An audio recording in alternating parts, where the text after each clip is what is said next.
In the heart of the city where stories unfold, Njenje TV shining bright and bold, bringing news from the corners of the globe, connects us together, no matter the road. Watch us rise, hear the voices roar, unity and diversity, together we soar. Njenje TV, where the world aligns, African stories and catchy designs, news and entertainment at your fingertips. With the pulse of the people, stay tuned to our clips.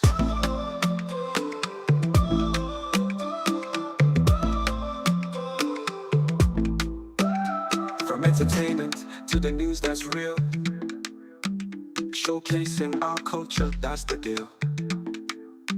Diaspora dreams in a vibrant space, Njenje TV, setting the pace. Join the journey, it's a vibrant ride. Njenje TV, we stand with pride.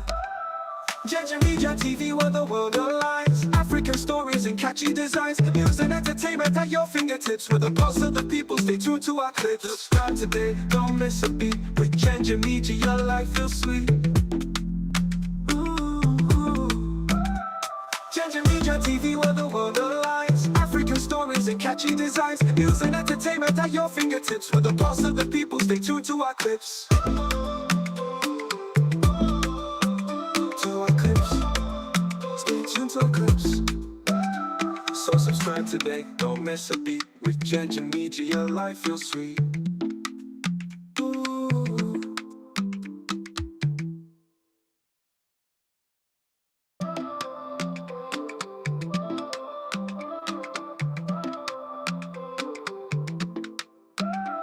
In the heart of the city where stories unfold, Njenje TV shining bright and bold,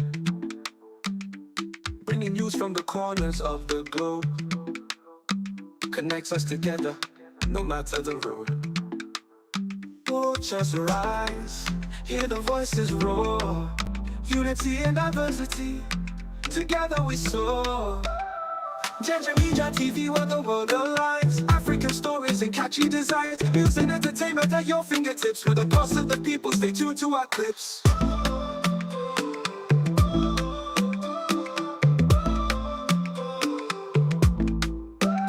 From entertainment to the news that's real, showcasing our culture, that's the deal. Diaspora dreams in a vibrant space, Njenje TV, setting the pace. Join the journey, it's a vibrant ride.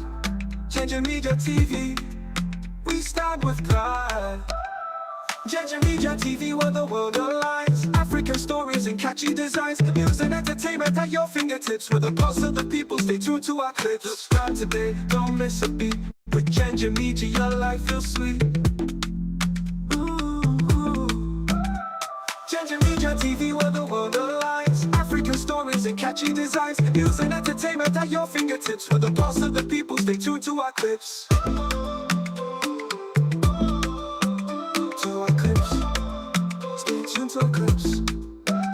So subscribe today, don't miss a beat. With Njenje, your life feels sweet.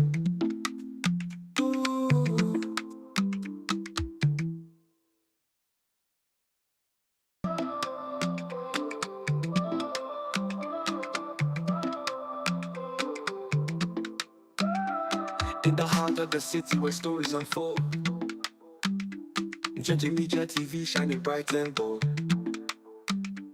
bringing news from the corners of the globe, connects us together, no matter the road. Watch us rise, hear the voices roar, unity and diversity, together we soar. Njenje TV, where the world aligns, African stories and catchy designs, news and entertainment at your fingertips. With the pulse of the people, stay tuned to our clips.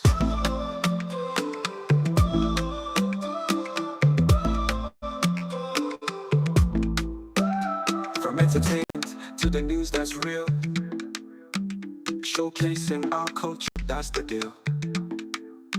Diaspora dreams in a vibrant currency methodology, the PRVT. to observe the Edo State governorship election. 300 stationary and 25 roving observers covering a representative sample of polling units across all 18 local government areas.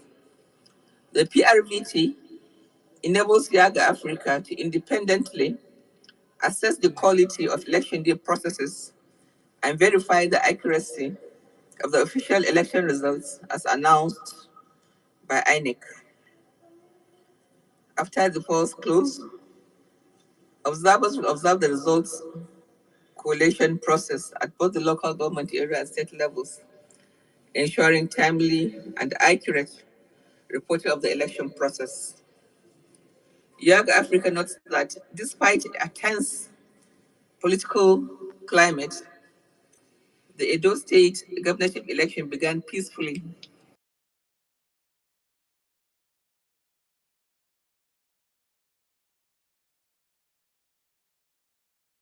In the commencement of accreditation and voting.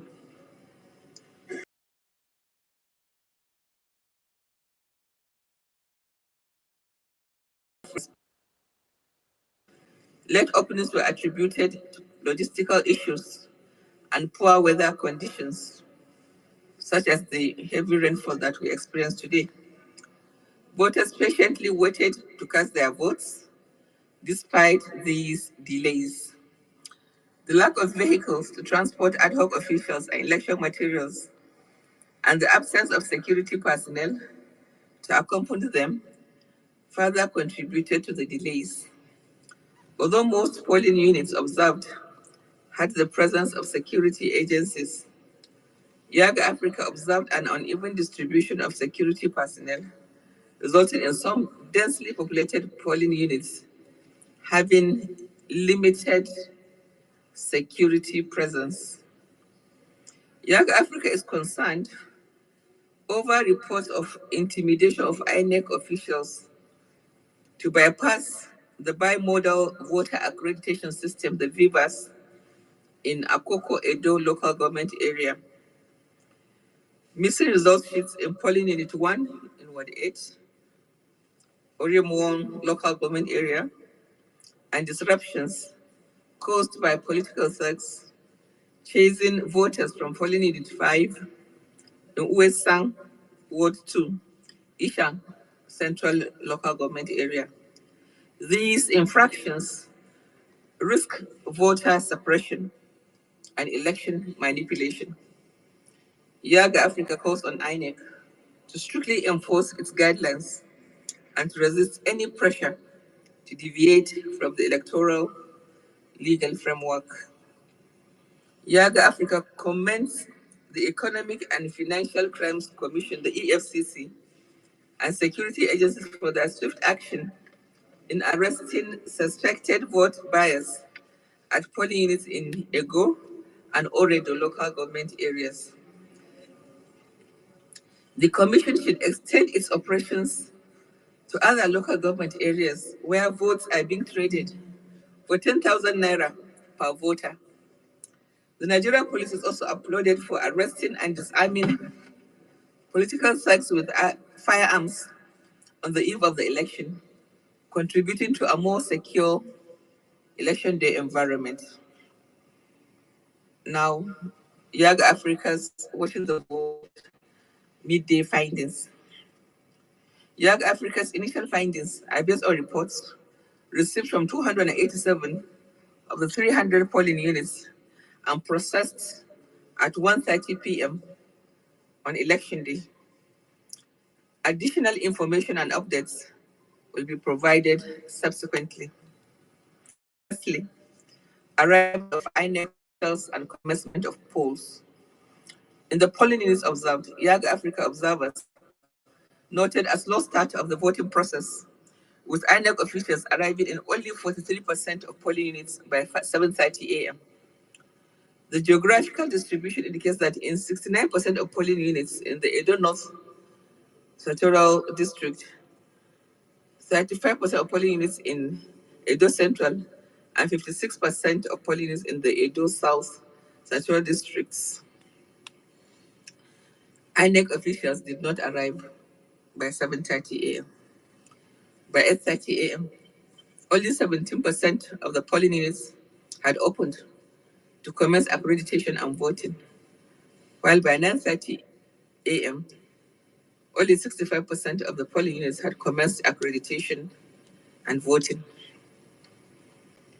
Now, on the deployment of materials, Yaga Africa observed and noted adequate deployment of election materials.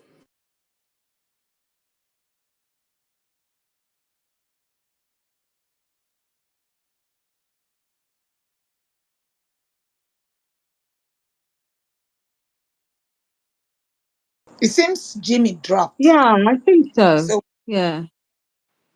I think Jimmy dropped. Let's see if he's coming back. Let me check. I do not see him. I do not see Jimmy coming back up. So we'll just continue until he shows back up. So let's go with, I was going to speak to Naponzel, but she left. So there's no point because she should have stayed. We talked about vote buying. The lady that was just reporting for this African group talked about vote buying. If we don't nip it in the bud, it will continue. So let nobody make that mistake. Say don't blame the victims because they are poor. No, they are not poor. They know what they are doing. They agreed to sell their votes, and we should condemn it. Even if it's 5%, we should condemn it before it becomes the norm. That's the point. Because they try all trickery. I don't know if somebody's mic is open. They try all and end up normalizing something that is abnormal. How did we get here that Edo people will now sell their votes? We cannot encourage impunity in any way, shape, or form. Those people sold their votes. We saw them queuing up, collecting 5,000, 10,000, whatever thousand, or taking the picture so that they will be paid. We should condemn the political parties that is actually buying those votes from people. And we should condemn INEC for doing whatever they did. They know what they did. A lot of things happened. Enough blame to go around, but we must call all of them out. We must call them out. What INEC did is wrong. What the political parties did is wrong. And what the people themselves did. Even LP, we are calling out LP.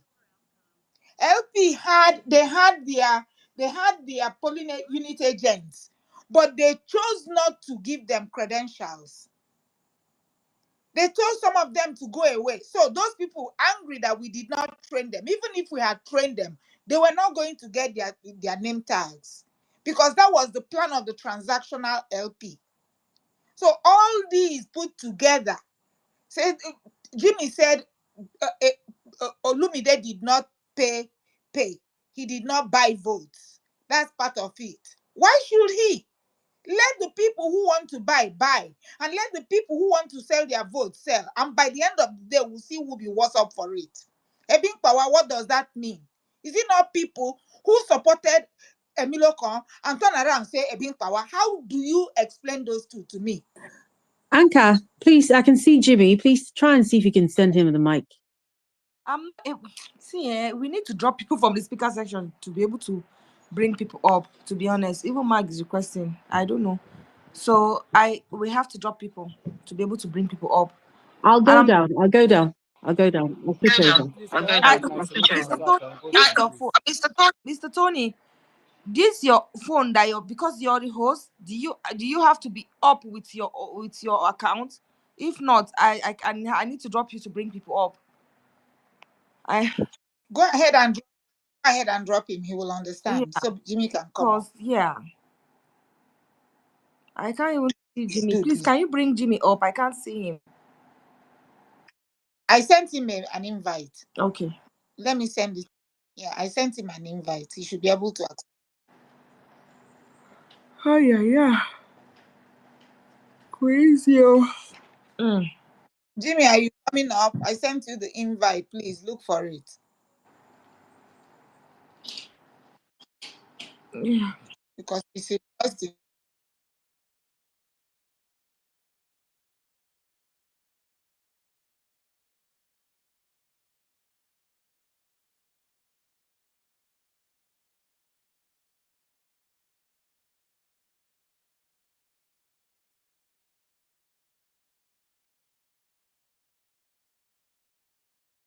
I was I brought you up. I brought you up and I brought the truth and liberty up. Please, let's just chill, right? We're Don't worry trying to about get, Chris. He we're will come. just trying to get an update from Jimmy, you Yeah. know? Please. But can we hear from Real Level Best before Jimmy comes up, please? Because Real Level Best is right there at the smack of the event. So Real Level Best can quickly go while Jimmy finds his way up. Please, I beg of you guys. Real Level Best, what's the situation? What's going on? Okay, sorry guys. I actually wanted to pick up. Anyway, I want to thank everyone that is here already, and for the several perspective that you guys have shared. Even though I'm in Edo, I won't claim to be on the know of everything that happened in every polling unit today. I can only know from the reports we are getting, and the place I went that Olu voted. Um, Picking up from what Madam Ankadede was saying, and I think it was Napunze that actually spoke before Madam Ankadede actually, started giving her perspective. Yes, a lot of blame, has to go around, in the sense that yes, votes were, people, these two political parties bought votes. But the problem is not just about the votes that they bought. It's not just about that. I think the problem is even more about the people than the people that bought the vote. It's more about the people. Why do I say so? There was this low voter turnout. So if there were low voter turnout, it means that those politicians were not the ones who told them not to come out. So the people that they actually bought their vote were the people who came out. And those people who they, like, okay, in the where Olumide voted, there is 600 there is 620 registered voters in that particular place. Less than 100 came, I think. Yeah, less than 100 came out to vote. 620 in a polling unit only. So let's assume that 620 people came out and the people decide to buy them. Okay, but they did not come out. They did not come. And this thing is across the state. I was speaking with somebody who was there, in 2023 election, because it's a big, voting area, voting center. Voting center is a collection of several polling units. Like I've reported before, it's about 23, polling units in that place. And each of those polling units, they had like 500, 300, 600, and thereabout. It's estimated to be about 10,000, more than 10,000, voters. How many people came out? Just very few people came out. So at the end of the day, it's not so much about that the votes that these political parties bought vote. It's also about voters turnout.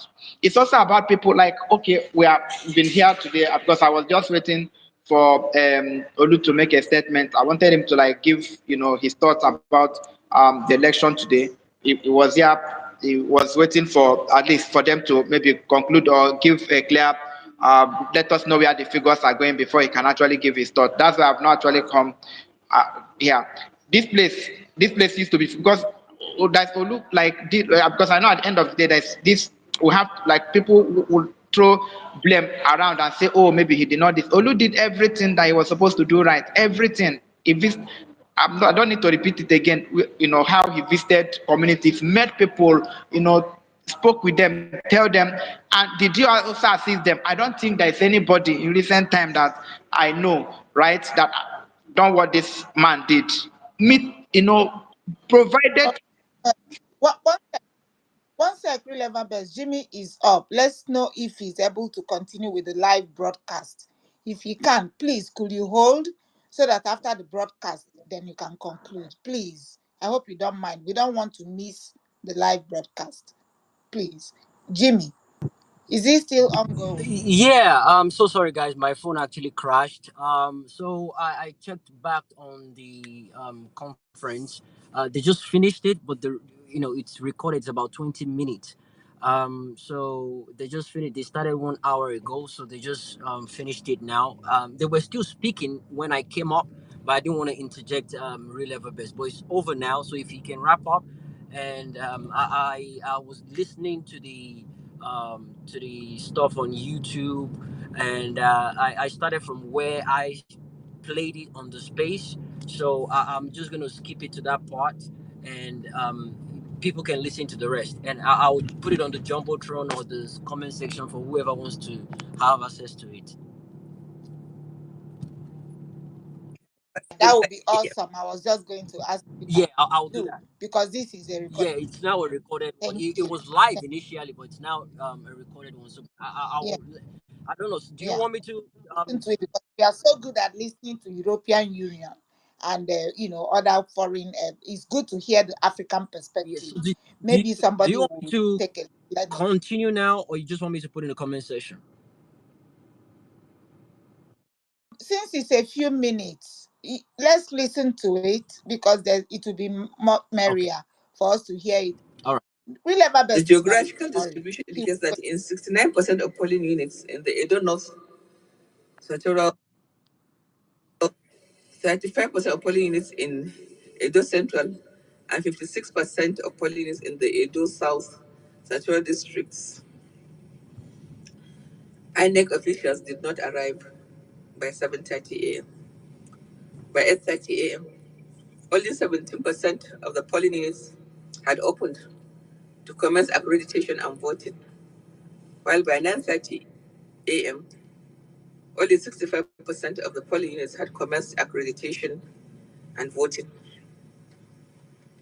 Now, on the deployment of materials, Yaga Africa observed and noted adequate deployment of election materials like register of voters, voting cubicle, official stamp, ink pad, and indelible ink in the opened polling units observed.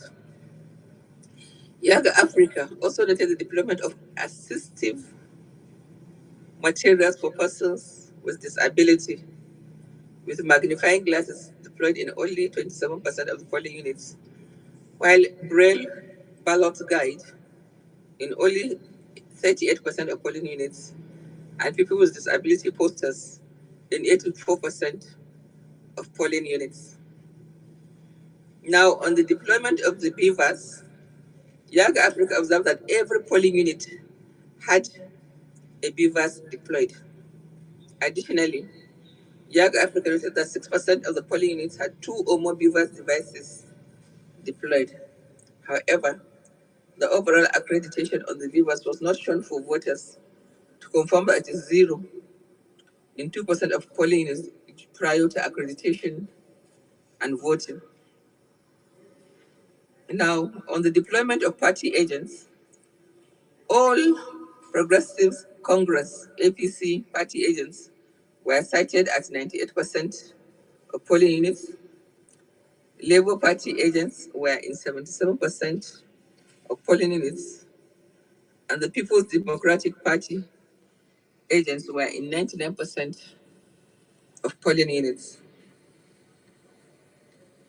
The deployment of security personnel, security agents were seen in 95% of polling units. Now, I will list the critical incidents. As at 1:40 p.m., Yaga Africa Watching the Vote data center received 16 verified critical incident reports, primarily concerning the late opening of polls. Of additional note, firstly, polling units where election did not hold. Yaga Africa received reports of 4 polling units that failed to open. That is at 1:40 p.m. This incident was reported in 2 polling units in Ego, one in East and Southeast, and one in Itsako West. Secondly, delayed commencement of voting due to beavers malfunction. The beavers malfunctioned in Ayogwiri Town Hall, Ayogwiri polling unit of Uzai Rure, Southeast Ward in Etsako West local government area. As of 1 p.m., voting had not commenced in the polling unit.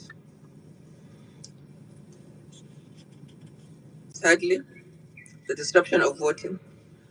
Voters halted the accreditation and voting process in the Ikpoba Army Children 11 polling units, codename 12-11-01-011 in Iogban Ute Ward, Ikpoba Oha local government area, because INEC officials arrived without the official stamp. At Ebwa Market Square in Ohun Wode local government area, an altercation between APC and PDP supporters over alleged bribery led to the suspension of voting and the destruction of the voting cubicle. Political thugs also disrupted voting at Anyara Araromi Primary School in Akoko Edo local government area. Fourthly, on vote buying and bribery, Yaga Africa observers reported incidents of vote buying in Ipoba Oha, Igwebe, Ishan West, Akoko Edo, Owan West, and Uhumodi local government areas. APC and PDP party agents were seen bribing voters with cash, 10,000 naira at the Igweben Idumoka Primary School polling unit, code 12-10-03-004, Ward 1 in Igweben local government area.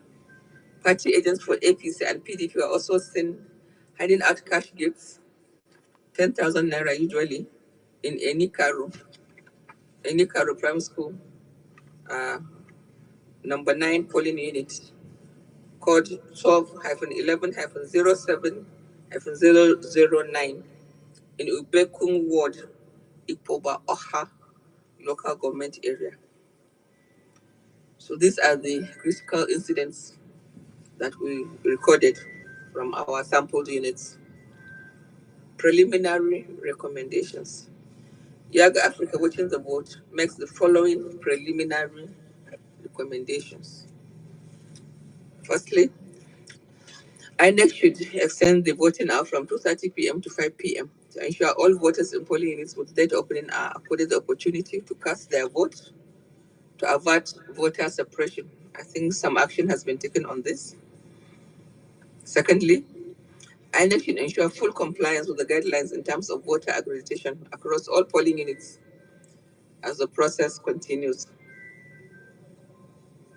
Thirdly, security agencies should enhance their presence in polling units and wards where delays occurred due to the late arrival of INEC officials to prevent political thugs from exploiting the situation to compromise the process, especially if the process extends into the night. Fourthly, INEC should take urgent remedial actions in polling units where cases of infractions and non-compliance with the 2022 Electoral Act and INEC guidelines occurred, particularly non-use of beavers for accreditation, non-compliance with results counting and collation procedures. This will deepen the legitimacy of the final outcome of the elections. Fifthly, security agents should respond promptly to records of voter intimidation and attacks at the polling unit to accord citizens the opportunity to exercise their constitutional right to vote. Last but not the least, INEC should ensure strict compliance with the guidelines for results collation. Specifically, party agents and accredited media and election observers should be granted access to the results collation centers. Uh, we urge the voters to remain patient and peaceful through the voting and counting process. Yaga Africa provide updates as the voting process ends and the results collation commences. We call on voters who are yet to turn out to vote to proceed to their polling units before 2:30 p.m. to vote for candidates of their choice in the elections. Confident that Yaga Africa provides timely, statistically representative information about the conduct of the election. Yaga Africa appeals to INEC, all security agents, political party candidates and their supporters, and all residents of Edo to work together to ensure that the election is credible and peaceful. The Watching the Vote project, that we popularly call the WTV, is driven by data for all Nigerians and beholden to none. I thank you for listening. God bless us all. Thank you. There you have it, guys. I put it in the comment section, and it's on the jumbotron as well. So I handed it a couple of minutes ago. You guys can check it out. You can watch it again, look at it yourself. They don't support any party. They just give facts to their own observations. Back to you guys. Thank you, Jimmy. Yaga Africa, that's something Itodo and his wife, I believe. Yeah, they are pretty good. They report election matters as it is. But voters inducement, is it a crime? Is it punishable? Is it a punishable crime in Nigeria? What is the law regarding that? I don't know. I just want to know. Would that give reason for disqualification? All these things, even though we know Nigeria, the law don't matter. People are still going to do what they're going to do. But what is the rationale behind this? And if a credible organization like Yaga announces something like this, aren't they supposed to act on it? I mean, the law enforcement agencies, wouldn't they, are they not supposed to? That's why I was asking if there were pictorial or video evidence to this effect. But what do I know? Anyways, thank you, Jimmy. I'm gonna yield Yeah. back. What we do know, magnific dude, is that these things were observed. Law or no law, common sense. Is it right or wrong? We need to take a stand. What is right, and what is wrong is wrong. A country that is struggling to survive, why should inducement be part of the electoral process? You're so These correct. people, Uncle Dede, sorry, I wanted to talk to Comrade, but I could not speak at that time for some reason. I find it funny about what he said. You know the rules. You went into the game knowing the rules. It's an unwritten rule. There was no rule saying that you are going into politics to go and get rigged. There is no rule. There is no place in the world that would say that a country say is that part of the rule. Go into an election and you know you get rigged and you accept it. I mean, I just couldn't say anything, but it's okay. I'll engage comrade another time. and, and, and if he was insinuating that LP or Olumide should have backed out, that's a no-no. It's No, good, no, he was the way saying we look that Olumide should take the result like that because he did not do what the other people are doing. So you are rewarding. because I mean, or or that he should have backed out before the elections. This is an but he wasn't eye-opener. given that option. He wasn't given that option that hey, you're going into this contest, know fully well that you're going to get rigged. So are you accepting that you're going to get rigged? If you're going to get rigged, back out. If you're not going, if you're accepting it, then continue. There was no written agreement like that because it shouldn't be. You can't have it in I am every country in the accepting. world. I am accepting that the emperor is naked, and the emperor does not want to accept that he is naked, because this is exactly what happened to the judiciary. With Obi going to litigate 2023, it exposed the judiciary. If this does not expose them the more, it exposed Nigeria. I said this time and time again. This Edo election is a primer to 2027. If you want to go into 2027, it's all up on you. What just happened today tells us that there is no redemption. Let's play the redemption song. I yield. Anka, before you do, let me confirm. Did everybody hear when the woman mentioned the names of the parties Thank that were you, engaged? Jimmy. God bless you. Yes, I heard, and most of us heard. All right. I just want to emphasize that because I think she repeated. Okay, good evening, everyone. Good evening, good evening, good evening. As I promised us that I was going to come back, I am back. Real ever best, please continue. I am back. I don't know what's happening with Real Everbird. Okay, I don't have much I'm saying, but what I'm saying is my problem today So is of we are every other back thing to that we do want to the talk about final is something analysis that we all as know to already. who Like the if you talk about vote buying, it's something that we know already. If you talk winner about is. they want to rig, if you talk So about what we're the going to do inefficiencies of is INEC, it's something that we know already. we are going to get off the Twitter space.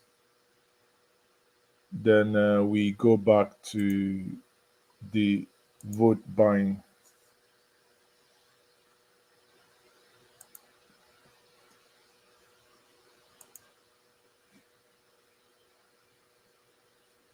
So we are now off the Twitter space. Good evening, everyone. It's been a long day. We I think the last stream we had was for over 9 hours to 10 hours, and that has been, you know, I have taken time to analyze the results so far. I think I know who won this election, but as a matter of legal, because there are some legal implications, I may not give you. Let me show you something. I may not give you who actually. I do not have the authority to. As you can see from my screen here, as you can see from the screen here, you can see that 96.4% result has been announced. And I said to us before I went on a break that I was the I'll put it this way. I was the first person in Nigeria this evening who clearly established that the result you are looking at in the IReV has a pattern. I had explained the pattern before. And I also explained to us that what we are looking at is really, really disturbing. There is a pattern. Anytime, in most cases, when you see APC and you see any polling unit that Labour Party has any allotment, either one, two, one, two, zero, one, two. I say it is mathematically impossible, it is electoral impossible for Labour Party to be scoring zero and others are scoring high numbers. But again, if you have forgotten, I will show you that pattern again. And I said before I left that for a for INEC not to have done a roll-up summary for this result is concerning, because as it is now, it should have been official by now who won this election, because we are 96.4% upload of the result. The question that should bother many of you now is actually the report in question. Does it actually mean that this report is real or that report is genuine? We know that the induced voters, that is no longer the news, as we can see from this video here, how they induced the voters. Yeah.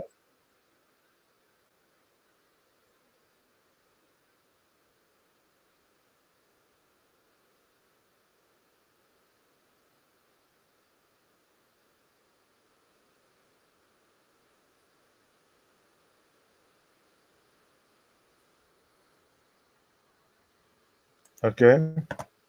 So you can see how they were inducing voters. Saw that old woman there. The old woman had money given to her. You saw the blue 1,000 naira notes there that was dished out. That's not the issue. There is something more worrying that I eventually have discovered also.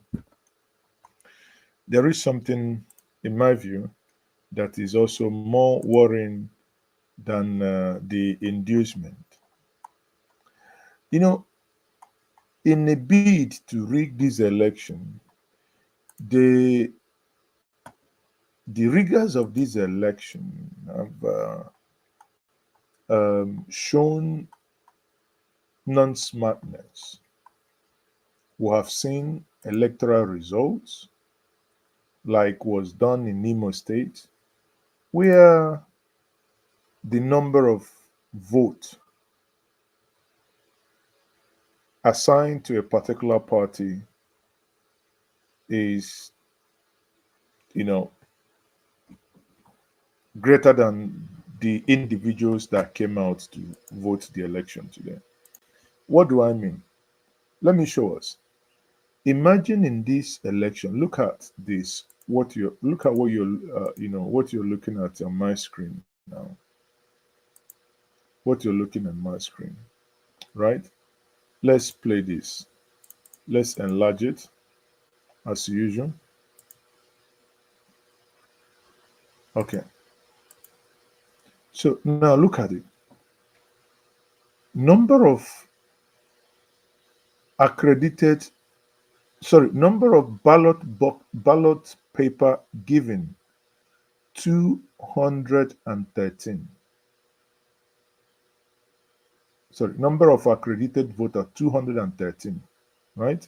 This is Edo, Ekaso East, Wepa, Osholo Primary School, Osholo, right? Now you can see number of accredited voters 213. APC 351. Una, are you guys this dumb? Are you guys this dumb that you actually allow yourself to be engaging in such silliness? Labour Party 1, PDP 52. Now it's making sense. The statement made by T-Pain, as many of you call him, that is Tinubu, that he's going to hand over Edo State to the APC. Like I said before, I've taken my time to go through the result. I think I have an idea who's won the election. But the only thing I can tell you is that the election is not won by Labour Party. Labour Party was really, really attacked in this election from all sides. And before I let us this evening, let me quickly go back again in order to remind us what has happened. In Edo State, there are, let me quickly pull that up. I put that up, sorry, so that, pardon me. Okay. Now, let's look at these people. So far, this is the whole election, right? The whole electoral result. The result so far, we were, or rather, we are still expecting 4,519, and as of now, 4,354 polling units has been submitted, right? Please, for those of you who are watching me for the first time, please can you like, share, and subscribe, please. Let's invite others. Let's do this analysis quick, and we leave our neck for them to do the rest. Now, if you're looking at this thing here, you will see that total percentage of vote already uploaded is 64.44%, right? If we have 64.44%, that is as of 1034. 1034 is about over 30 minutes ago. Was the last upload. Now, incidentally, you look at it here, the way this thing works, you see, here we have 195 polling units and 180 polling units already uploaded, 166 polling unit, 161, that is remaining 5, Esan, 151, 117, so 2 polling units is remaining here. This one, obviously 5 polling units. Here, Esan Southeast, 160, 10 polling units. This one here, we have, you can see that the highest, where you have the highest number of polling unit appears to be Esako West, right? No, sorry, not Esako, Ekboba, Oka, where you have 641 and we already have 636. Sorry. So if we go by this, now, the only one that is already completed is almost the smallest one that has 95 polling units, and that is 10 wards. Let's start there, and let's go into Igweben, local government area of Edo State. Igweben, right? Now we are in Igweben. The assumption here is that we have seen that all the polling units has been arrested, has been uploaded. I want to use this and maybe one other to show you who won the election without saying who won the election so that I do not violate the law. But I believe the PDP and the APC, because it's a question of them having over 400 people, each person 10 units. So they should have done the tabulation by now. I mean, I will be surprised if they haven't. If myself, as a single individual, is been able to do that much calculation to almost tell you who won the election, then they should be able to have finished that by now and actually call their own result. But again, INEC has failed in this case for not, doing a roll-up summary on this. So let's go. Let's start from the last. Ekbon Ward 10. Let's go in here. Ekbon Ward 10, if you come into Ekbon Ward 10, you now have all this. Let's start with the Ekbon Echo Primary School. We look at this. 974 registered voters. Accredited voters 220. Number of sheets given to them 977. One less. ADC 1, APC 111, LP 7, and Labour Party 7, PDP. Now, the first thing I established earlier today is if you pay attention whenever Labour Party scored any vote, it appears, and that is my assumption, I own that assumption, I own the responsibility because I've seen a pattern. Anytime you see Labour Party score a vote, it appears that any handwriting that wrote the result or that signed for APC also signed for Labour Party. What that tells me is that it appears that APC is in charge, or the APC had taken the votes of Labour Party and done whatever they done with it. I'm not saying what they done with it, I do not know. But let me prove it to you. If you can look at this screen here, see that the handwriting that wrote PDP appears to be the same handwriting that signed the PDP. But the handwriting that wrote APC is different. And that same handwriting that wrote APC appears to be the same handwriting that wrote Labour Party. That is the person that signed it.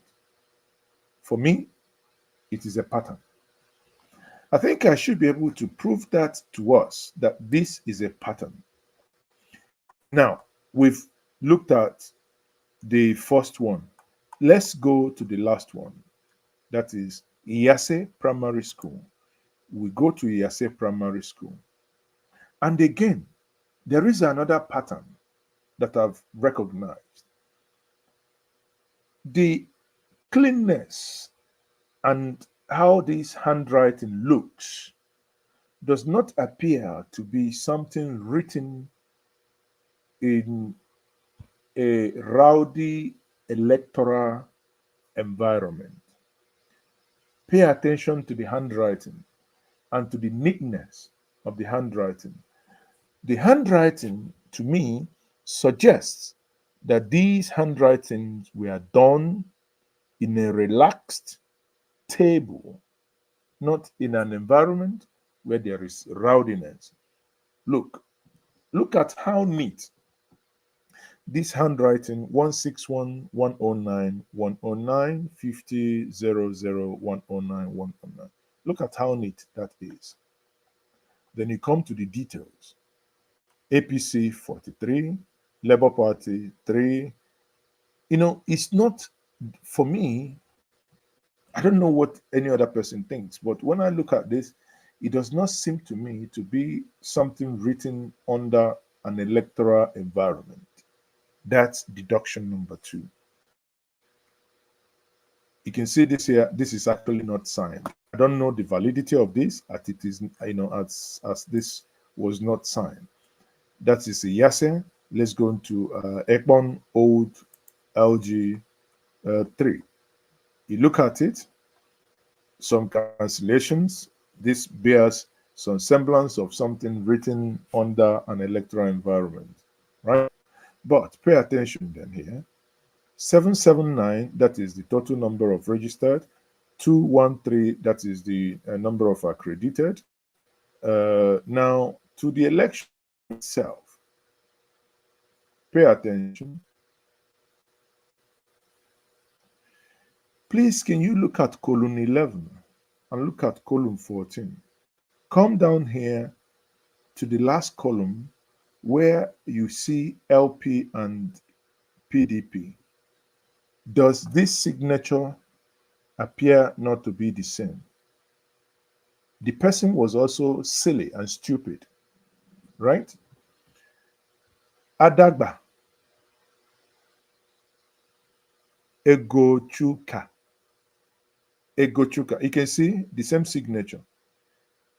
Labour Party, Adagba, Lucy, or Lucky, sorry, Lucky.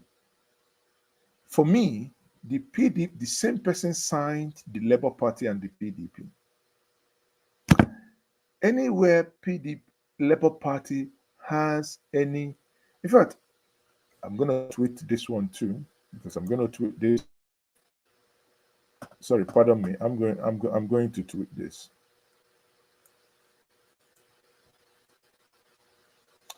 because this is another clear example. Because the more I look at these things, the more I uncover these things. Hold on. I'm going to take you guys to my tweet page while I'm tweeting this. This is the one I tweet. No, I didn't tweet it, but I wish I could find. Okay, Osita Chidoka actually. Let me see what Osita. This is a presiding officer, Rimorola Itiolu Oluwajuwon, recorded 250 accredited voter and wrote 261, 1197, and one for various parties, totaling 372. But did not write the total. You see, I think these guys are, and again, he didn't even sign 263. Yet he go up there, 250 is what you have. Osita Chidoka is actually making that, I'm going to now add mine, and I'll ask them, if you look at line 11 and line 14, then I say, looking at line 11 and line 14,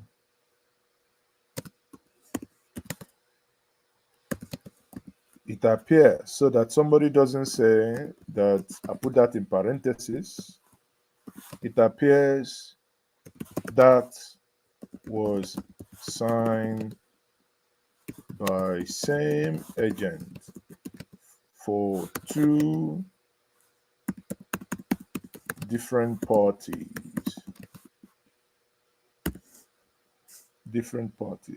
Missing an E, sorry. Missing an E, sorry. Missing an E here. Okay. By two different parties. It's a repetition. Okay.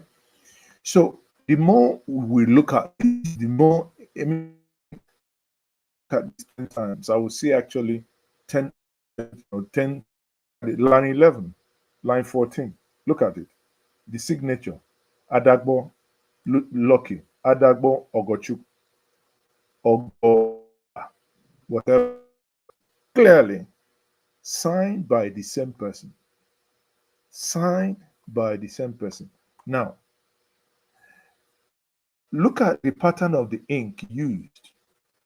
The one that was signed by the same person who entered this, and look at the pattern of ink used in the form in the entry at the top. They're not the same. But anyway, that's not for me to decide. But what you can see is that a lot of people are actually flagging a lot of things. If I go back to what I think more, I've shown this before, and if I look at this, next one, Labour Party is Sako. Every election we advise, but una no dey okay. In WAPE APC 10K, PDP 10K, some 11K. ESACO Ward 10 APC is sharing 17K, while PDP is sharing 15K. I said it before that the candidate and the party are not serious enough to win this election, right? So this is a screenshot from the various WhatsApp groups, right? Now, let's listen to this. Don't be disgusted. Let's listen to this.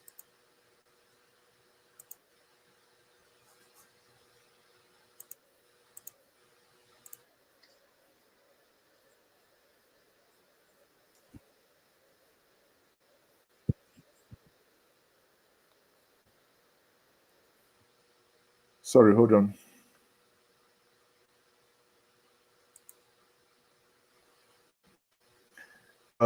I think okay. Let me quickly leave that. I'll come back to that. Let me finish this here. I'll come back to that, guys.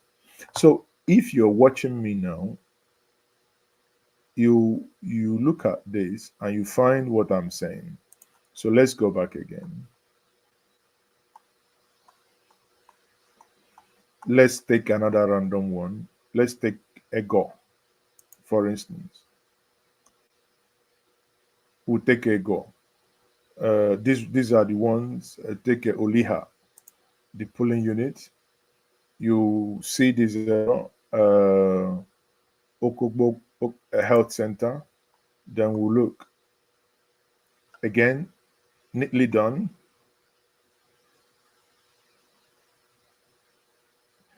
If you look at this, okay, it's not the same. The APC, LP and APC is not the same person. These are two different persons, right?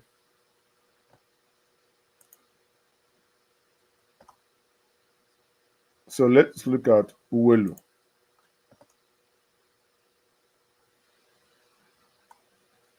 Let's look at open space.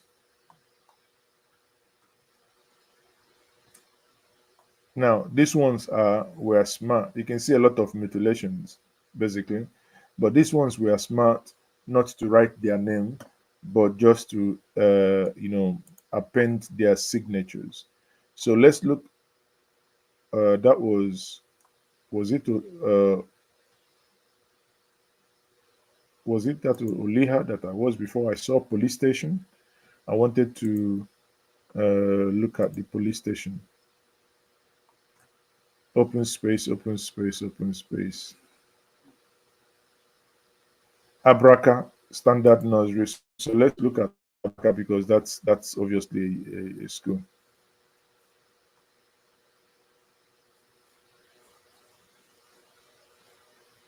Okay, now look at the pattern again. If you ask me, Labour Party 3, PDP 31, it appears the same person wrote, signed for PDP, and pay attention, do not get confused. It's not the signing of a signature like the way you withdraw money, but pay attention to the written letters, the written alphabet, the pattern of cursive writing. Everybody has a pattern of writing. If you match it, it appears to be similar, right? Then, when we look at these things, right again, I can go to Esan Central. Ewu, if I go to and I go to Town Hall, not the one that is different from Balablu.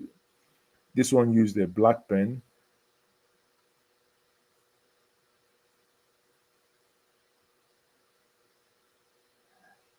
I cannot ascertain if these two matches, but they look similar, but not entirely, right?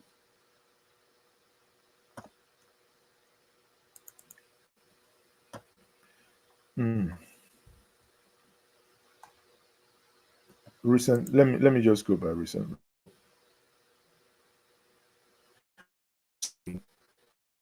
Um, Biagbon. I hope it's not Patrick Obiagbon's polling unit, the man with the blow grammar. So you look at it. This one signed. They're trying to play smart. APC. Oh, that's the only place I've seen that level 136. That one is an interesting one. Iguailu Obiagbon Primary School. 36. That's the only place I've seen level, not 111, because it appears Labour has been scoring 1 1 1 1. Iduwere Primary School 3. So let's look at Iduwere. These ones are signing, they are not writing. Okay. I think I'm also discovering something again. People, let me go back to the local government. If what I just feel that it is the case now is, let me go back to Esan West. I think there is a pattern. Esan West.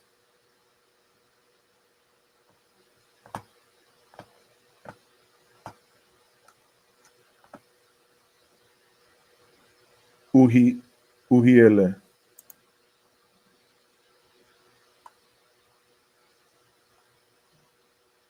Okay, let's go to Uhiele Idumigon town.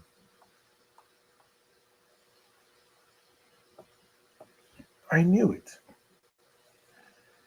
East and West. This is confirming it. So this, my assertion is more in Isan. Look, the APC handwriting tallies with the Labour Party. And whenever this happens, right, you see that the LP always have one of the lowest vote. I have someone joining Dallas. I have someone joining me here. So if you turn on your camera, then we can bring you on, if you don't mind. So whenever this pattern happens, you can see the Labour Party always has the lowest, right? This is indeed a pattern.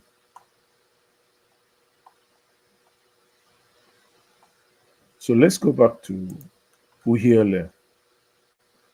And I think it's more in Asian West. I don't know who is in Asian West, because those of you from Edo should tell us something. I think I see more of these in Asian West. I don't know what's there, what's happening in Asian West. But if I look at it, the pattern of, one person signing multiple, okay, this one obviously definitely not the same person. APC 82, Labour Party 2, PDP 62, right?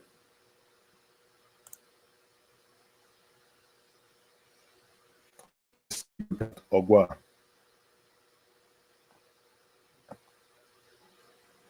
Ogwa Court Hall. Let's see whether they go fear court. This one, the drum map. This one signed, not written. Because, when they sign, there is, I don't know, you barely can see the similarity. But if they write it down, you definitely. Now, let's go to Akoko Edo. Akoko Edo. Uneme. Let's go to this one. And let's go to open space again.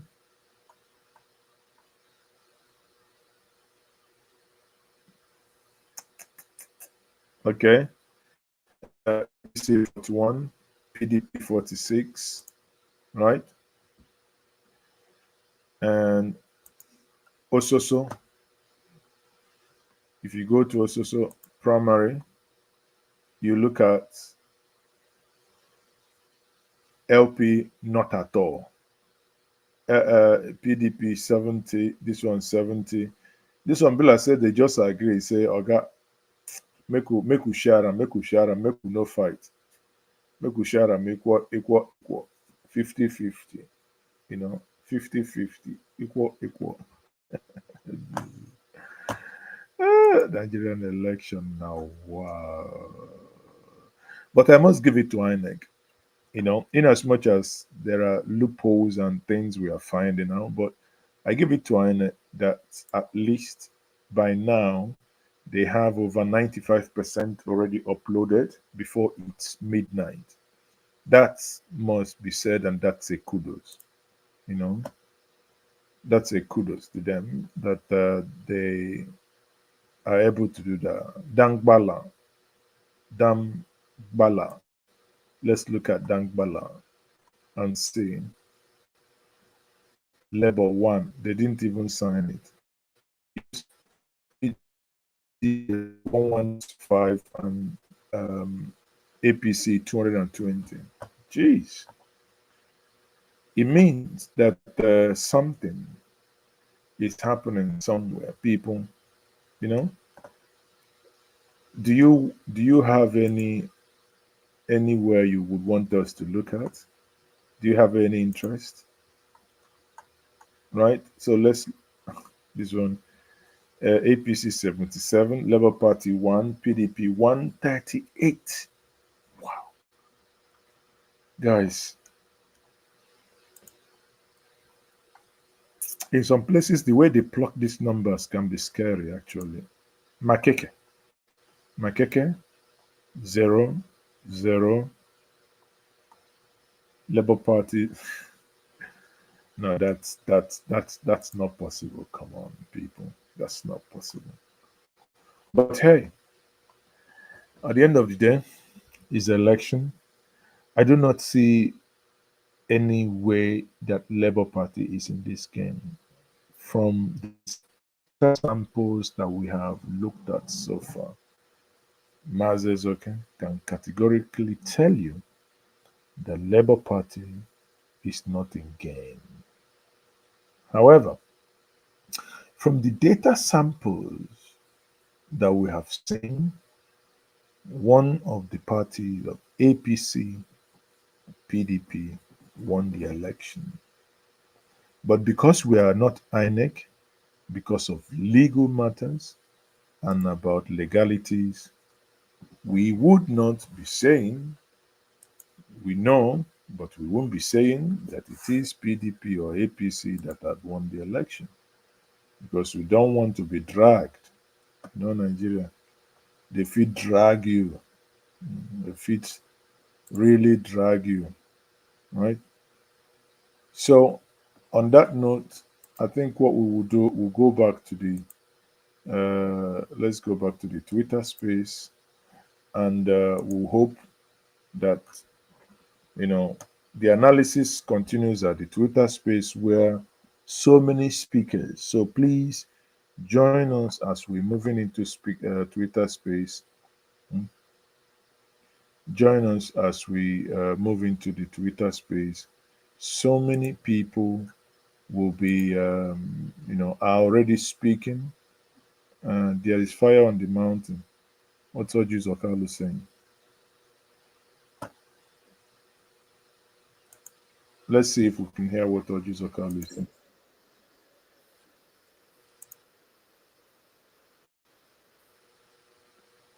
Can you hear? Can you hear him?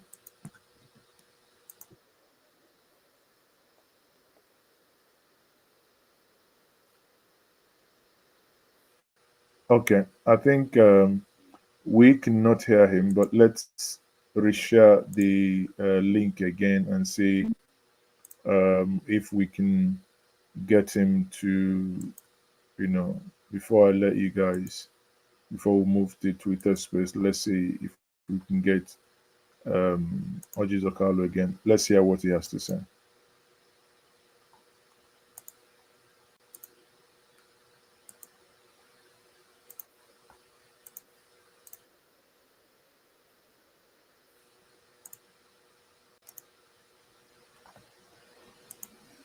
Okay, let's try once more.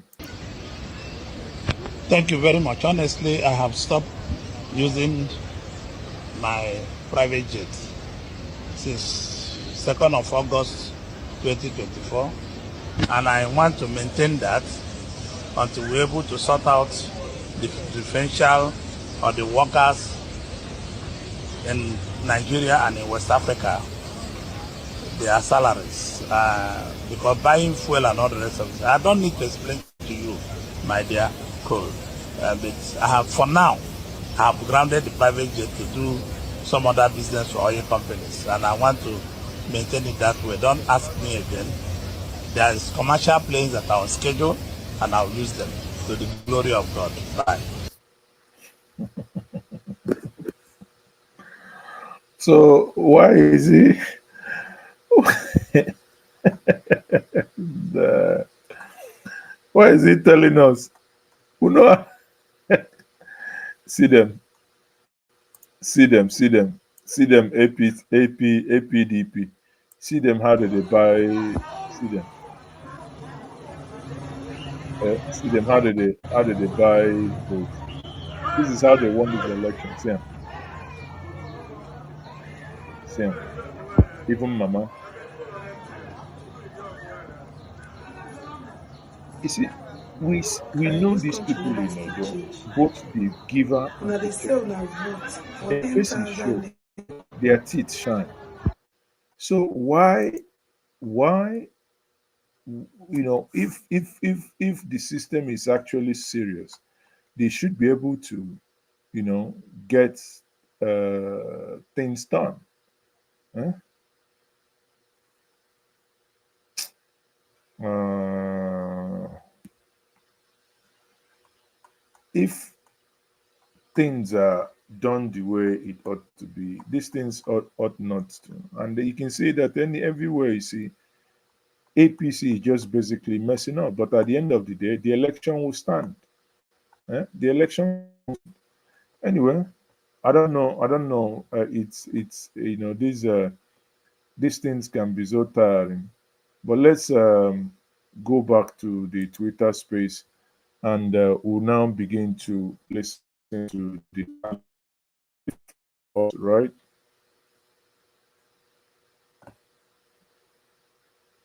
out and ready to fight the same party until in court. That's it's a confusion thing right now.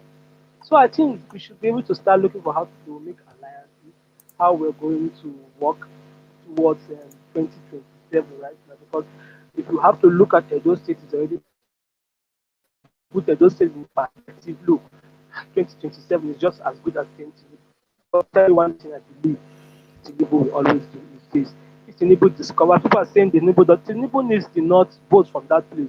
But if Tinubu discovers that the INEC chairman will work with his northern brothers and tell you Tinubu will remove him before 2027 and change him to somebody he knows he can believe in.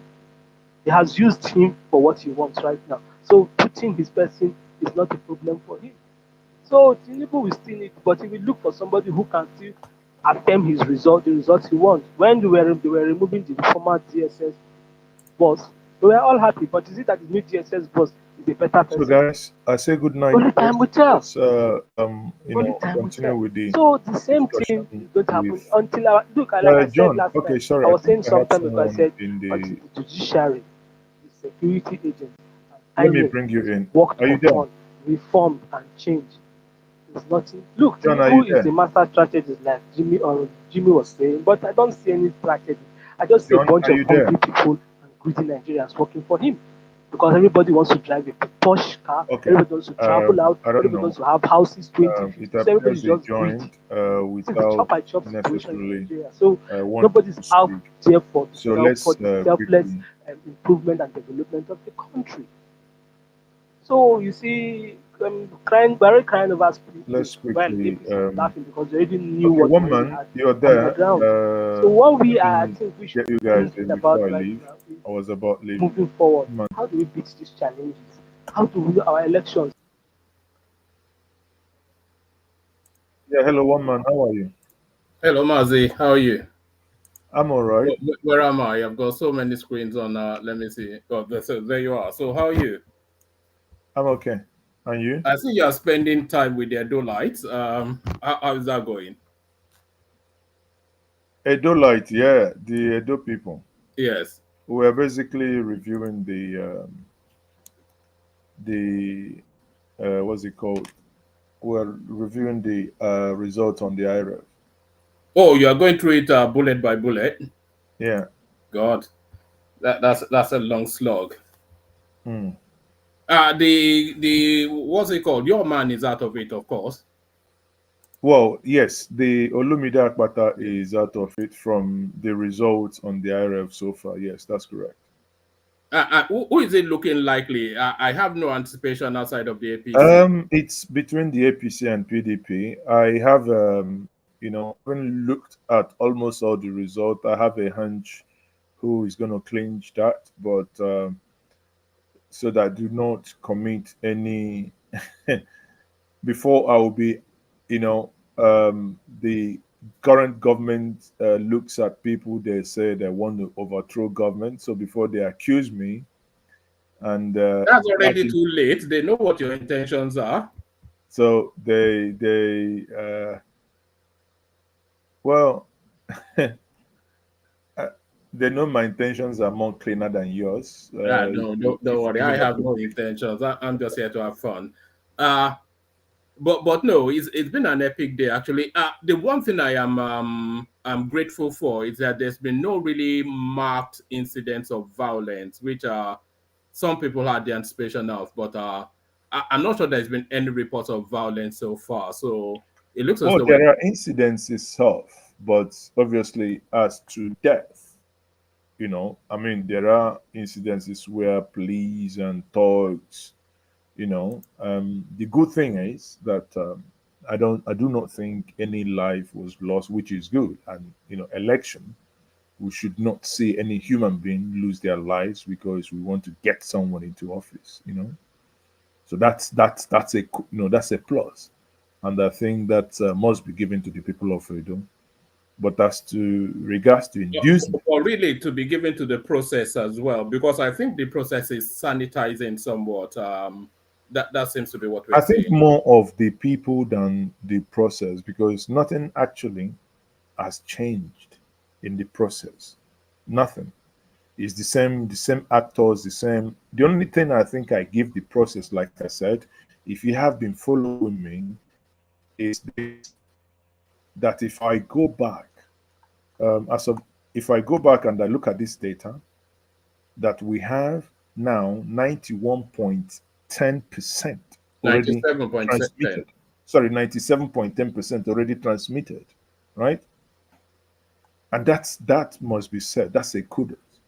That's a bigger leap from where we are, where we were before. However, in saying kudos to the government and or rather not government, in saying kudos to INEC for achieving these feats, one must also, however, note that in achieving this, INEC has totally failed because with the data here contained, they could have called, the result is here to know who wins. The moment we got up to 85, 86 to 90, you could actually call the result because you now have a clear winner, right? Getting at 97, and yet, what time is it here? Is 23:47, and we do not have official winner announced. Is a system failure. I wouldn't go that far, I Mazi. will. No, no, no, I will because that's what it I is. think that's The somewhat result is already here. nitpicking. I think it's a case of damned if you do and damned if you No, no, no, don't. no, no. It's not a case of. It is there. It's just I am Yeah, struggling. that's from your observation, but you are not INEC, so I'm not quite sure that you are as Well, qualified as you are in many things. the I'm not. reason why INEC is getting to the point where they also get to is because there are people, maybe not like you, because obviously whatever they do might be good to you, but there might be people like us who keep knocking them and who keep pointing to. Because I pointed this Oh, out. you're not knocking, are you? You are nitpicking. I'm knocking. Now, in 2001, I recall vividly while I was exactly doing this during the time of during the election of Soludo. I pointed out that what INEC could have done to achieve this, because the framework, the base is already done, the object is there. All they need to have done is to infuse the data entry into these uploads. So that while you're uploading, for instance, it's very simple. You go here, while you're uploading this, you already know that this is APC 171, NMPP 1, and PDP 106. Impute them in the same page while you're uploading this. Hit send. At the back end, the tabulation happens and you have that chart that is there, right? So what's your take? What's your observation so far for this election? Well, my observation so far, I wasn't especially surprised that the Labour Party guy he did nothing because that was always going to be the case. So he did nothing.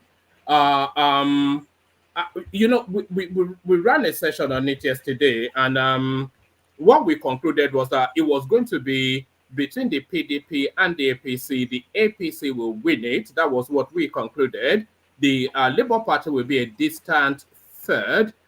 We thought it would be a rerun of the presidential election where where the Labour Party will help the APC win an election by taking votes away from the PDP. So that was what we anticipated. I'm not quite sure that the Labour Party candidate contributed his own quota, because it seems to have been a categorical failure. But nevertheless, still holding on to that expectation that the APC will win it, just as we anticipated, and that will be that. And then there'll be the usual court rounds, and then the lawyers will get fat. Well, I mean, in this one, I think we entirely know how the election was won, and it's on the screen there. The inducement and the silly,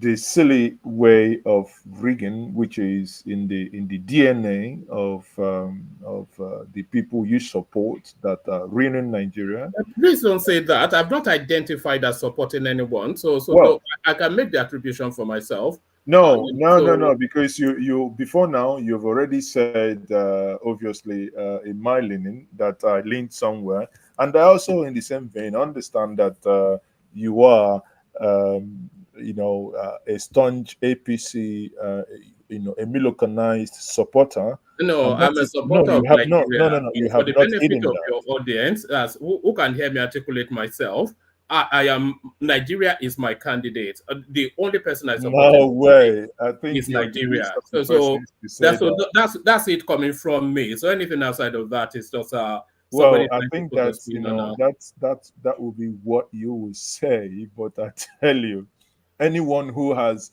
and spent a minute following you, seeing your trajectory, understands as the elders in my place will say that when the bird begins to do some maneuvers, the elders already know where that bird is perching, and we know where you have even Is that built the your Labour nest. Party agents are buying votes? Is that what you're Well, showing? obviously, it's clearly your people, and as Yaga Africa clearly said moments ago, that this vote buying was predominantly, if not all, done by the APC and the PDP. Because what happened is the PDP, or sorry, the APC were the ones who came in with massive amount of money with the federal powers, where they pay 20,000, BDP pays 17 or 18.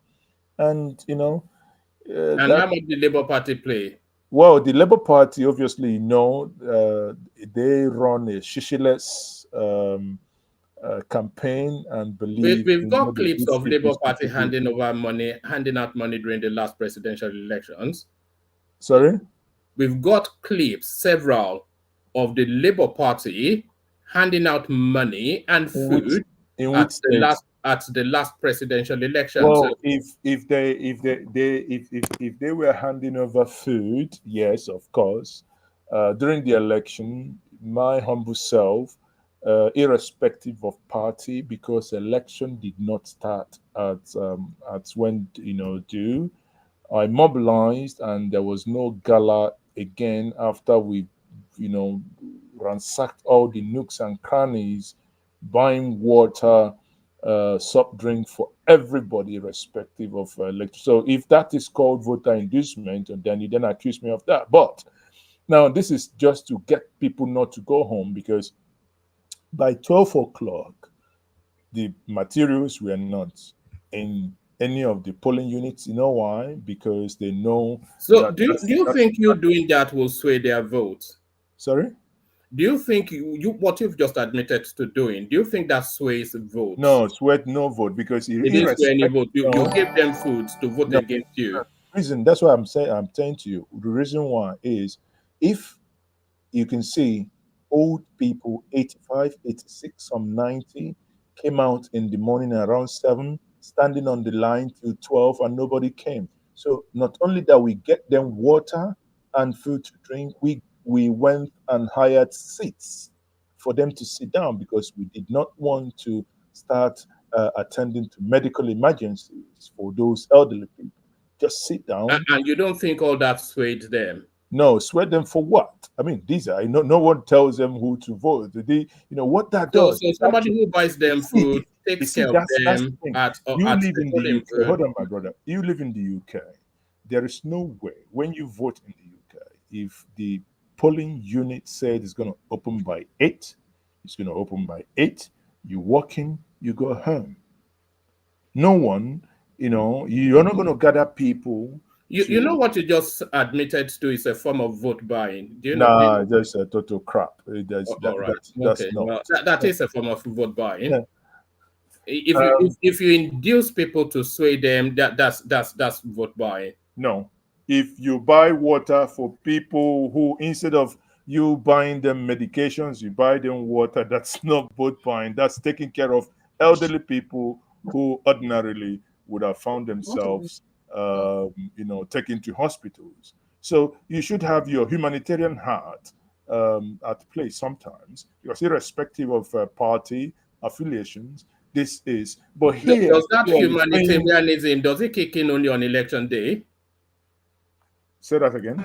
That humanitarianism, does it kick in only on election day? No, it's a continuous. It's a continuous thing. It's just that that's a collection of, that's a coming together of elderly people, and priority was given to the most elderly. Getting them to sit down, and basically doing the job that your former president Yakubu Mahmoud and the government of APC that failed Nigeria for 8 years abysmally couldn't do, that a citizen of a federal republic do. As a good citizen of the republic, I mean, you should be thinking of how you maybe award me with OON for that singular act. I think you should get the highest national honors just for being you. But Amazi, I was just passing by anyway. I saw you on, and I thought it'd be rude for me just to walk by and not come. Yeah, it's good. But this time around, the analysis so far done there on, just like. Are you playing a clip? Because I can. Yeah, obviously, I'm just trying to, it's a clip to alert maybe you to see what those you may be supporting. In this case, I say may be supporting. I'm not putting it to you that you are supporting them, but I put it that those you may be supporting, so that you see how that election was won. But nonetheless, you see, the thing is, it's picking the lesser. Can the Labour Party lose an election without it being rigged? Is it possible? No, in this case, Labour Party lost the election, right? I mean, they lost the election. They're not in the play. You're not going to do a Rose Vivo coming from hundreds of thousands of votes behind, claiming that you won. Is that what we're going to get from No. I don't. No, not in this case. If you have followed the analysis done here, I think that's. No, you are a reasonable person. I have reasonable expectations of you, but it'll be in front of cameras tomorrow. Let me tell you how it was robbed. It will be silly if the Labour candidate goes to court. I mean, I'm saying it here. It will be silly if he goes to court, because I think, however, one thing that has become clear is, as the President T-Pain, who came to London before the election, and in a Croydon restaurant said that the political power is not given a la carte. You have to grab it, you have to snatch it, and you have to run with it. As that has been done, it means you need to do whatever that is necessary to grab power, and the others can go to court. And in this case, I believe either the APC or the PDP will be going to court. I do not think, and it will be silly if Labour does that, go to court with them. Of what use? It's not going to be anything. But I think this case, I can, in private, I can tell you who's won this election, but I wouldn't say that on air before I get reprimanded by those who are looking for who is organizing to overthrow the government that has failed itself abysmally, I must add. Well, that's a different topic, isn't it? And that's a subjective view as well. No, it's not. It's not. No, it is a subjective view. It's not subjective. And it's a view that lacks sophistry. It's not for you especially, but it's somewhat of an unsophisticated view to say that Well, you know, I must say this before you leave that if I have to PDP, change this shirt. I'm not sure if it's right for my stream, but I'm carrying. if PDP that was in there for 16 years and was maligned and so many evil things said about them at the national level was able to hold dollar to about 157 to max 186. 16 years. And within a space of 14 Why months. is the dollar the value it is now? Why is Well, it? you tell me, you guys done your magic. Because we have Lagos illiterate technocrats running the economy. If a Lagosian is an illiterate, then the whole of Nigeria is No, illiterate. no, no, no. That's the only place with an There are. education I in mean, that country. you know who your CBN governor is. We have some educated. Odumeje No, will no, say no, they are that's not answering my question. educated Should I illiterate. answer my question Yes. since you're unwilling to? No, it's because we have a bunch of educated illiterates running the economy who have Because they are grown. running the exact same policy that all of the front runners in that last election said they would, including your principal. No, it's not about following the same principle. I tell you, in a moment where you in a moment where you are in crisis, what you do is stop digging and you start tightening your belt. But what your Are you going to start doing the private jets and all of those usual watering holes that you go to? watering hole you call it? No, that's just the Does your this prime minister little. in England that lends us money, does he have a private jet? You saw Boris Johnson as prime minister using EasyJet when he flies to Europe. Forget all that. No, why would we forget that? That's how we No, spend our useless money that we borrow. you're not making comparisons that align in any way. But how are you able to parallel a country like the United Kingdom with a country like Nigeria? So why do we have to spend more than that? What facilitates for Boris Johnson being able to ride a bike to a train station and hop on a train, even as a prime minister, is 1,000 years of building. So it's not some ramshackle country like your Nigeria, some backwater If nonsense. our president, if were you one man went to the mall, were you to be the president, would you tell me you would not use a linear airline to go and fly into Europe in order to save cost? Well, I don't care for flamboyance, so I'm a different personality. So those that governors then must care. You are getting me into a conversation I don't want to have because I really wanted to just say hello to you and bounce out. But that presidential jet was actually coming out of the Senate. This a security committee that actually recommended that. So was the presidency willing participant? The negotiations had already go back to timelines. The negotiations are already. But it is immaterial anyway. No, it's not. I thought they should have bought 3. They should have bought 3 instead of 1. For one of the top 30 economies in the world. Nigeria never better lie. Look, you can cling on to this 20 billion renovation for, and by the way, it's not for his personal use. It's not for his own personal ownership. It's for the country. The Kashim Shettima revamped villa is not for him to retire to when he leaves office. It's for the nation. So I'm not quite sure. This Escalade that he bought is not going to take it back to Bodilion. It's for the country. So I'm not quite sure. And if the necessity was not there, then it would not have been necessitated. So it's just somewhat puerile and juju and all of this, ding dong that you people do all day. You do it for another 3 years. The guy will win again, and then you do another cycle of it. That's just what it's looking like, isn't it? Okay. You're not punching this guy. You know, let me just tell you where my disappointment is before I leave.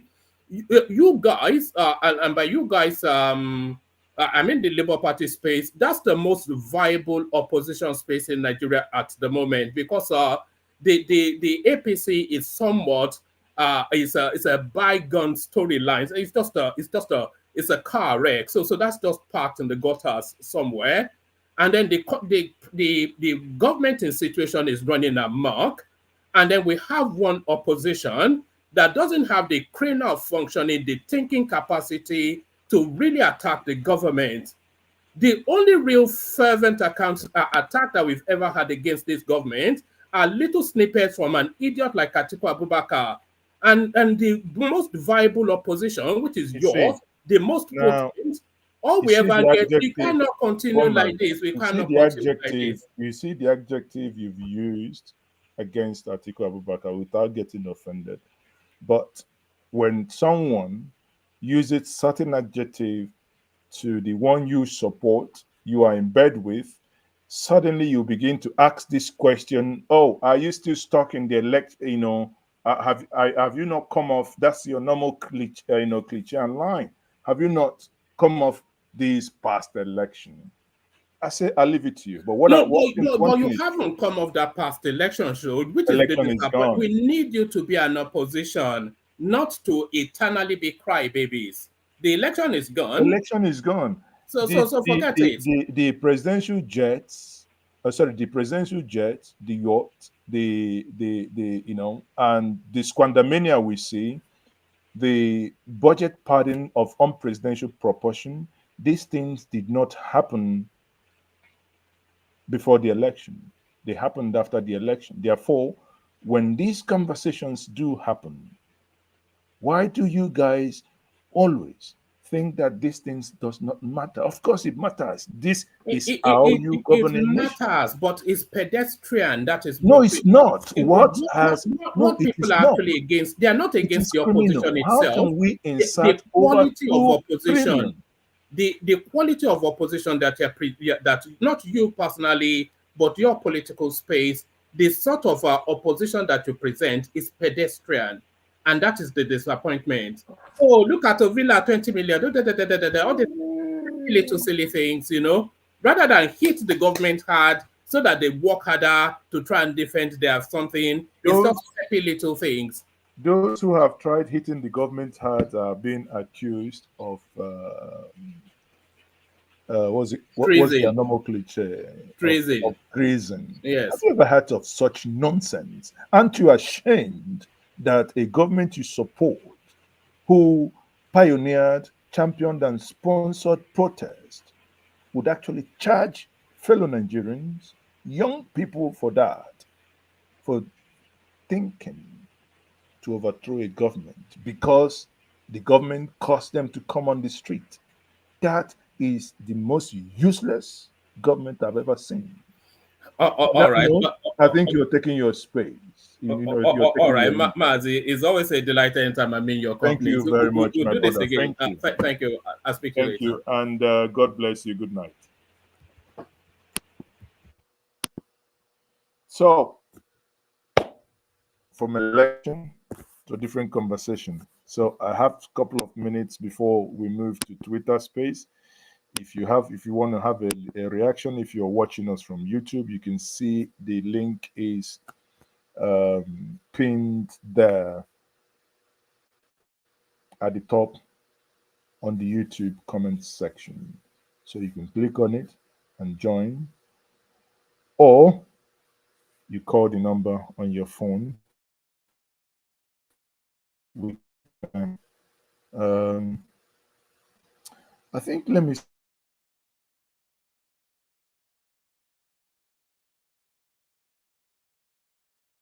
call someone who is in Benin if they are still awake. So let them give us update as to what's happening in Benin. Let them give us real best. I am live. Are you free to talk?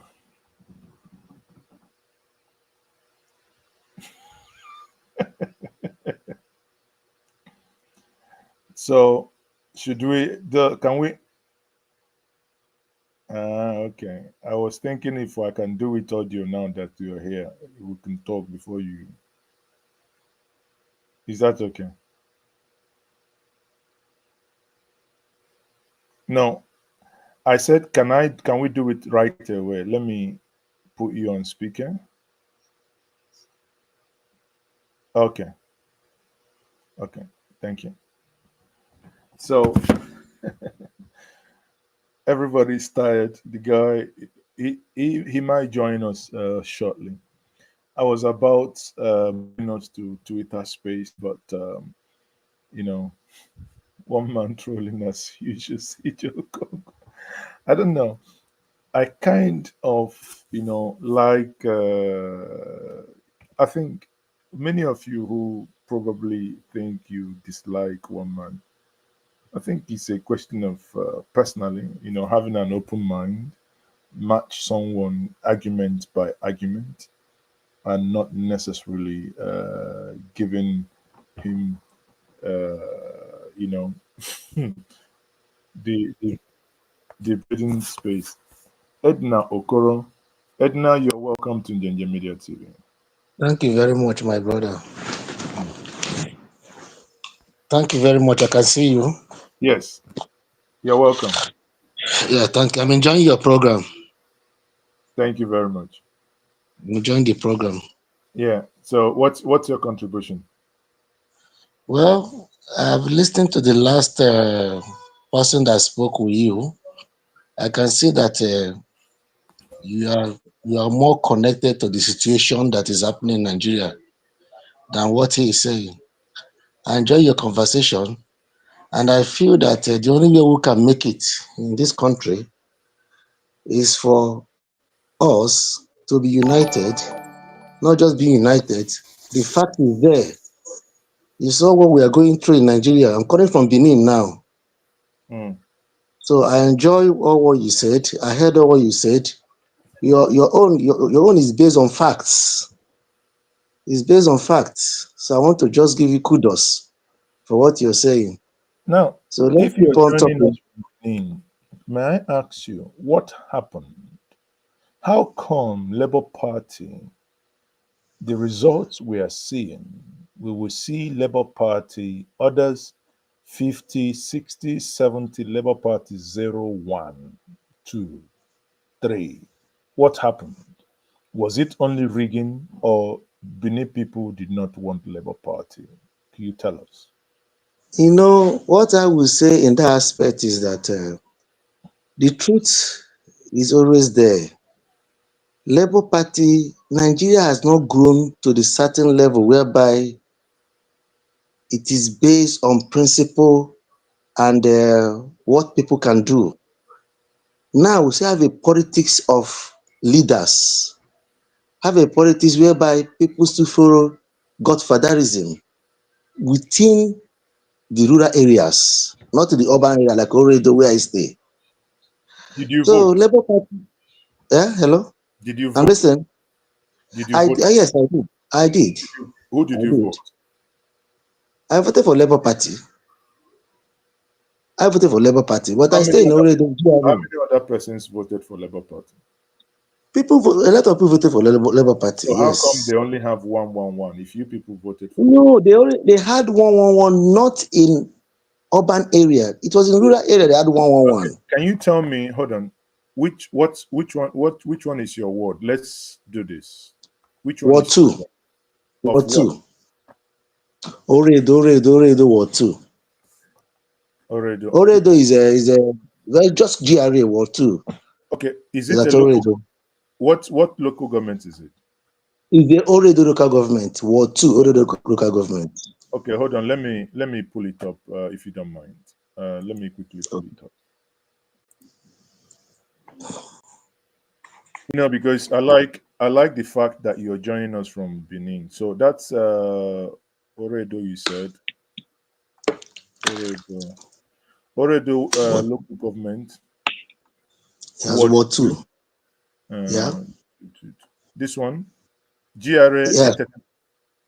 right?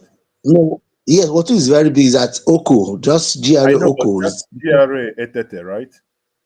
No. This is at already what is at Ogbazu. They what call Ogbazu around the primary school. That is the Ogba Primary School. This is Oredo Ward 8, Oredo Ward 1. Okay, hold on. Let's go to Oredo Ward 2. Then we Oredo Ward 2. So, okay. So which Ogba Primary School.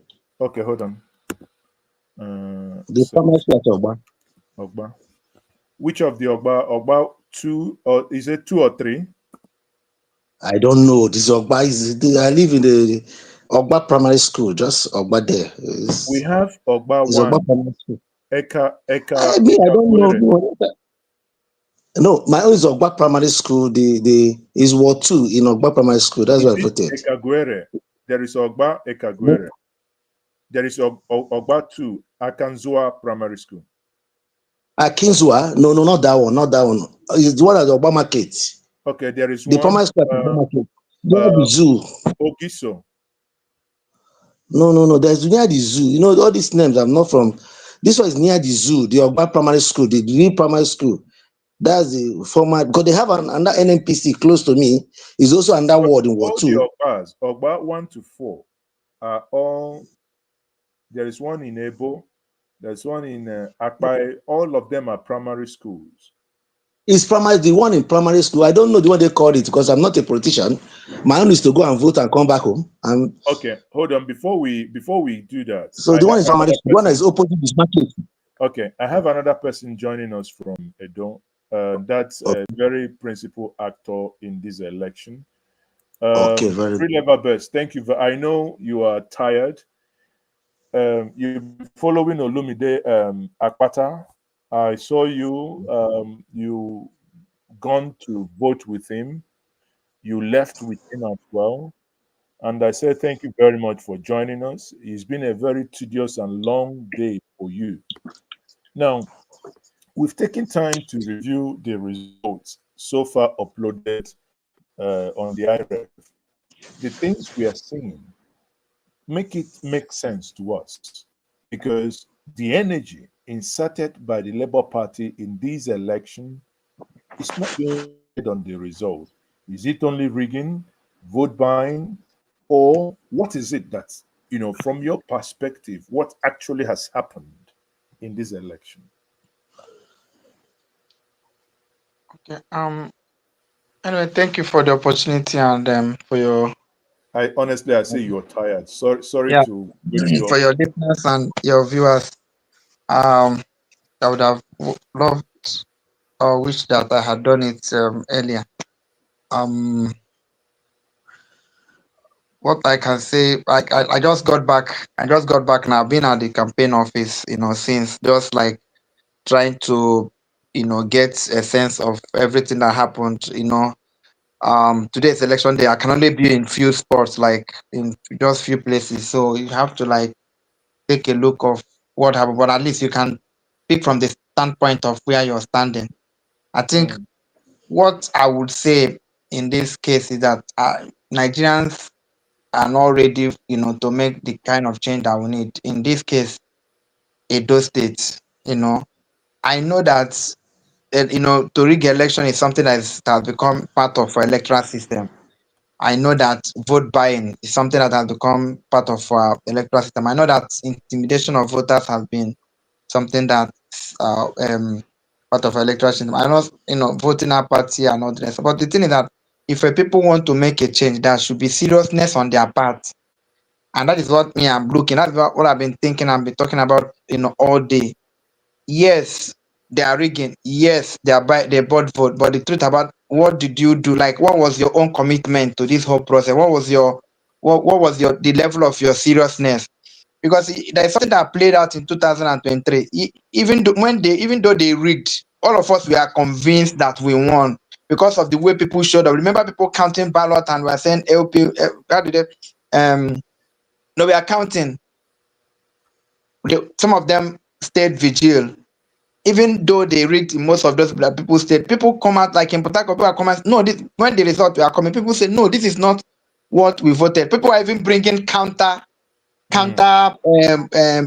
result to say this is what we signed. This is not what. So it's easier if even if the government, even if the government will run away with it, but at least you'll be able to have something in your hand that you are going to say this does not reflect, the will of the people. And I've seen that what is going to keep these people in power, for a long time, is the unwillingness of our people to show these people that they are tired. And I think Nigerians are not tired. Nigerians are finding an excuse to be where they are, because staying at home is not the best. If you say, oh, because your vote is not going to count, then staying at home is not the solution. If you're staying at home, you're going to suffer, you're going to also have pain. So why not come and have that pain, and perhaps that pain might make sense? Is it not the general thing that people say in everything that you're doing? You go and write the exam, you fail. Will you not say because you wrote an exam and you fail, you're not going to write again? Or because the fear of you might write again? The only way you can succeed is when you write and write, you get better. And perhaps that lecturer that doesn't like your face, or who, like, maybe suddenly you might, or you beat him, or you become more improved, is the best way forward to always show up. Not showing up is not the best way forward. Yes, the argument, oh, my vote will not count. No wahala. But is staying at home the best? Because when you stay at home, you have given your enemy a long rope to rope you in. So what happened in Edo today was a disappointment of the Edo people who are not willing to make this needed change. And Olu's campaign, why I'm so even that I'm not so bitter that we lost, right? I'm not so bitter about it. I'm more bitter that our people did not show up. Assuming we show up now, we would have been on the streets. Assuming we showed up now, would have been on the polling unit centers, would have been at the rec center saying this does not reflect our vote. Even if at the end of the day we'll march for 3 months and we did not get that result, it will send a message. It will send a message to the government that these people are waking up. Because if this is the case now, that they will say, oh, you can imagine Olumide did not get this vote, did not do, what is the point? It's not giving us the momentum that we need to continue the fight ahead, because these people are not going to give up easily. It's just something that all of us should know. They're not going to give up easily. And what do we do as a people? Should we not say, okay, because APC is there, we are not going to vote? If you say not going to vote, they're going to be there forever. Are there any time they are going to say, okay, and now we are ready to go, you people can now come out? It's not good. That day is not going to come. So my total, reflection from my standpoint is that our people did not do the needful today. We let our gas down and we let our guy down too, because they did everything he was supposed to do. And somebody was saying, oh, people will come up and say, perhaps he did not pay money. It's not. Can you outpay the government? You cannot pay them. The example I keep making. Edna Okoro here appears to disagree with you. The moment you say that Olumide did everything he's supposed to do, he's saying no. So, Edna, why are you saying no? Why I'm saying so is that I'm not a politician. Olumide only works very well in urban area. Election is not being handled only within the urban area. Look at the hinterland. Look at those in rural areas. But even when you look at areas, are you? Sorry, the person speaking from here. Are you in Edo? Yes. So, which part of Edo are you? I'm in GRA. I'm in Oko ADP. Oko by opposite NPC. Tell me one person in this campaign that campaigned more than Olu. Now, listen. I'm not saying whether campaign. Tell me. Between Aswe and the APC candidates, how many of them campaigned more than?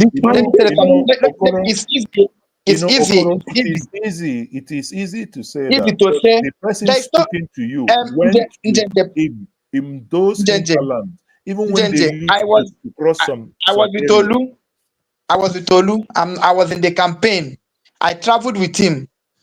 Olu went to places that people have not gone to campaign before. He went to places that no politician have gone to that place. Have gone to that. Just like when Peter Obi went to Brno, he went to two places like that. I've forgotten the name of that place now. That no politician has gone there to camp. Olu went to places. Do you know, like, it was what Olu did was like magic. There are places that will go to our vehicle will break on the road, will stop on the road for hours fixing. There are places we will go. In short, the last place he went was, we went to one place, I forgot, because I'm not from Edo, I don't know the names, but he went to the creeks. There's a But community can he I went just tell to. you something? Can I They've just not tell you something? listen. There's a place he went to. There's a place he went to. They've not seen lights. They've not had light for 10 years. If you say he campaigned in the urban, the people he campaigned in the urban, why didn't they show up? Let's assume Exactly. he won Benin today. He I voted won for him. Benin, and he did not win those places you're talking about. It would have been, Now, but the thing is that he real went level to best. those Hold places, on. not Real level once. best. There's Hold no on. local government Olu did not go to up to 3 times. There's no local government in Edo State that Olu did not go to up. Real That he did level not best. have Hold people there. on. He did not have Let presence. me Nobody. hold on. Let me ask the Okolo. In your polling unit, how many people voted for LP? You see, No. there's a way. No. Okay, my In point is, your, how many people voted I for it? know more than 20. No. I know more than 20 people voted for him. I I have did. checked. Listen, I have checked all the Ogba here, all the Yes. primary school in Ogba. There is no one that has up to 20. I think 17 is the highest. I can pull it up But now. I know people that voted more than 20. No, I the just check question where I'm I voted. asking you, did you Okay. stay back to see the final result sheet? How many people voted for LP? Why would You I didn't- wait to see if I already went there to vote for Obi, to vote for Orimide? So you voted I and like you left. Orimide. Okay. I voted, I left.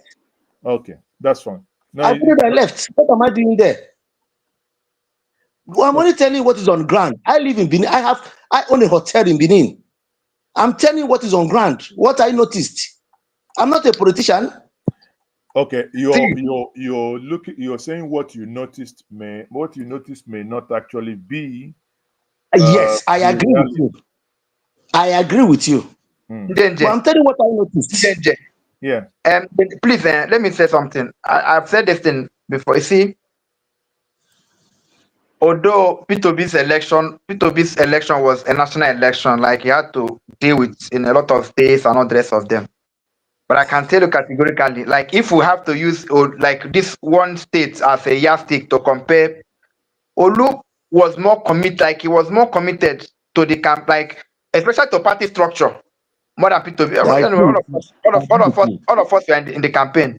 Like to I agree to with you. come and say, Labour Party, what is it that you need? What are the structures? Like every local government, you can imagine. Do you know what he bought from primary election? He bought Yeah. vehicles, and that is all the chairmen in all the local governments. He bought a vehicle. Why did he?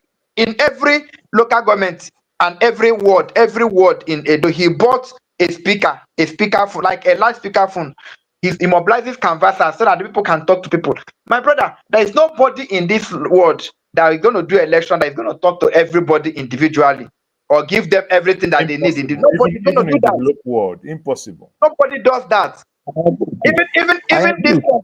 If you're following American election, you see that there are places now that when Trump went to visit Phillies or something, Republicans have not gone there before, and that has not stopped It's true. Republicans from winning votes. Politics is dynamics. Olu did so much, and people also disappointed. And I don't know what the result are because I'm not paying attention to what the figures are. But I just wish that the people who have this agenda that so is the turn off, because after all, the APC candidate is also from Edo Central. At least it can also be because by the time APC win, those people who are looking for Edo Central agenda, they would have gotten their wish. I pray perhaps at the end of the day it goes like that, so that the suffering, the madness will be complete. So the madness will move from federal government to state. APC. So that let us know, because they made this argument as though what is going to solve the problem is just zoning it to a particular. You see, regarding Okoro that is here, he said he voted in Ogba, right? And I'm looking in Ogba here. This is a primary school called Ovbo Primary School. LP. Total. No. Sorry? No, I say, my own is Ogba, OGB, Ogba Primary School is at That is it Oko. now. This one is Ogbana. It's I can't see it here. OGBA. Wait. Hold on. This is OGBA3 Primary School, right? And you can see APC 1, Labour 2, PDP 32, 36, right? No, that is Hold not. on. That's what I voted. We are more than Okay. 100. I went there. You see, now, That's what I voted. Oga, as long as you left before the result were counted, Okay. if you really stood for someone, one would have expected at least you stay back when they were counting. You can take your phone now, because if you had you snapped something with your phone, and I'm pulling this fact here because this is IReV, this is live, and there is a variation. You should be able to, for instance, here, all these things I'm showing you is these are various centers in Ogba, right? And you can see ADC 1, APC 30, Labour Party 2, PDP 58. It means from the samples that we have, now I move down to this, from the sample we so far have, that PDP is leading in all the polling centers in Ogba. The place you claim that you have massive amount of Labour Party there. Look, APC 29, PDP 54, Labour Party 3. How? That's not true. No, can I say something?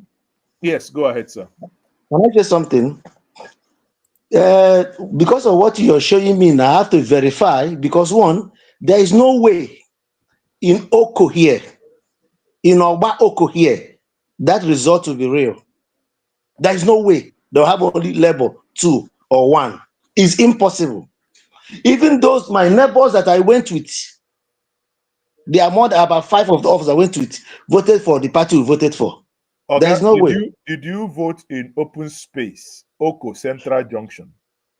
Not Oko Central Junction. It doesn't, because ask Ogba opposite. I don't know. I'm not a politician. How would I know? Oko NPDC by NPDC. That national NPDC here. I'm trying to explain where I live at opposite NPDC. I'm doing of Home Lodge Hotel and Suites. Is where I voted is Oko NPDC. That's Ogba Primary School. I'm explaining. Maybe I have to find out. I have to find out then. APDC, you called it. I can't find NPDC. NPDC. Okay. NPDC. Yes, the regional headquarters. The Thomas at Oko. Ogba here. How would I not get there? I don't know. Anyway, it's real level best. You're back. Okay, no, I will call you back. Maybe I'll call you back. Let me find out. If you can find out. So I mean, you see, I think it's always easy, as we have found out now, to say that someone hasn't. Oh, he didn't go to the hinterland. I saw the videos coming out, being shown out. Even in the last days, I see that you guys were in the campaign. Sometimes 9, 10 o'clock at night. There are times we sleep over. We sleep over in that place because can't come back. There are times we'll come back, we'll go back to Benin by 1:30, 2 o'clock. On the 18th day of the campaign, we went to stick. It's not even going. We are saying that he went there like 3 times. During the primary, he went around Edo 3 times. During the campaign, he went round again 2 times. And these places are not places. It's not like driving. These places are not places that you just drive on the road. There are places. The roads are bad. You can't, like, for you to put your cars in those places, and not 1, cannot 2, cannot 3, cannot 4, cannot 5, cannot 6, cannot 7 cars. At times 10 cars. In all the places you went around with him, where do you think he had the high? Because what I've been trying to do since I started looking at the IReV is to see where is his largest concentration that he could get the highest amount of. I can't say, because even from now we've not even gotten the results. I'm saying that our people did not come. People did not even come out to vote. This man is saying, now how can you go and vote? He said, don't know where you voted. Which talk is that one? So how can you live in Benin? You went to a place and voted, and you don't know where you voted. The issue is that people, like, I'm not saying that they did not rig.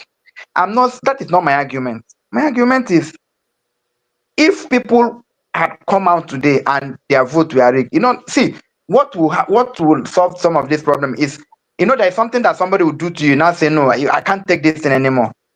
The person who didn't come out to vote today will just be in the house. I say, I talk I'm now, say, then go rig am, right? But if you had come out to vote, spend time, and somebody wants to rig it, you'll be more angry. People cannot, let us. That's what I've been saying today. We'll have to. I think to summarize what you're saying, I think I can hear from you that the people themselves are not hungry enough to stand for something. That's why, everybody is like, well, they've rigged it. Because listen, it is, I have tried as much as possible. When I did earlier stream before, I had people here and I said, can you tell me where, they guided me to say, this is where we have universities. Because I'm like, I know how the obedient behave. I know how the young ones behave. So who really wanted to have this man? And I'm trying to put my finger to that reason, beyond rigging, beyond inducement, beyond low voter turnout. What is it that led to these? Pardon me, but the result is abysmal. In some places, APC or PDP will be having over 50, sometimes 100, and Labour Party 0. And I say it's not possible. It's not possible. One, polling unit after polling unit, 0, 0, 0. Come on now, don't be like that now. Haba. It doesn't make sense. I look at this is Benin, right? This is New Benin. New Benin, I believe it's the New Benin I know, that is the town. And I'm looking at Oredo local government, for instance. And I'm looking at here 20 APC, 30 PDP, AN51, Labour Party 4. Look at the margin. Now, see the abysmal thing. Total number of people registered to vote 319. People that came out to vote only 59. 59, and how do you want to change? How? 59 people came out. I don't know. If not like this, 20, I 29. said, then where Olude voted, there is 620 registered voters in those places. 620. Less than 100 came out. And that's how you want to how can you You drive understand? change So with that? how do you win? If this guy that is making this statement that, oh, he did not campaign in the hinterland, okay, he spent all his money in the GRA. Why didn't it would have been the case that he won all Benin and he could not get from the hinterland? We're even Exactly. expecting that we're expecting that a majority of our vote will come from the hint, like those places he's talking about, because that's where a lot of resources. In going to those places alone, P2B followed him to some of these, constituencies too. So people, I know that when something happens like that, people want to blame. Yeah, we have a lot of blame to go around, maybe. But the truth about the matter is that can you outspend the government? Cannot outspend them. The only thing I said is that if people had showed up, they can imagine that polling center where Olu voted. There is over 10,000 registered voters in those. 10,000. You can imagine if 7,000 had showed up there today, and they want a change. Tell me the person that will. Tell me how much you're going Okay, to look buy at this them. one. How can you have 971 people registered to vote? Only 103 came. Out of that 103, 4 votes were cancelled. You have only 98. And so allotted. APC 36, Labour Party 5, PDP 58. How? If you look at the clean vote, basically you have over 87% of the people that registered stayed at home.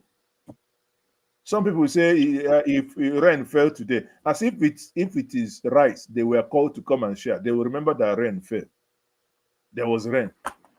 Or if they were, I don't know, but real level, this is not making sense. I don't know if somebody could make this make sense for me. I've looked at it, aside some pattern that I discovered earlier, but aside that, it does not make sense. Does not So make sense. like I said before, in 2023, you see where this kind of vote will come and somebody say, no, this is, you Yes. understand, I voted in this unit. This is not the result. I voted. So the person will be showing you a counter Yes. result. Correct. Right? I'm not saying my argument today is not, oh, we did not. No, yes, So they rigged it. where were all these LP agents then? I said where one of us voted. So the guy was one of our cameramen. So he went to vote.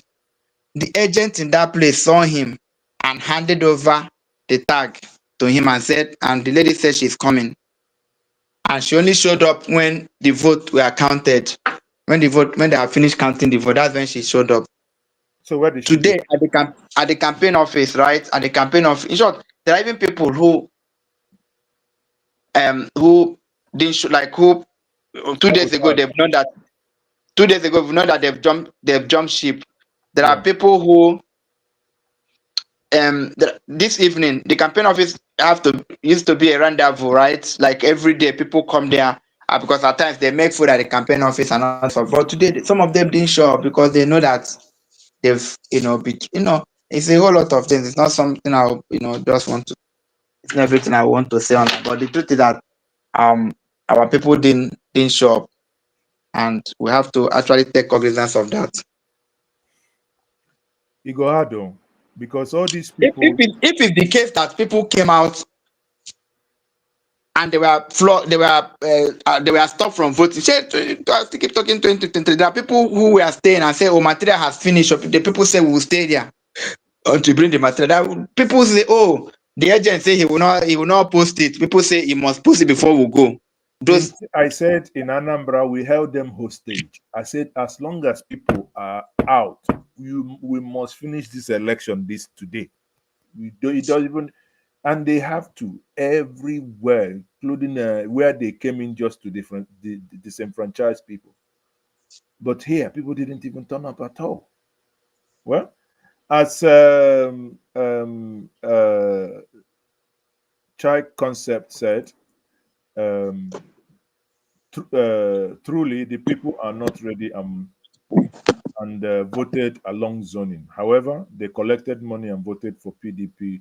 No mind that guy. So they collected money. I don't know if it's enough that. Yeah, PDP was in that instant. PDP was there. PDP was buying votes. APC was buying votes, and I remember getting there in the morning, and it wasn't like somebody voted and stayed in line and was trying to carry. It wasn't like God. I was like, no, if you voted, you don't have to be in line. You don't have to be there. Voted, you can still be at the center, but you can't. It can't be. It can.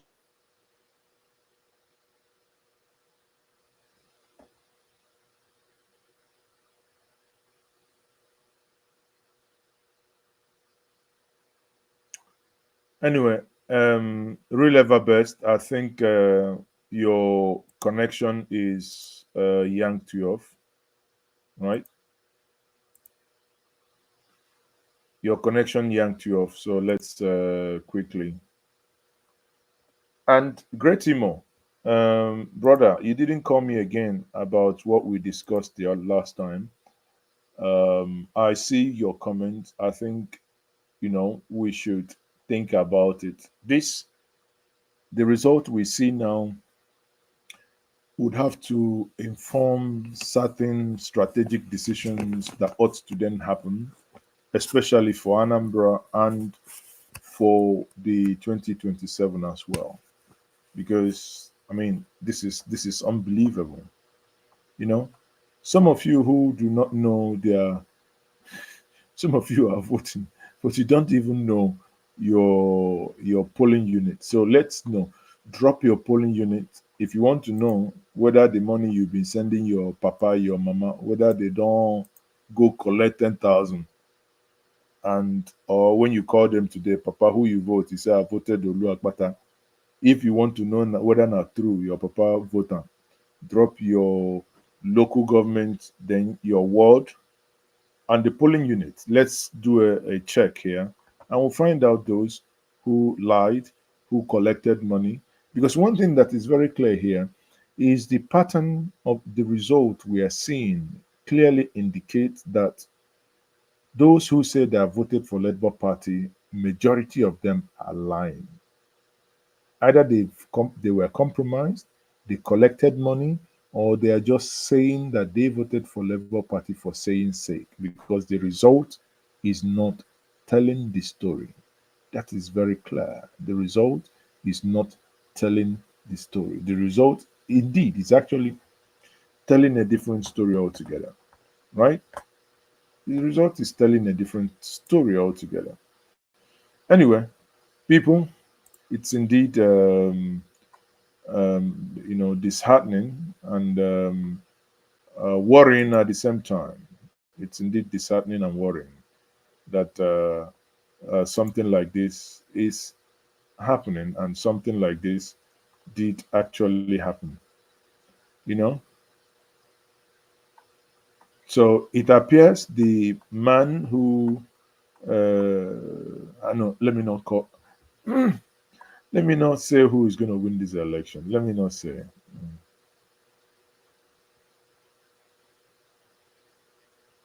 Let me not say this who is going to win this election. But it's there already. Let me tell you.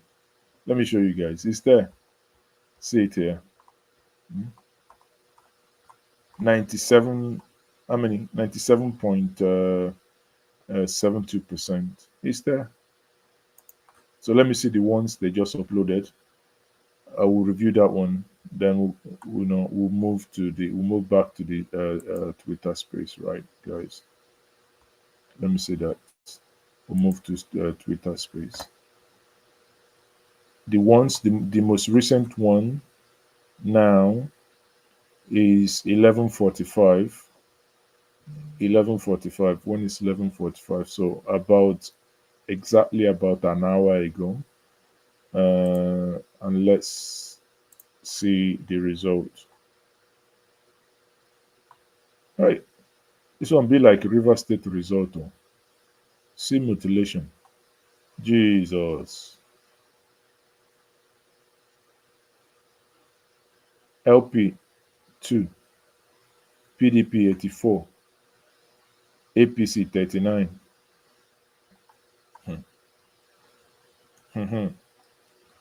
Hey, I'm not going to talk. I'm not going to get me to say who has won this election. I won't. This is how a result should actually look like, right? You can see that this result was signed by 3 different people: 33, 36, 22. This is how a result should look like. You know, that the margin are not that crazy. But what we have is a total alienation. Which one will be this one again? Nwachukwu Chinyere Vivian. What's going to happen? Office of the Governor. Edo. OVA South. Blah, blah, blah. Reason for election not held. Cancelled. Overvoting. Oh, there is overvoting too. See, that is rigging. Overvoting.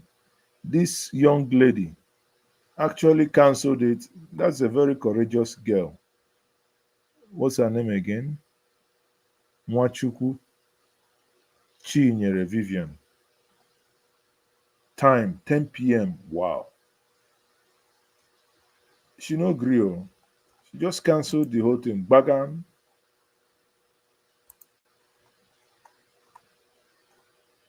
429.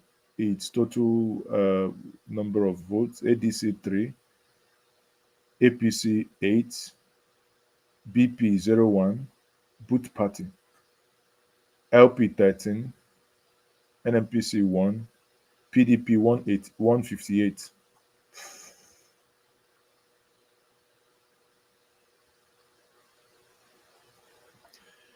Now, wow. These people too do. Community secondary school Safarogbo. Let's try this one as well. Community Secondary School, Sakpa. So why is nobody subscribing again? What happened? Okay. Reliever Best, hold on, let me bring you in. Network went bad, so I was telling you that I was going to leave. I now realized that you were not even No, here. you were frozen, and I assumed, obviously, since you were tired, that you were going to just go have your shower and go to bed. You know, you've Yeah, done. I don't know my router. I don't know the battery.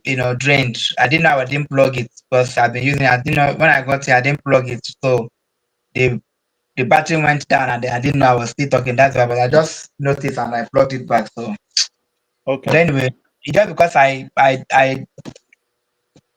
wasn't sure that you got my final thought. That's why I came back. I was saying that I have to go and sleep.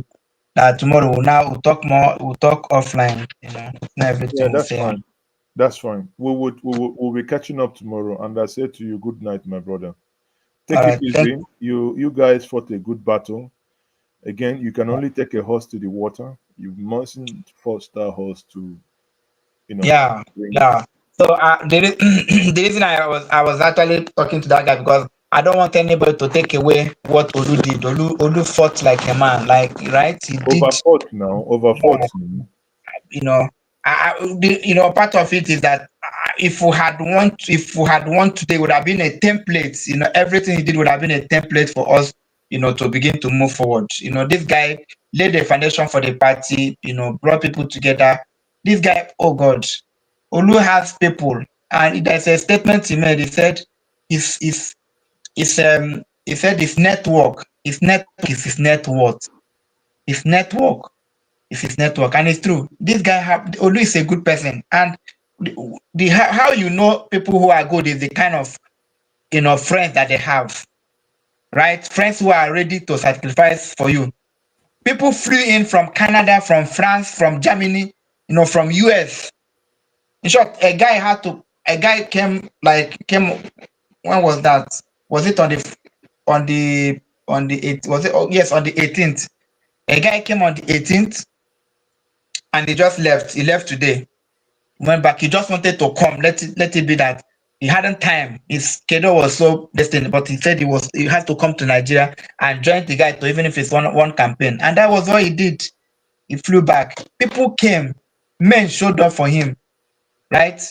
Anyway, we'll talk offline, Sha. No. So these are the kind of people who want in leadership position. People who have goodwill accounts, who people can vouch for. And this guy is not like so. Olu is somebody that can walk up to somebody and say, "I need 200 million," and the person will give him and will not mind. So those kind of people, is he not going to go into government and eat people's money? He's not going to do that. Anyway, the bad road in Edo likely to continue. So water fit swallow more people. I don't even know. I'm not looking at the result again. I don't. The worst thing that will happen to them if APC win, then they will now enjoy their government in But peace. I think it's getting likely that that's going to be the case. Uh-huh. Everything is being put in place. Uh-huh. In So fact, that that is actually their Asian agenda, so, and luckily for them, the APC at least is from Asian. The Asian agenda will complete. So all of us, the madness will go around. and the next thing will be so that Trump will also win America, so that this madness has gone global. No, Trump, my man. The best thing that happened to is that it's good for Trump to win for the world to be at peace. So please, before they I don't know the agenda. Before you know that they will not sell transgender to us. I don't like talking about. I don't like for that. For that, I'm not be talking about Trump and this because I have people who are close to me, especially my sweet angel. She hate Trump. Trump. She's a trumpeter. Eh? She's a trumpeter. No, not like Trump at all. Anyway, let's leave that one for another day. Thank you very much and good night. Thank you, my brother. Thank you. I appreciate it. My regards to your family. Yeah, we don't. Ngwan, Jisike Nwannem. Oh, there. It's getting interesting. It's getting interesting, people. At the end of the day, like I was showing us the results that we are looking at here. No be it's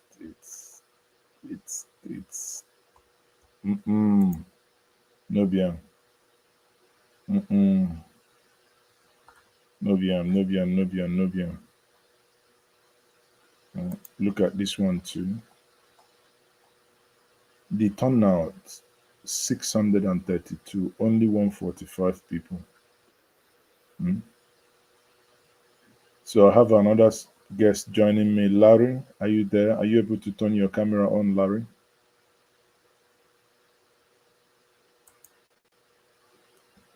Larry, are you there? Larry, are you there?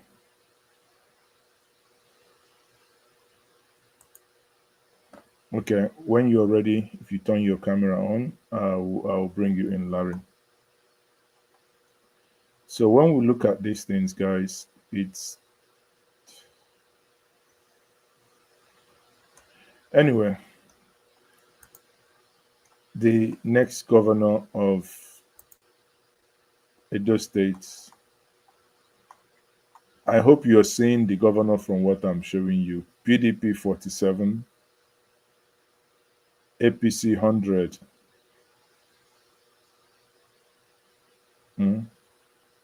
Labour Party 2. I mean, some people will say Kole work, work or Umaza Secondary School, for instance. APC 150, PDP 102, Labour Party 1. How about now? I cannot talk what I they think of it. I mean, it's just pure nonsense. It doesn't make sense. It does not make sense, people. It does not make sense. It doesn't make sense. Open space, for instance. If you look at this, 23, PDP 18, Labour Party 0. How about now? Kilo happen. Nke gịnị ji wee mee? Ojumu Okwa Primary School, 22 APC, LP 6, PDP. For me, this is more like it. This is more like, even if you're losing, but not some. It's not like these things that they are bandishing around. Old Community Town Hall, 126, sorry, 25,621.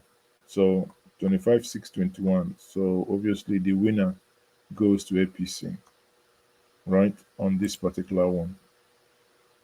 Awori Village.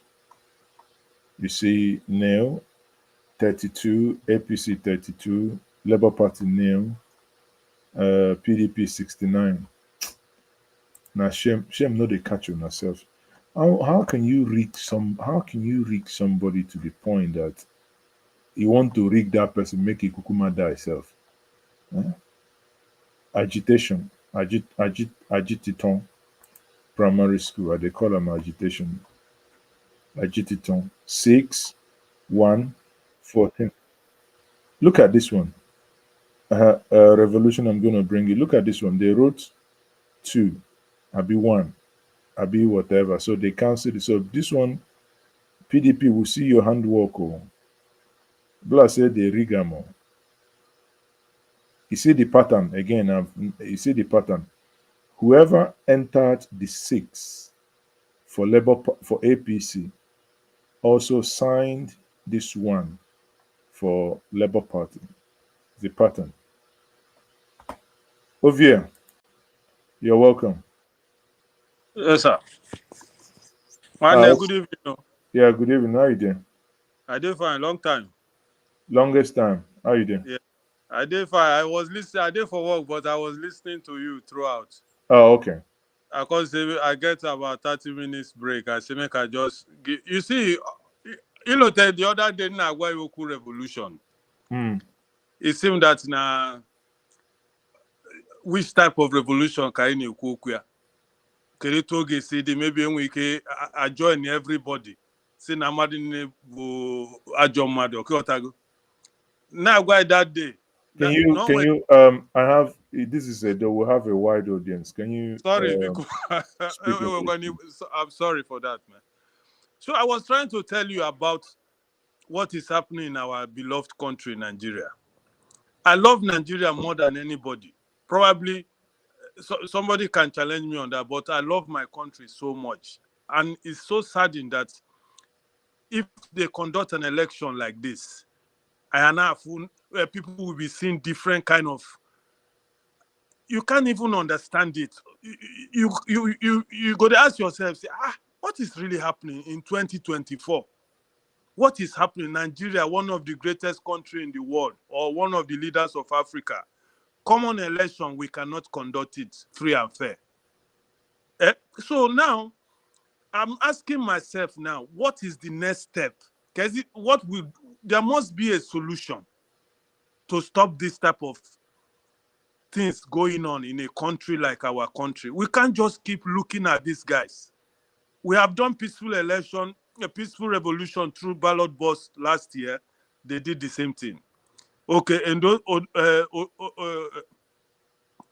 Edo State now did their own. Look at, I think it's from your station I was listening, that there are some polling stations that had registered voters there. The people, they recorded more people. What are we doing about it? Are we going to just keep looking at these people like this, suffering and smiling? That is why we are calling for this revolution. Revolution, it doesn't mean to destroy.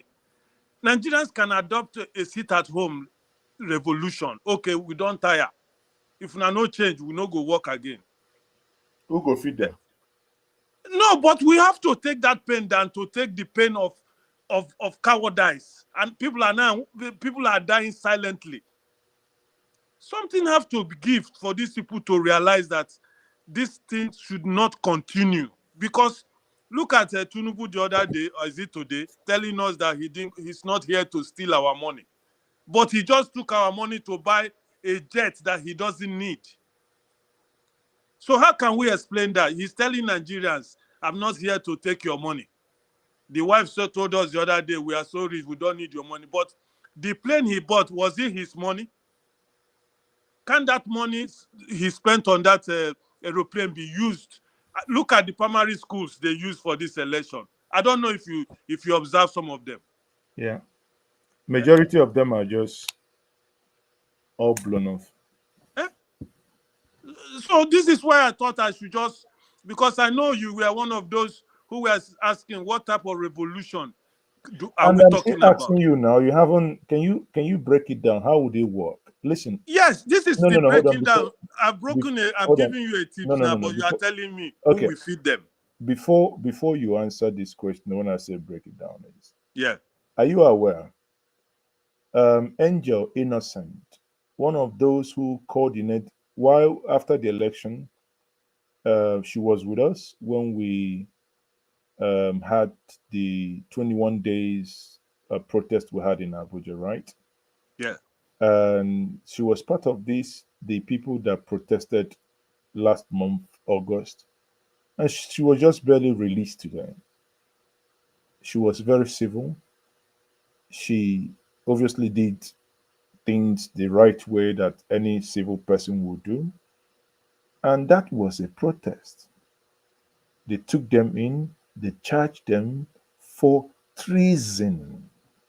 Okay. For just, now the question that I ask is, what is then the alternative? Because if you say just a revolution, it's, I mean, it sounds good, revolution now. What's the strategy? If protest is being charged with treason, I don't know whatever they would then charge those on the revolution. So if No, you can help me out. but what I'm trying to say, let me clear myself and make Mm. my point to you clearly, because it's something I've thought over and over. I worry a lot. I'm asking myself, they told us when you talk, they say, go to the ballot box. You understand? That's the first Mm. game. We've been to ballot box all night. They convinced us they are going to do it electronically, no wuru and all those type of things. Nigerians came out in large number because most of the people have already given up that no election in Nigeria will be successful. So they fooled us last time, electronic, blah, blah, blah. People came out. Everybody knows that LP won that election. Even they themselves know. Despite the fact the man told us, snatch it, all those things, he lost in Lagos, where he claimed to be Godfather. Lost in Abuja, where they claim they know everything. So, we have tried those peaceful way. Protesters came out the other day, they packed them. Say, why did you protest? Normal protest, so that's just like a family. Your papa do something, you can't say, okay, you know, go chop. They come, they go beat you again. Okay, those are the things. So, what is the last solution? Because we can't keep looking at this situation like this. This is what I'm trying to say. Something have to be done to change something, to at least to let them know that they are not leading fools, to let them know that we are not animals, to let them know that we can't keep suffering and smiling like our brother may so rest in peace, one of his biggest songs, Suffering and Smiling. We cannot continue, especially in this modern world that many countries are developing. People are waking up. Even neighboring countries are changing. The systems are going well. But we, like Yoruba, we call Agbaya. You understand? The big brother, the main people with the whole money in Africa, with the whole resources. There's nothing that is lacking in that country. Some group of people came in, turned everything around. So what I mean now, like, let me make it clear, your question is, people protested, they locked them up, charged them for treason. What will be the punishment of people who revolt? But what I'm telling you that the only solution left, in my own view, and view of so many Nigerians, whether they talk for corner, this had even Showore, our man, has said it openly. The only solution is to defeat a bully in this life, or anybody who bullies you. The only way you can stop that bully is to, when he slap you, slap him back. Because if a bully slap you, you dey beg him. The next move is to give you head boot. Because he give you slap, you begin to beg him. And that slap where he give you, you're not supposed to give you the slap. Because he know you're afraid of him. He's bullying you. So when he's bros, I beg now, head boot go follow him. So Nigerians have been pushed to the wall, which you and I know. But Nigerians game now, the religious people will tell us to keep praying. It's a spiritual way. Why the religious leaders are living fine, enjoying. So what is the next step now? The last step solution that I personally think is for us to revolt. Anyway, thank you very much. I think I'd always said, um, my concept of all these things is always very simple. Any idea or proposition anyone brings in, that individual must be ready to be a partaker, if not a leader in such. Of Because course. we must stick our you know our energy, our mind, whatever we have, where our mouth is. So I think I have someone else join us. Okay, is left. Okay, that's fine. So I mean, I hear you loud and clear. Omar Elesore would always say revolution now, but that's where it stops. I do not think that he also has a clear idea as to what is that revolution. I mean, it sounds good. I wouldn't object to it. If it's if it's gonna be a way out, I would actually not mind to join. as long as it's going to, yank all of us off this mess. So I think Tony joins us once more. Let me add Tony. Tony, are you there? Yep. Okay. Where are you joining us from? From the US. Okay. The way you said it from the US, we don't know now, so that's why we're asking. So what's I feel sad. I feel very sad for my country. I are you from feel Edo? very good. Huh? Are you from Edo? Well, yes and no, because my state used to be part of that region when it was Midwest and Bendel. So which state? And Delta. right now I'm from Delta, yeah. Okay, that's fine. So I what I am still totally at loss as to how we can do very basic things as organizing a free and fair election after how many years of so-called independence. I feel sad for my country. I unfortunately I relocated from Nigeria in 2015, and I just out of a desire to just stay away for a while and cool off and see if battles I was fighting, because I didn't quite like what was going on in Nigeria, and so it still hasn't changed. Things have gone very bad. Things have gone very bad, and I feel sad. We have lived our lives, and I feel particularly sad for the young ones who are coming. And this is the kind of country that has been bequeathed to them. Very sad. Well, we will keep pushing. I think aside if sorry, where is the noise coming from? Okay, don't worry, I've muted you. Aside those who, if you are joined us earlier, aside those rigged election, one thing we have established this night is when the people are ripe for serious change to happen, as we have seen today, they would have to take their destiny in their hands. And as things are happening, because a lot of people collected between 5 to 20,000 today to vote for a party they were not willing to vote for. Now, are you going to blame the government on that individuals have resorted to collecting peanuts and to hold on and to suffer? I know you may argue that poverty has been weaponized, of course. That's a point.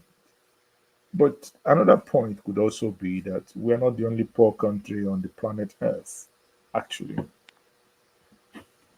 Could it be that we are that greedy that these things doesn't matter to us? I do not know the answer.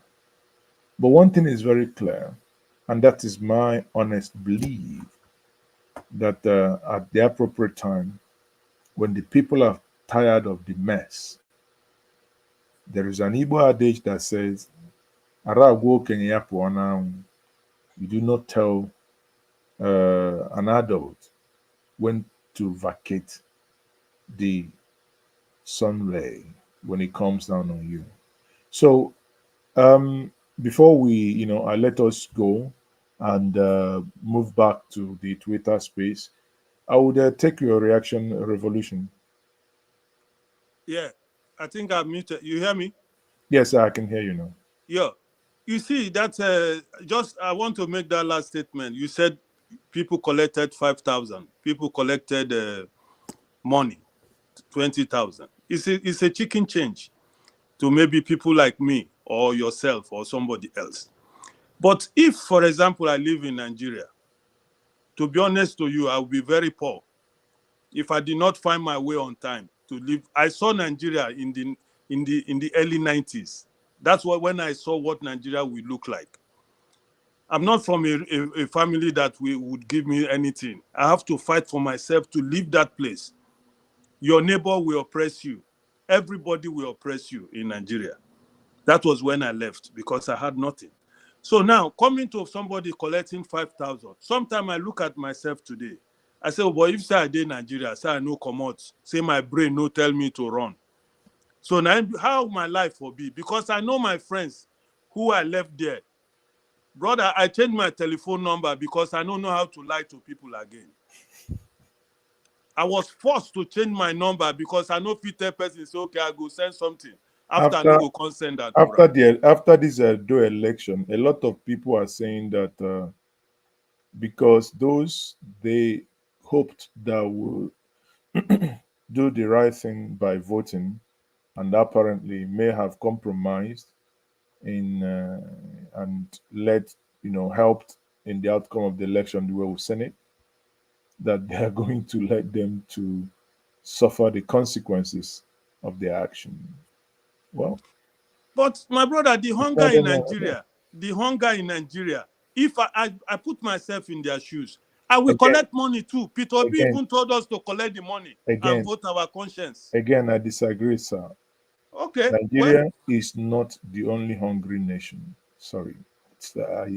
Listen, have you actually gone to some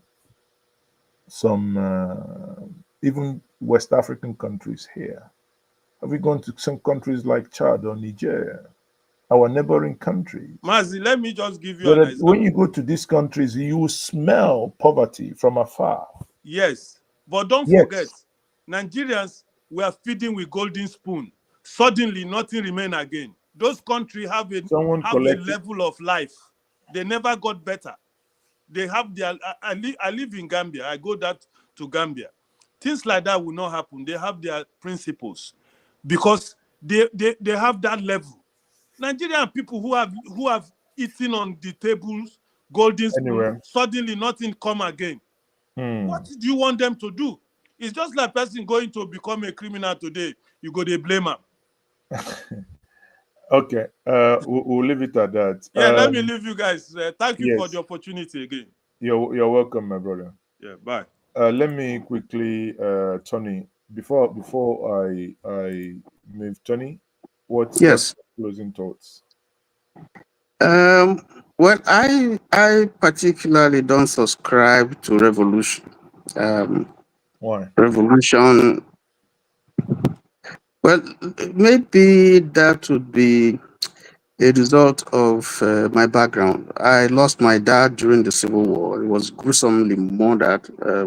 My town was one place where there was a pogrom.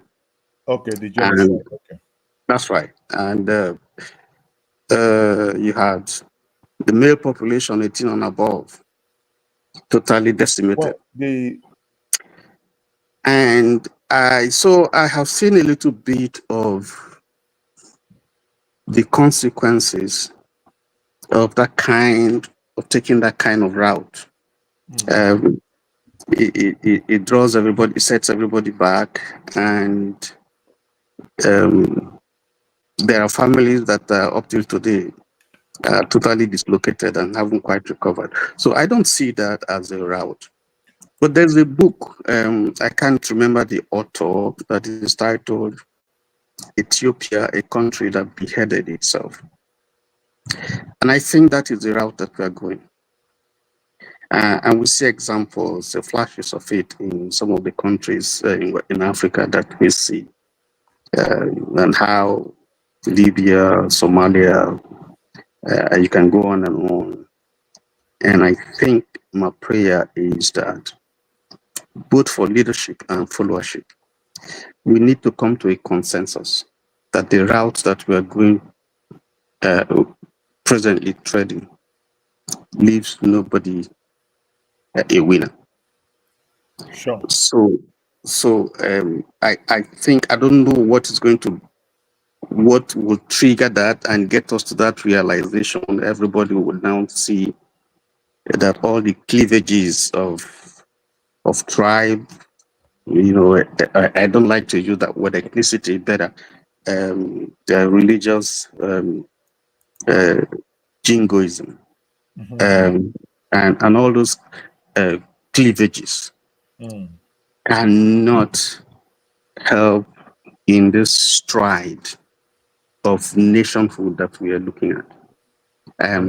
I think we have to come to that point. And I think all these forces, all these things that we are seeing are gradually filtering to a situation where we would somehow, I don't know, and I take God out of it because God has given us the will.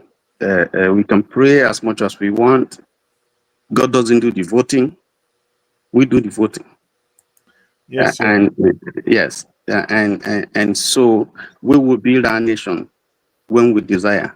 When we get to that point, I believe that there will be a turnaround.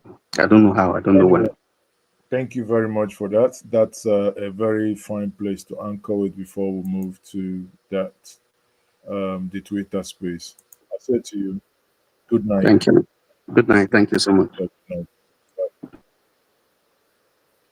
So, guys, that's a very fine wrong. place I'll be giving us One tonight. second, one But second. before What we I leave, went, I don't know anything about the we are now grassroots the conversation of is Anambra. still continuing. I clicked So on for a those of you particular who are obedient. listening, do not All of them were you having a still conversation want to on his listen to timeline, this and they conversation. were making But arguments the between only thing Val is that Osigo you will and no Tony longer be Moye. I'm seeing just my learning face. about Tony I will Moye for the join first them time, and in I the was already seeing some of the Twitter obedience room saying on that to timeline join that me if to they don't give them Tony Moye, they contributions. I will will be walk the against the ticket. contributions in the While Twitter that room person to was hear my saying voice here. it is Val Now Osigo's it's no longer constituent some of them here. zoning We are over something. That's what 200 I meant. Maybe I said it the people. wrong So way. the conversation has, a lot of Okay, thank you, joined ma. from everywhere. Probably So please, those people please, that will be please talking, they will stay work tuned. against somebody, they will Right? work against that person on Again, Twitter. It's on as I Twitter. normally I keep jokingly on say telling to people, us, presidency that we this is won, very it wasn't serious. only on Twitter. Yeah, When we we got were a whole lot told of this, good we outing didn't on social understand media. what it But meant. when it comes to And the Lagos, where I president base, there was a on the whole lot of pulpit said that physical job APC done on was going to at take the grassroots. Nigeria from top You can to disagree, bottom. do Many your of us whatever it is laughed, shows on Twitter. thinking that Now that Twitter. was Mama. ABC Nigeria, Nigeria from top to bottom, top to bottom, top to bottom, top to bottom. And so. my brother, politics Now again, we it just need to appears go we all are out. indeed Anyhow, whether they moving right, you say from top anyhow to they will bottom. do. I'll Do and leave let us you get better with person the put Twitter inside there. space, guys. Let us drop Good sentiment night for aside, those my who are fellow going to bed. obedient But people. stay in the Let us drop conversation sentiment aside. because I'm going Now to look, I'm no stay in the longer scared of background somebody and saying, still join the yeah, I'm no longer conversation. obedient. I'm no longer scared of it. Like kilo shelling now. We must, madam, see whether we get, for me, there's no obedience that's more important than obedience. Don't be all this Twitter, whatever we are doing. We don't win election by followership on Twitter. It's by the job you've done on ground and following the choice of the people. I don't have, but Ohams have spoken well. I heard what he said clearly. So if we still continue like this in Anambra go worse fast. Make them go win. Make PO don't deliver Anambra. I ain't go worse pass. So, my own point is just that zoning, it is something that is in Nigerians' blood. Nana is like a culture. We must follow it. We must follow it. My sisters, win a do, it is a big slap. I don't know, you are not, okay, you they give thumbs down. No shaking. Zoning is something that must be followed. Okay, Zoning so is let's move something that right. must be. My brother, Savior, you cannot stay in Canada and come and win election. No, you know, if you there for Prince, US, come win election. Prince You know, if you there Savior. for Germany, come win election for this. Okay, Maybe Prince. because you see people where they send you dollar, abi, keep eating thumb Prince. down and be deceiving. Okay, we done. We done. Okay, let's move the mic. I was going to. I had actually called on Law Ball to speak, but because Kolade came up abruptly, I want to give you 30 seconds, maybe. I don't know if it's related to the ongoing conversation or not, because we need to keep going. Yes, it's We have related to Law it, Bill. ma'am. Okay, please do, so Okay. that we can move the mic. Yeah, I just want to address my brother, Prince Xavier. I think you are getting this wrong, and that is where we need to be careful. Okay, because once we whip up this sentiment that, look, once there's a primary, the problem we have is we as in quote obedient or as Labour Party members, you get it, we do not value we find it difficult at times to submit.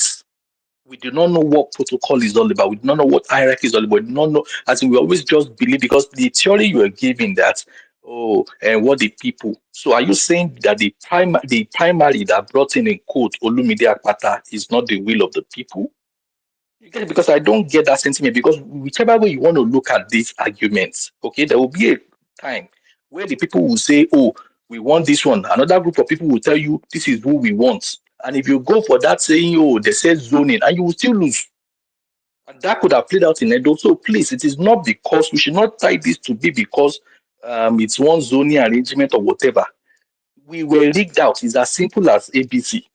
Okay, so whichever we want to look at this, it has nothing to do with, in quotes, the ASAN or the central agenda. It has nothing to do with that. And that's the simple truth as far as I'm concerned, because there's no way you want to look at it. Go to any election.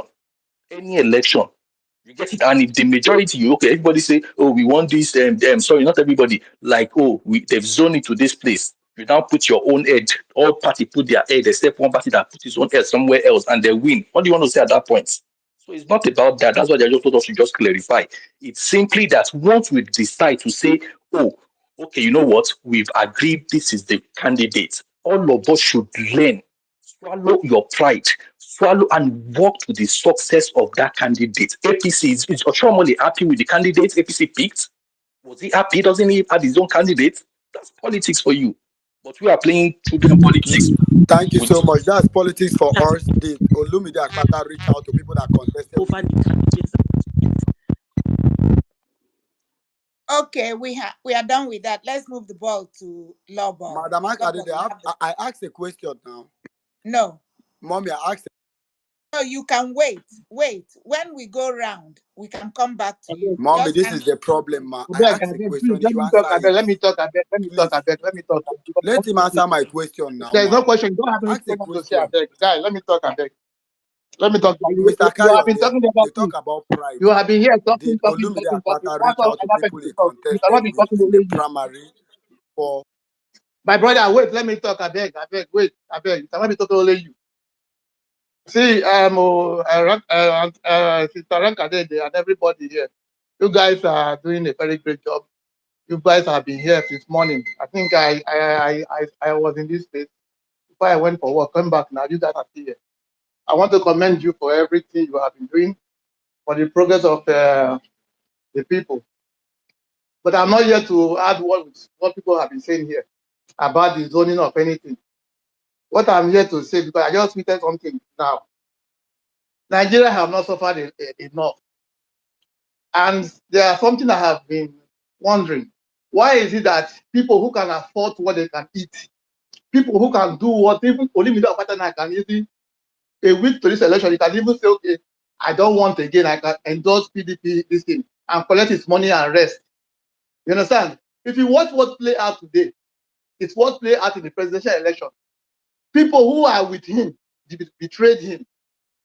I call people in Edo. I know everything about Edo. All this sentiment of the people you brought is not what they want. These are just nonsense talk. And forget about this. I'm obedient. I'm obedient. I want many of all these people that come here to say obedient, obedient, obedient, obedient. Many of them are sellouts. We don't have sincere people in this obedient movement. And people that don't want to say about this are the conversation we need to be talking. If we want to do this thing upright, we should have to have sincere people, people who are upright. Those people who will come here, talk, hey, we do this, we do that. At the end of the day, they will sell out. This is what we are expressing as though is sell out. Not even this thing these guys are not saying that yet. All this is they are saying is just rubbish. People, what we experience today is sell out. No sincere people, no integrity. Everybody wants election to collect money and make money from themselves.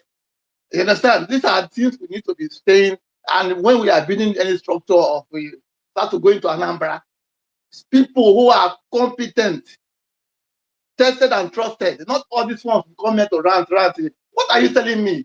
I watched the primary election doing by the Labour Party. I watched it live. Everything was transparent. You are telling me now that you should not do rigging and do the Uru way of PDP and APC. Man, we are not doing that kind of stuff.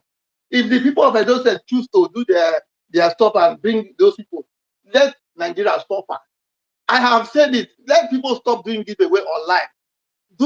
Let Nigeria suffer. Stop giving them money to go and protest. People, I have people who can afford 3 square meter and want fighting all the time, wasting burning data, coming online, space, talking, vote to do this. But the ones they will just go out. People are collecting 10,000 votes APC. So all these things we are just saying is just sentimental. We don't have integrity people in the Labour Party and obedient. People, they're just there for their own pocket and collect money and just, so that is the only thing. Look at some word they are collecting. Labour Party have two votes. Some polling units 0, 0, 0, 0. So who are there? Where are the people there? Who are the people who are shouting, it's our guy? These are what we are saying. So let us call a spade a spade. Forget about this sentiment you are just whipping around here. Sent by PDP and APC to come here to come and distract us. We know what you guys are doing. So that is it. Thank you. Thank you so much. Thank you for your submission. And please, let's keep it going so that people can have an opportunity to express yourself. Prince, no, I'm not giving you any mic. No, please, not right now. Just stay tight. After 5 people, you will go. Out of the kit, you have the mic. Arthur, are you not ready? Then I'm going to move the mic to Francis. Okay. Good evening, and thank you for the audience. I just want to correct something about the guy that said something about zoning. I want to also use this opportunity. I don't know if there's any LP member here. I am an obedient, a full-time LP. I support Labour Party in anything. But I have an advice, just a sincere advice. In as much as Labour Party wants to play the free and fair, they want to be fair, they also have to understand that we are doing this thing. Labour Party is coming in 2 ideologies. 1, there is politics. 2, about the mind of the people. You cannot do politics alone. You can do these things coherently, free and fair. You can do it free and fair together without having to rig it or anything.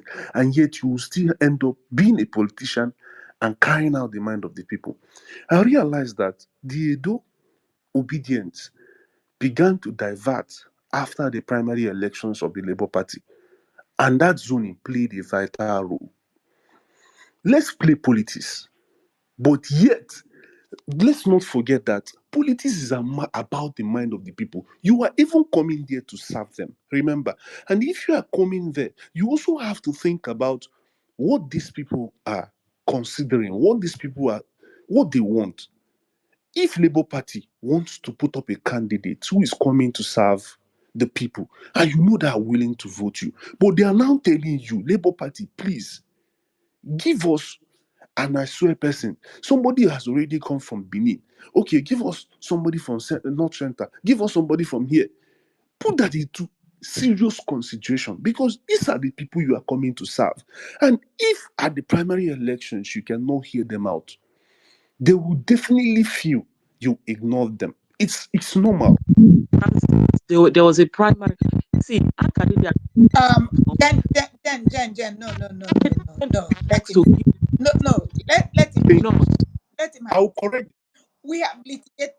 No, we have litigated this. He was not here when we talked about it. Let him finish and we can move to the next speaker. We can't continue going back and forth like that, please. Francis, please. All these things you're saying, we've already talked through it. Thank you for coming by. Please take 30 seconds to land your thoughts so we can go to Yusuf, AB Yusuf, DGO. Please land your thoughts. 30 seconds so we can move on. Quickly, in that primaries, I know it was free and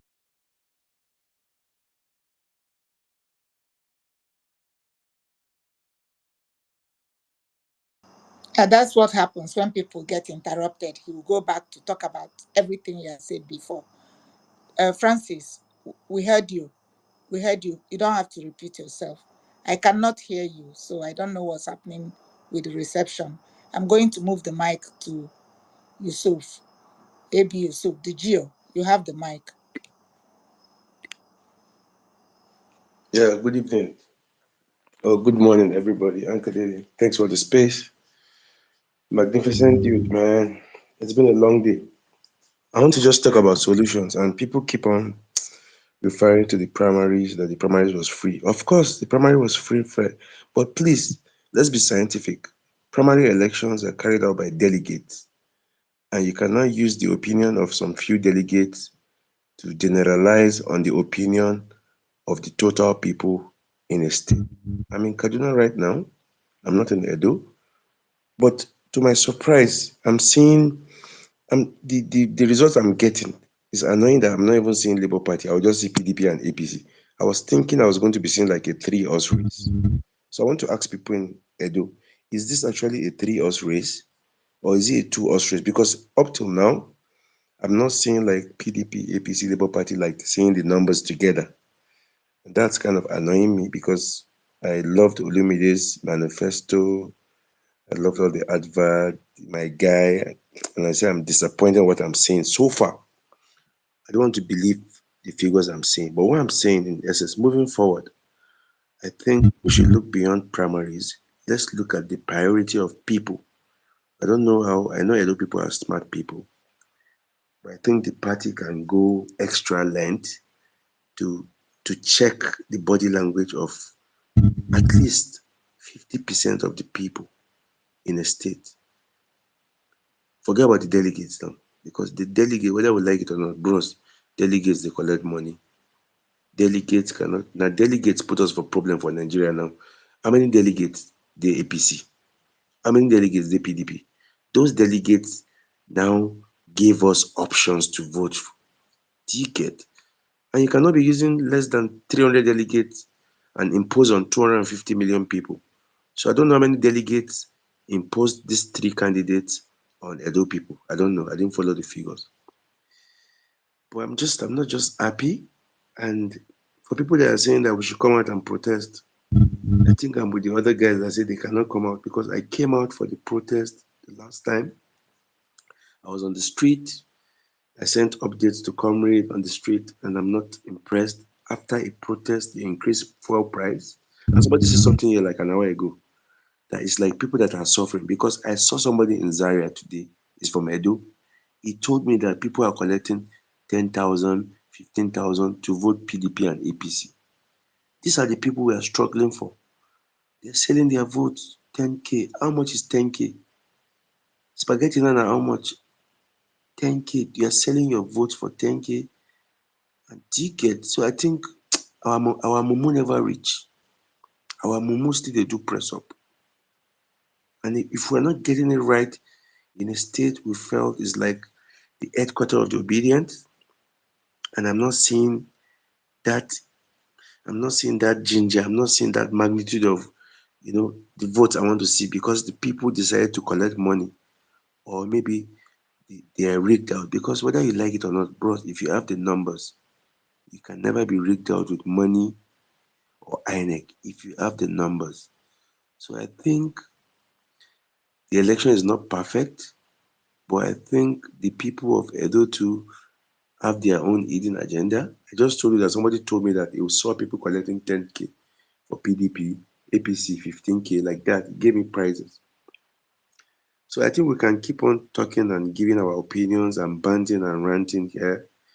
Our opinion is actually not changing those figures on the IReV or the Beavers or what they are going to be saying at the collation center. Are they going to change them? No. And like Magnificent Dude said it, he said, let's wait for our principal. Let's get his own body language. Maybe he's going to have a press conference, because a lot of things have gone down. People have spent their money on campaigns, on agents. It's not easy, man. It's been a long journey and the results are not impressive. But we're observing. I think we can learn from our mistakes. We should be very, very crucial while we are selecting our candidates.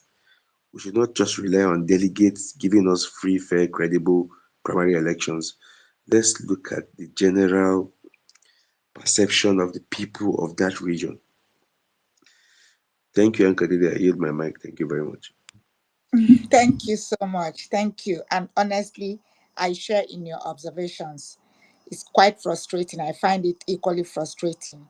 But yeah, it's a good angle to look at the delegation dynamic. But it happens. The number of delegates, we don't know. Well, it's all party primary process. We wait for general elections, and then it is what it is. So thank you for your submission, and it's good to have different opinions. Just air your opinion. Your views is not written in stone. We are not making any resolutions here. We're just hearing each other out. I don't know if Advocate is around. I called you before, but you did not speak. We have a couple of people in the request stage. So if you're not around, we may have to drop you to bring other people up. Advocate, are you available to speak? Arthur. Well, we go to anti-PANAF. Anti-PANAF, it's your turn. All right. Pan-African. All right. Good evening, everybody. Um, Firstly, I want to say that winning elections is a big deal. We should never, in any situation, handle it like it's not a big deal. It's a big deal to the people, and it's equally or probably a bigger deal to the politician. We should never, ever consider that a politician left whatsoever good life they were living and offer themselves to serve the people. Um, the humans always attain for greater heights, and I think it's very apt in this situation. One should not say that a politician is so well off that he never needed to go into politics. He only came there to save the people. That's so false because the clout that that political position is would will be able to afford the politician may not be could probably not be bought with money. Um, the worst governor Edo State has ever had since 1999, of course, is Lucky Igbeneghu. I can talk about him today. There are many persons his age mate I probably don't care about, and that's because he was privileged to be a governor. He was a terrible governor, by the way, terrible administrator, but we'll talk about it today. So Osai Bovo is too small for anybody to say that Edo people lost out on something that he was offering himself. He never needed to do it. That's so false. Being a governor is probably the best achievement anyone will have except being maybe the president of any country, by the way. So, however, I can't blame, I can't put the loss on him, by the way, but I'll blame the political party. I think LP as a party is only concerned about winning elections, and but I think this election is an opportunity for the Labour Party to make some further considerations on how it measures its progress. People voted Labour Party the last time due to the love for Peter Obi, and and the hatred of the APC, of course, and of PDP. And people had no opportunity to ascertain if this party would deliver. But based on the antecedents of Peter Obi, the love for Peter Obi, and the hatred towards the incumbents, they voted massively for Peter Obi. Many politicians rode the wave of the Peter Obi wave, as I will call it, and got into positions. Now there is a governor. LP has a governor. There's no semblance. There's nothing in Abia State that you will consider and say this state is run differently from every other state being run in Nigeria today. It shouldn't be that way. So tell me, what would the do electorates look at and see that the Labour Party is actually different? How can you help the electorates in Edo State vote? Let me tell you about the electorates of Edo State. These persons, after the 8 years of Lucky Benedium, these persons it was difficult to win elections against the incumbents. It was the jungle, it was the wild, wild west. Edo people came out and voted Oshomole. Oshomole didn't have the money, didn't have the clout. He had first gone to PDP and they told him to go wait in line to even have an opportunity of running for the House of Reps. He was the NLC chairman that just that left at the time. And so he had to come on a party that had no structure, none whatsoever. When he went on campaigns, Backman rode behind him. That's how poor he was. Nobody gave him a chance. But the people knew what they wanted. I'm talking about Edo people. And they voted against him. People were poor, but they did not collect money. And they voted for Oshomole. Oshomole won, of course. Everybody knows the outcome. Edo persons have always been enthusiastic towards elections. From that period, even up to the last election of this re-election of Godwin Obaseki, Edo persons would usually come out. This election was the most unenthusiastic. The Edo people could not find anybody to actually vote for. The issue about zoning was not originated by the Edo people. Edo people don't care. They don't care. We've lived so much amongst ourselves that we probably don't establish tribal lines. Anybody who's lived in Edo State will know that. Benin City is a melting pot. Everybody from that state is represented there. Nobody will discriminate against you there. But it was the handiwork of Obaseki because he had nothing else to campaign upon, and his friend was coming out. And that's why he went to tribal lines. Nobody voted on tribal lines. Okay, the LP people who were obedient, who supported Aswa Egodalu because of money. Because of money. Now, their candidate is taking a beating. How? If that was what the people wanted, why are they taking a beating? It's becoming apparent that the APC may win the state. And it's not because people bought votes. It's because people stayed at home. There's no enthusiasm. Party persons are the ones voting. Edo youths, I asked. Many Edo youths stayed at home. I'm serious. If you know about a lot of people, talking about rain fell the last elections. People came out.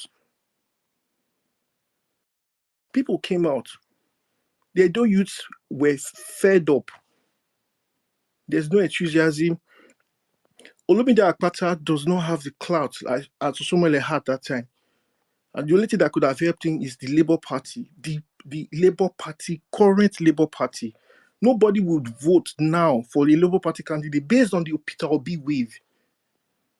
They are elected officials of the Labour Party now in charge. Abia State is not an example of how a state should be run or governed. It's not an example.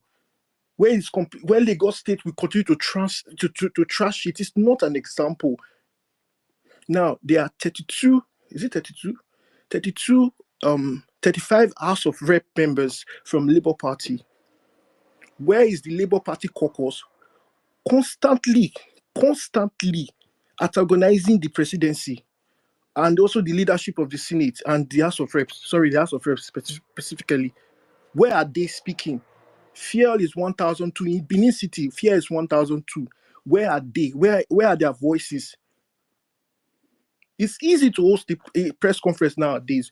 You could set up you could just go live. Just press the live button on YouTube and say your mind. Where are they as a caucus? Great gifts have been offered to them. They will collect it. Peter Obi was asked and he supported them. And you think the people are not taking notes? People are scoring Labour Party and they are seeing that all the politicians are all the same. Let me tell you that one of the senators, there are only 3 senators from Edo State, as many states have it. There are only 3 senators. One of the senators is from Labour Party. That guy is a ghost. People are regretting that they voted what's it called again? Down ballot. People are in regrets that they voted down ballots because there was a guy that was very popular that had Philistine. Anybody will know, DVD oil. People did not vote for him. They voted for Labour Party. They are in regrets as we speak. And you think those people will come out and cast their vote for Labour Party? Nobody will do that. You know, people are very rational people. I've said it before. They don't vote along tribal lines. Otherwise, they would have considered that Peter Obi was Igbo. But see, the truth must just be said. Are there not 5 senators? Where are they? Are they speaking up for the Nigerian people? Somebody said that the APC will gang up against them. How?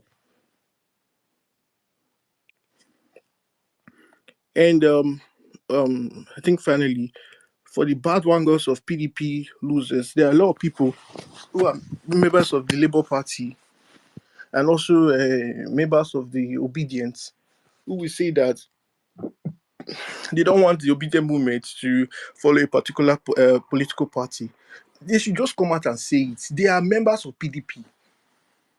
Because these persons will not support anybody they find competent that is coming out from the APC. If the people are voting for this guy, Akpakamiza, if people are voting for him, that means probably the guy is the most competent. The election results will say what people want. But these persons should come out. These obedient members who are members of PDP should come out and say they are members of PDP, but they are also believers in the obedient movement. These persons are distractions. How can you say you are a member of a movement and the principal is in Labour Party and you will say that you will not go along the details of the principle? You will vote for an opposition. How does Labour Party become strong? I see. It will not shock me. It will not shock me. But Labour Party may struggle to garner as much votes as it had in the last elections. You could say Nigerians will suffer for it and all of that. I will still say it's also a big deal for Peter Obi to be the president of Nigeria. It's a big deal. It's the greatest way to immortalize yourself forever. People will remember your name. People will remember you, good or bad. And so people should not just see that it's the people that are lost. The politician stands to benefit equally. Peter Obi wants to win. That's why he's vying for the position. And so if these persons are members of PDP, they should come out so that we'll say obedience PDP division, obedience Labour Party division, because these things are just distractions. Instead of them to bring all of their powers together, hold the current Labour Party elected officials accountable. All they are doing is waiting for politicians in PDP and what's it called again? Go to meet them, collect money, and then come and destabilize the obedient movement.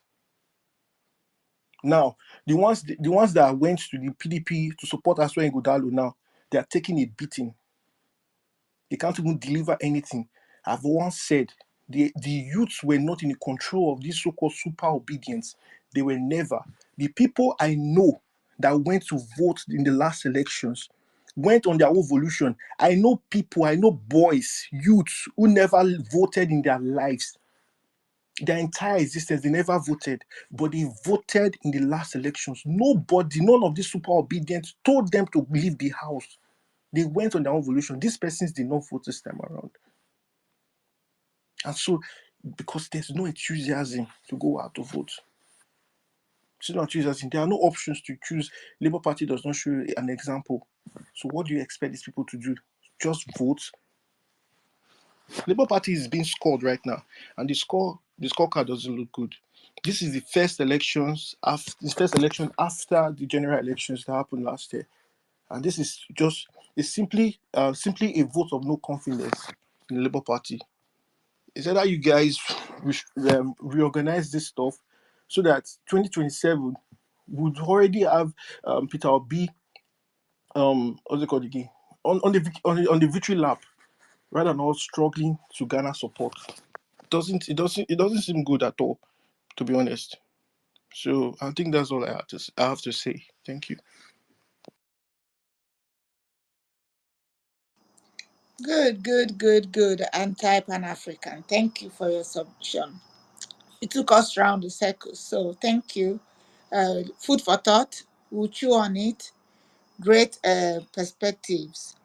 I thought I heard you say, but I'm not sure, that LP is concerned about winning an election, or that they are not concerned. I would have taken the side of that they are not concerned about winning an election. I don't know what you said. What is your thought? That they are concerned or that they are not concerned? No, what I said is LP is only concerned in winning elections. They are not concerned in holding their elected officials accountable. Yeah, that's what I meant to say. Okay. Yeah. Okay. That's true. That's true to an extent. And if you recall, when people were asking those questions, they said it was because they were still in court.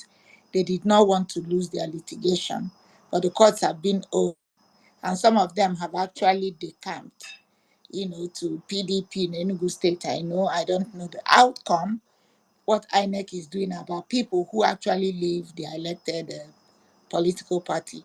But yeah, great perspective. So let's see how they regroup. And the other correction I want to say is this is not the first election after 2023.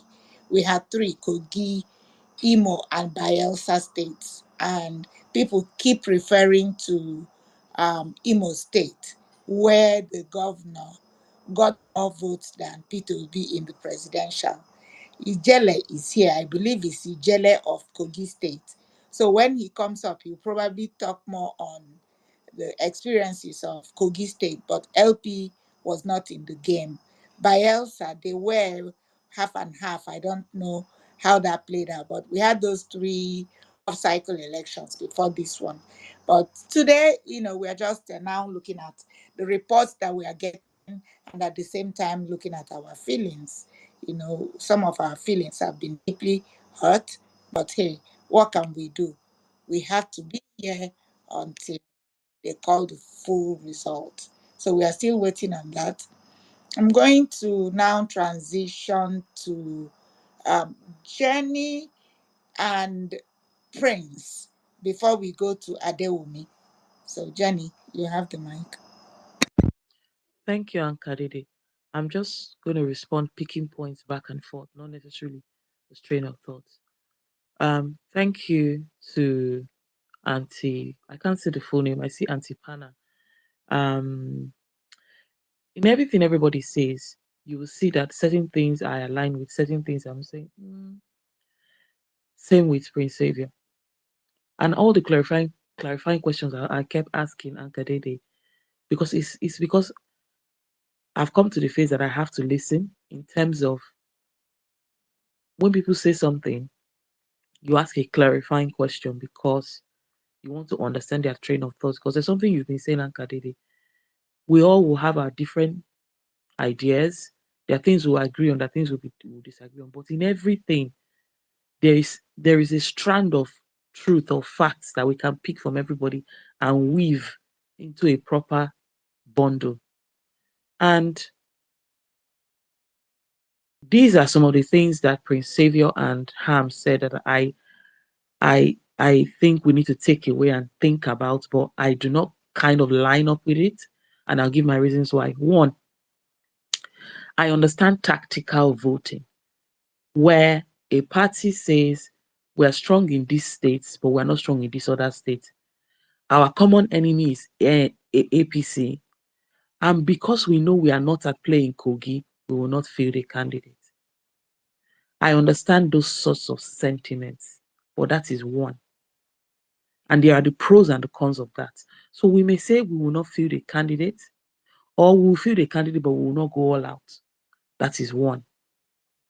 The flip side of such an action is when you now come to presidential election and you want to win 2/3 of 25% in 2/3 states, do you want that candidate in Kogi who you did not support, who you sacrificed? Do you now want him to use the structure that he built to support you? So there is a pros and there's a cons. And when we are speaking for something, I want us to also be thinking out what is the cons of what we are saying. That's one. Two, this Jeff, Justice, Equity, and Fairness, in the primaries in Edo State, we had predominantly East and Central candidates, Sergius Oguns, Rice Man, several of them. Before any primaries, the rumor or what I heard, I don't know how true it is the party said, okay, there is a consensus going on in Edo State, whether it came from PDP because they just want to sell a false narrative because they failed, or it is accepted because we may say it's PDP that brought it, but APC flowed with it. So there was a bit, yes, PDP might have brought it, but let us agree that there was a bit of a sentiment of it, not 100%, a little bit of a sentiment, because I saw a lot of smart obedience. I'm not talking of the Jeff obedience. Some obedience that made up their mind later and said, you know what, I'm Benin, but you know what, since people are insisting, let us listen to them. But the party, to be fair to them, the party listened, because the party said, instead of throwing this thing open, guys, give us a consensus candidate. All of you are our primaries, our contenders from Edo Central. Discuss amongst yourself. Give us one consensus candidate, and they couldn't. And when they couldn't, what do you want the party to do? The party has to throw it open, because if the party doesn't throw it open, and somebody emerges that is not a consensus and yet it was not fairly elected, one of those people will go to court and invalidate it, and the party will still be in trouble. So what do you want the party to do? That's number two. All of these are reactions to people's different comments. Number three, and I'm saying this because of what Kolade said to Prince Xavier.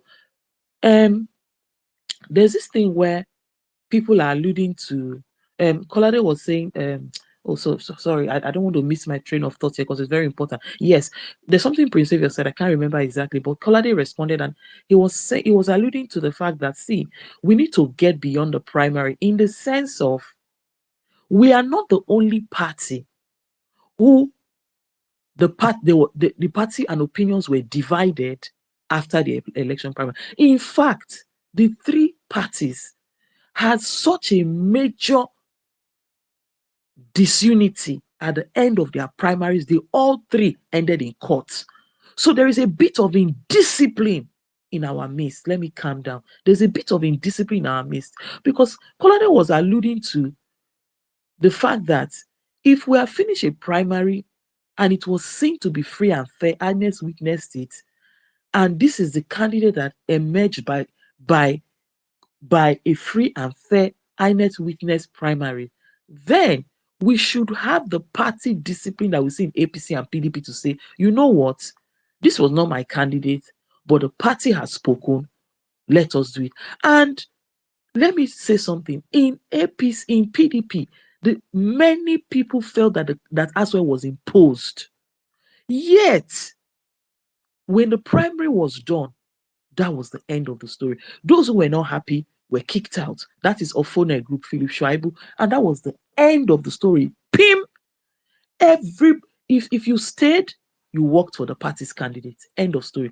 If you were not interested, you decamped from the party. So all them Danobe and Legacy PDP were kicked out. And they are the owner. Legacy PDP owned the party. They did not accept the candidate. They left. But those who remained worked for the candidate. So there is a bit of party discipline that we do not have, which is why I am of the opinion that once Nenadi Usman does this 6 months consultation and all the elections start to hold word to word across the state up to the national convention, whoever we pick by free and fair consensus, that party, once we've fully taken over the structure, the obedient movement should be sucked into it. And the word movement should be dropped, in my opinion.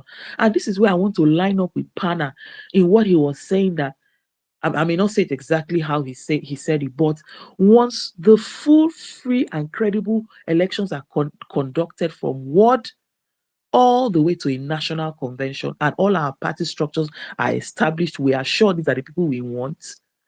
If you do anti-party outside, kicked out, the way it is done in PDP and the one day it is done in APC. And then finally, in this Edo election, I want to agree with what Pana said. All the PDP people who worked against our party leader, you cannot work in Sterling Bank and collect salary in First Bank. You cannot be in APC state, in APC in Ekiti state, or APC in Cross River state, and you'll be going against the party's position. APC will kick you out. You cannot, if Tinubu comes to Benin and says, I have endorsed Okpeolu, you as a ranking member of APC cannot be seen to be working for PDP. You are working against Tinubu. So as far as I'm concerned, every person, and I'm repeating Pana's statement, every person, the people who voted Asue Godalo, if you look at them, I have gone to their pages today. Many of them, all their chat lines, they are busy chatting with Ima and all their PDP colleagues. I agree with Pana. These are PDP people who just happen to have supported Peter Obi. They are not a part of the obedient movement. They supported Peter Obi. That definition that Peter Obi has been given, obedient movement is made up of people who are not only Labour Party. That was it. Once the party structure is fully set up, and the obedient movement is sucked up and subsumed in the new Labour Party, please, we will not agree with PO anymore to obedient movement is made of people from PDP and this, or else he will find out that we will end up having divided houses in state elections. And by the time he comes to want to run a presidential election, those individuals who obedience worked against in those states will refuse to use the little structure they've built to support PL. I yield the mic. Okay, Jen. Thank you. The only remove normally PDP has not disciplined Wike. What do you have to say? There is a reason for that. Somebody else answer that.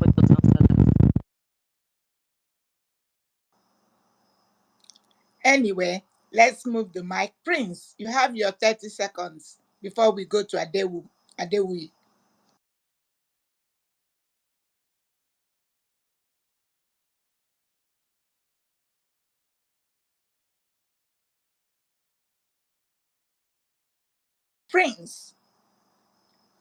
Prince Xavier. Okay, let's go on to Adewi.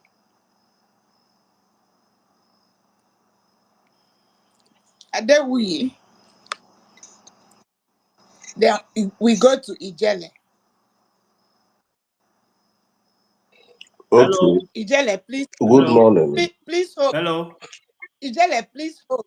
Adewi is up. Yeah. I was Okay. trying to unmute. Oh, Paul, I'll come to you, Paul.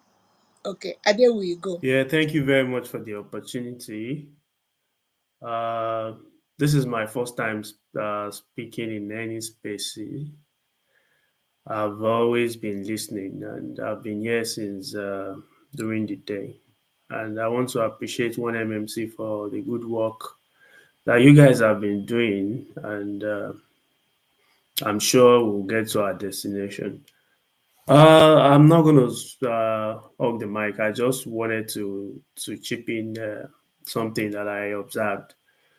I think the people that worked against the Labour Party, the so-called obedient for Aswell, obedient for Monday, I think what they are trying to do now is gaslight us or trying to, you know, justify their decisions or their actions. Because if you are here and you are telling us that because we didn't give Edo a candidate from so place, or that's why this is happening, then can they justify the fact that the PDP also bought vote today massively, and the APC also bought votes massively? Both of them did the same thing. They both bought votes massively. So if the people wanted candidates from both sides or that side, then they didn't need to buy votes. They should have just come out, because the people would definitely give their support if the people were the one asking for candidate from that side. Then they didn't need to buy votes. So why did they spend so much buying votes today? So it doesn't make any sense. And at the same time, they are trying to undermine the effort that is going on now to structure the obedience, and also get the Labour Party on the right trajectory. Because if they keep saying that we should work for, other people in state elections and all that, then why are we trying to structure the obedient movement if we are going to later come back to start working for anybody that. So I think what we should focus on now is what the effort that is being made into structuring the obedient movement. And also, if the new caretaker committee that is working on the Labour Party, if they can do the right things, I think the obedient movement would naturally go into the Labour Party and take up, the necessary positions and all that. And we will be ready before 2027. We'll be ready for the next election, and I'm sure we are going to make more, ground. We're going to cover more grounds than what we covered in the last presidential election. So our focus now should be the structure of the obedient structure which we are trying to build. And we shouldn't allow anybody to undermine that, because that's the most important thing now. So that's what I want to say. Thank you for the opportunity. Okay, thank you. Thank you for coming up on 1MMC stage, your first time. Really appreciate it. Thank you. I'm going to Paul Etin. You've been on the speaker stage. Paul, are you ready to speak? Yeah, I am. Good evening. Okay. Good evening, everyone. Can you hear me? Yes, we can hear you. Yeah, okay. I would start by this, Auntie Yanka Day. Are you a Labour Party card carrying member? I'm in diaspora. I try to register. There is a ward level that you have to do, and I couldn't do that because we don't have wards in that. But I'm in Labour Party, not America. Okay. Why I ask that is I am a carded APC member, and I left Nigeria in 2019. I was registered for about 3 years, active in my ward and my local government, and I'm from Edo State, Ego local government. Okay, I left Did you at the say you are APC or Labour Party?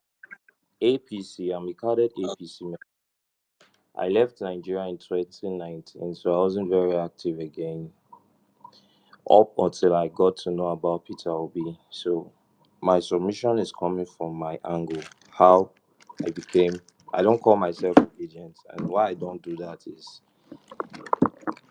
I am aligning with Peter Obi's political ideology, and when I got to know about him, I went anti-party.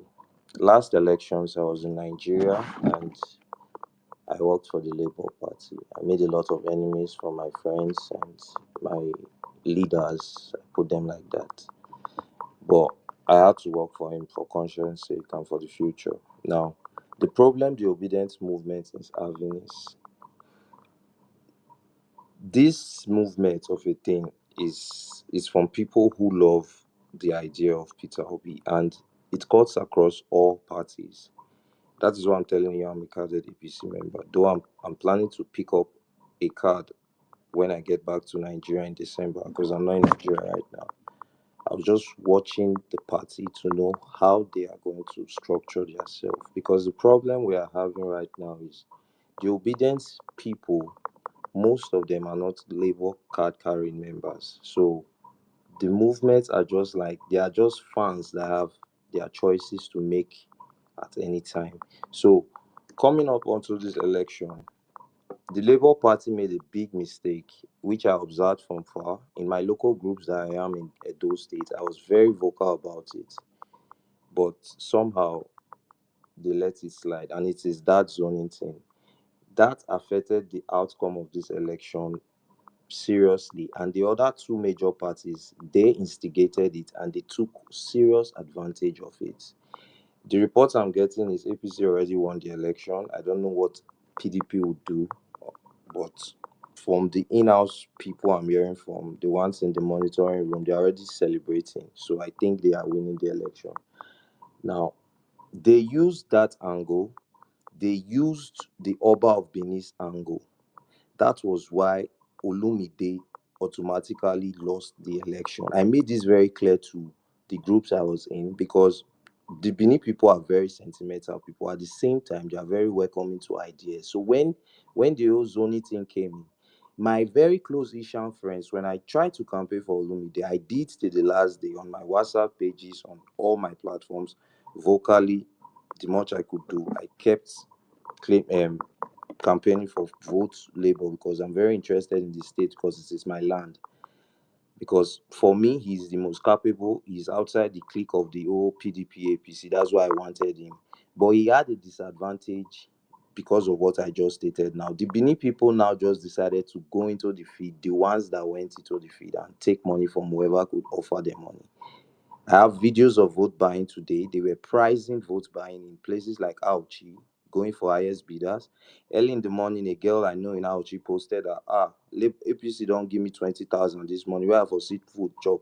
As in these things, though these people would have voted for a candidate in Labour if it had gone with the cliche of that whole zoning thing. I'm telling you the whole campaign would have worked, but the mistake is in the past. I don't want to say that again. But what they need to do now as a party, because I'm planning to become a member very soon, is get the party structure correct. Because Pablo started dealing with Labour Party way from last year, as he was infiltrating PDP with he was infiltrating Labour Party at the same time. It caused a lot of division. If you check the caretaker chairman, she posted something on her Twitter that Abure caused all this mess. He didn't give them time to create structures in the grassroots, which is true. They used those things against the party. The people who decided to start saying obedience for this, obedience for that, they were actually people who liked Obi, but they fell out from that decision that the zoning didn't go, this is impartial. You can't make people do things, and you know how we are as Nigerians. We are sentimental people, especially the Benin people. So the party needs to get their structure right. Then the obedience movement, if you are an obedience person, you should be in the party Peter Obi is in as a carded member. Nigerians talk too much. Be a carded member if you're in Nigeria. If you're in diaspora, whenever you visit, be a carded member. If the structure is on, let diasporans have a structure for themselves, the way the APC is. I just realized today that the APC have a branch in Ghana. That's how strong these people are going. You understand? These things, you can't be saying you are obedient and you are not a political card carrying member. Decisions made by those delegates or whoever they are would affect you. that's just been a fan of just one man.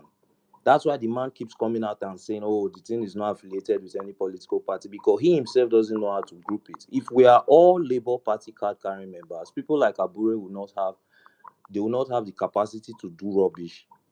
We'll be able to gather more people to join these parties. We'll be able to go into the grassroots the way these other two political parties are going into the grassroots. The elections are not, they are practical. It is a dynamic process, and the APC in this very election, they used it to their advantage, both rigging, vote buying, propaganda. Then the way, if it should scare you, the way they united their house 4 years ago, when I just traveled, I was still part of the media team who worked for Pastor Ize-Iyamu. Ize-Iyamu was not happy with the decision. He wanted to still come out. They added me on groups on WhatsApp to work for him. Suddenly, he wrote on the he sent a message out that he has dropped down. He wasn't happy, but he dropped down and started supporting the next person that they brought out. Most of them, they were not happy with their candidates, but they worked with it because they have a political party structure that covers their fans and everybody. So you can't be an obedient and you're not a card carrying member. So if you are hearing my voice now and you are in Nigeria, go to your ward, get a card. The fee, the dues they pay are very cheap. You can pay for a whole year. Some of us can pay for 10 years. Pay these things, get into their WhatsApp group, get updates, be interested, be political fully, and don't be an obedient online, just talking, and people start insulting themselves online over political things they don't even have 100% information about because they are not members. If those benefits you were talking about, Anchor, they are coming out, it will come to us. So it will still go to those labor people. And what this guy was saying, anti-panel, you see, holding leaders responsible. Did you see the caucus? Did you see any caucus of Labour Party high office holders in Edo State working for Olumide the way other governors and all the other IPC coven men were in Edo State? Because the structure is bad. So if they keep this structure, and I'm expecting the structure to be close to this main structure before April. If it's not done by April next year, we are still late for 2017. Because politics is not talk, it's action. So whoever is hearing this, if you are in Nigeria, go and get a card. If you are obedient, you call yourself obedient, get a card. Make it go viral online that people are getting a card. Me, I'll get my card. I already have the information. So I'll be in Nigeria by God's grace in November. I'll get my card. I'm from Ego, local government. I'll get my card from my ward. I know some of the people already. I've contacted them online. They are just waiting for me to come. I think the dues is 200 or so every month. This is what we are supposed to be doing. You must not attend politics. You must not attend their in-house meetings when you can't keep living your normal lives. But just get the card. You get information. You get into groups that are closer to the grassroots. You get fast information so we can build a team for Peter Obi. The obedient is just talk because they are not political party members. Anybody can say he's obedient because he likes Peter Obi. And I'm using you and myself as a point of as an example now. I am a card carrying member. Until I take a card from Labour, I'm still an APC member. I'm just inactive. My word drove me away. They exited me from some sensitive groups because last year I actively worked for Peter Obi in Uselu Ego. Actively as a card carrying member, and they know me in my little circle. So it was very strange. From the point where I went anti-party was when Tinubu got the card from the primaries. I knew it was all bullshit for that dead guy to be getting it.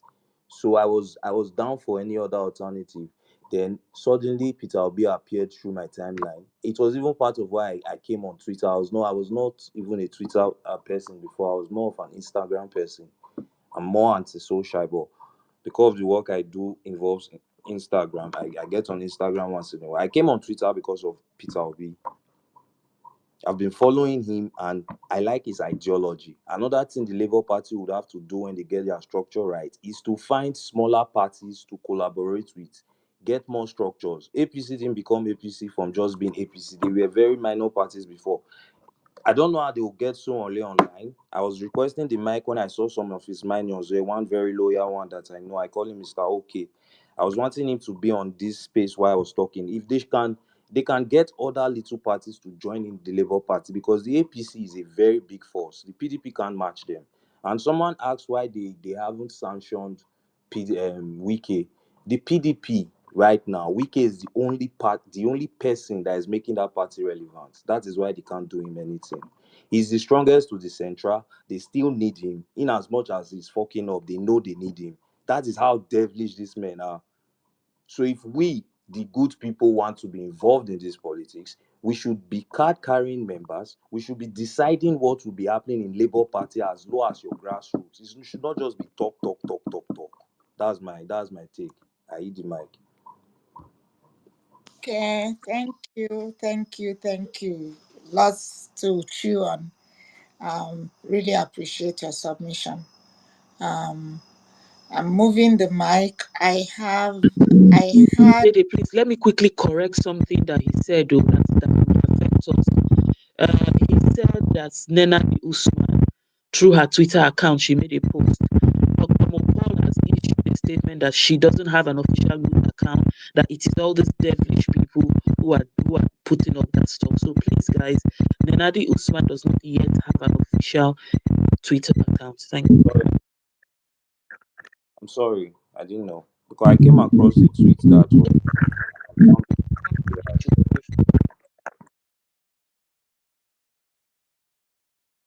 Yeah, it's one of those fake news, but in the fullness of time, they will all be sorted out. Yeah, but she's working to give us a good structure, and Dr. Tanko is also working to give us a good obedient movement. They work in synergy, and that will be for the betterment of Labour Party. Ijele, are you ready to speak, or Prince? I don't. Yeah. Ankarede, good morning. I hope you can hear me.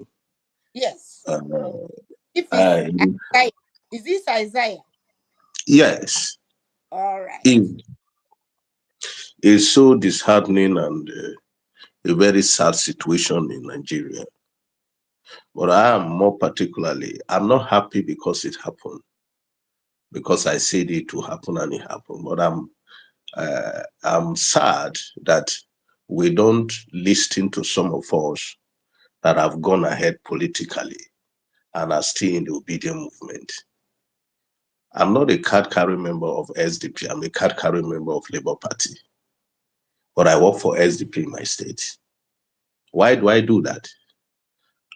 I became a one-man squad. During my senatorial race, I came out, find out one of the largest senatorial district in Nigeria is Kogi East, with 9 local government. And I campaigned to all the 9 local government. It is that energy that brought me out to become the spokesperson of a governor's candidate. And I did it with all my life. Escape assassination and became self-imprisoned person because I can't go out with less than 9, 10 mobile police because of attack. So I know these things, at least to some extent. I have garnered the experience in the last 2 elections that Nigeria is irredeemable. So holier than thou of obedient movement will only end us in the dustbin than where we think we are going. See, power is not given. You take it. When you take it, then you revamp it. You revamp the system. You stand on the pedigree of that movement. And then the ethics of the movement, the mission, you begin to preach it. I am not also happy that some of obedient, at least I have marked a lot of our big people that are from Edo State, that once we align on and we win the election in Edo, at least all of them will become one thing. It's a divide and it's sharing. 10 commissioner, 5 commissioner, this. Then we know we have stronger people in government that will fight for us. See, somebody made mention about what are the assemblies member that won the election the last time. Bro, some of them won it on that wave of Obi. They are not called obedient. So you don't expect them to behave like some of us who can openly come out that we are obedient and we are working on it. Do you know who benefit at the end of the day? Who might regain back all his money is Akpata. Go and write it on the wall. Because the candidate If God don't help you, he has a way of getting across behind the door to get it settled. It happened everywhere. I know what we face in Kogi State. And looking at those 3 elections, I was watching as I met with Mr. Riceman one-on-one. And I asked him a lot of questions. And from what he said, I said, well, let's give it a try. Let's see, I will start making my stand at least a week to the election in Edo, so that our obedient core people will not be losing out. Imagine when, you see, it is so sad that some of you don't understand this game in Nigeria. Nigeria is corrupt. The most corrupt system in this country is Nigeria. The most corrupt. In fact, I said it again. Ankadede, if you remember, I said, let's forget calling INEC. Let's start holding, let's get to know all the returning officers and start dragging them. The returning officers are the problem. They uploaded the result. Look at the one that in. I expected us to start tagging her Josephine, look for her picture, make her life miserable. Look for Niolua, make them miserable. Look for all the see the returning office. Let me tell you, at the anything from 4 p.m. on the day of election, the returning officers are the people to be dragged, because they are the one who start manipulating and uploading nonsense results. But we ignored all those. See, politics is not about emotion. The reality on the ground, which I have seen, is Olumide Akpata cannot go anywhere. And now some of the double standard people will start making a deal behind the closed door. And that was what happened. Now, instead of allowing such people to make the deal behind the closed door, why not you make it an open ballot so that we would take a stand? See, let me tell you what happened in Kogi State. On the eve of the election, alignment don't come before the election because the candidate want to prove. So on the eve of the election, all the PDP governor donated money and they came to Kogi, headed by Adeleke. And they called Dino. In the meeting, Natasha told Dino, say, look, the truth is bitter, but must be told. Dino, you can't go anywhere in this election. SDP is the one who is on ground.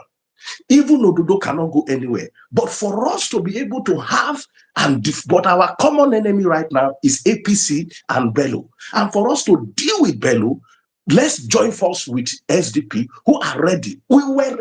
I'm a spokesperson. You should know the position of Occupy. So I am the inner caucus. So every decision that will be made, I'll be in the meeting. I was in the meeting when we were deliberating that this is a very good one for us. Let's strike a deal. What are they looking for? What is their terms and conditions? Let's meet them. But Dino rejected it and collected all the what we call push money, which are always given by the governors.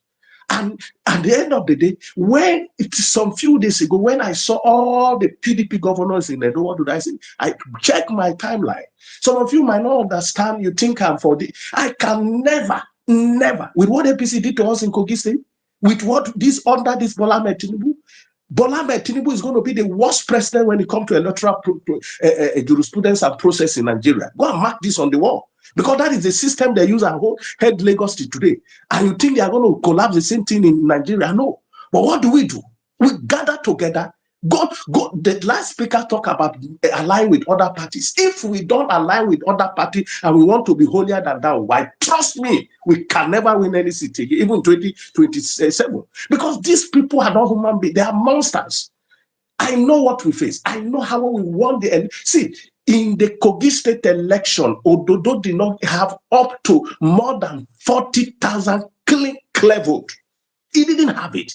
But how do they manufacture it? INEC kept giving us hope, kept writing. Me, our principal, we fought that day. Because I said, look, okay, this thing that they are saying is right. But somebody, at the end of the day, we came to where we are today.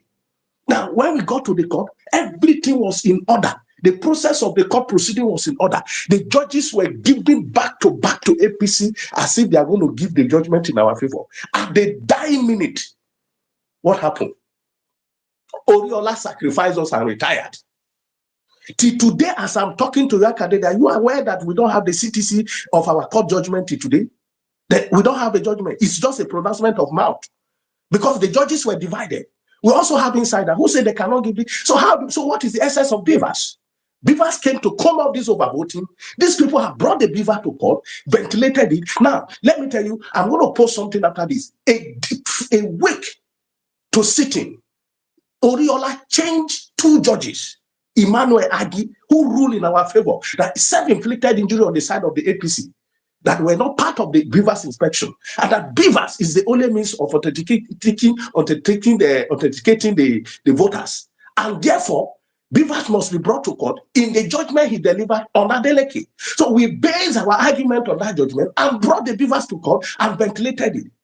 At the end of the day, see, the corruption in this country, do you believe INEC officials were coming to court for 21 days ventilating the visa, only the Beavers, only for a judge, one change and bay idiot and animal that God will punish them forever, saying they are not sure of the identity of that INEC officials? Meanwhile, INEC were coming to court every day. Should we, in the same country, in the same country, that means we should get all the lawyers arrested because they were in the court. So they don't know their staff.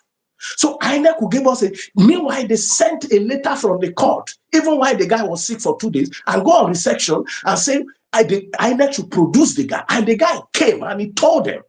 In fact, the court asked him, so how can you be able to operate all these beavers? He said he had master code, 1, and facial recognition. And they asked him to demonstrate it. He demonstrated it. Now the judge still said they are not sure of his identity. That is the wicked animal zoo that Nigeria is. And we must take this for it. So if you want to be holy, to say obedient, we have to do the right one, we will not get anything. We will be crying for donkey years and nothing will happen. They will rig this election, nothing. You cannot do anything. That is their logo.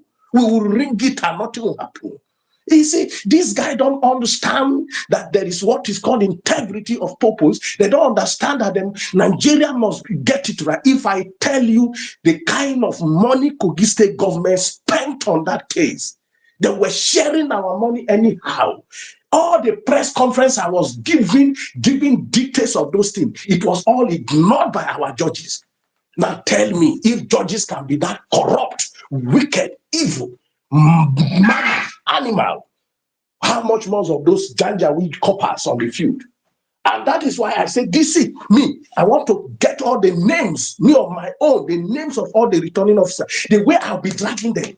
I will join force with any people personally obedient. We need to start taking some of them to court. Go after them, arrest them from their house. Until we get this radical step taken, forget obedient movement. We can't go anywhere. Even if you like it, hate me for the truth. But that is the bitter truth.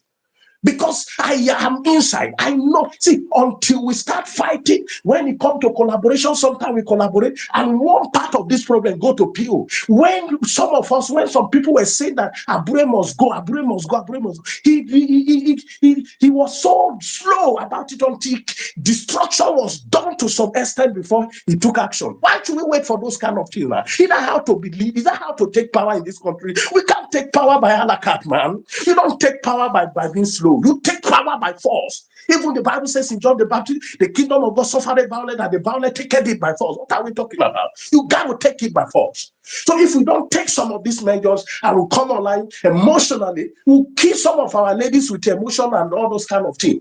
Because we cannot be assuring our people we will win. We will endure. It's not this thing. I was talking that the one guy that was challenging me that day, where are you? Come and talk now. Let me hear. Hey, no, it's not this thing. Hey, Labour will do this. I say, Master, go and sit down. I know the calculation we have had. I know what is on the table.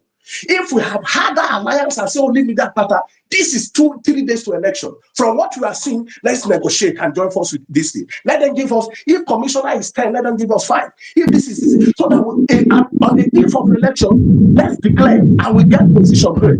By now, we are very sure that at least 20 to 30 of our members will get position with the PDP. It is better to allow the PDP than allow with these monsters of APC who are heartless.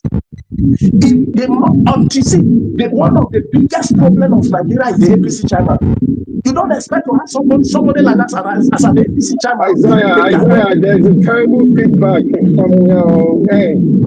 There's a terrible feedback from your end.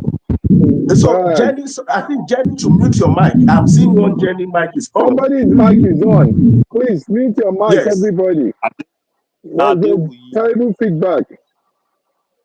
Yeah, Jenny, mute your mic. Jenny, start to mute your mic.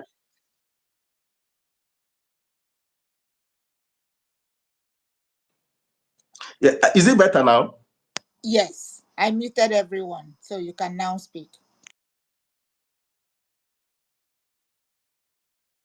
Ijele, unmute and speak.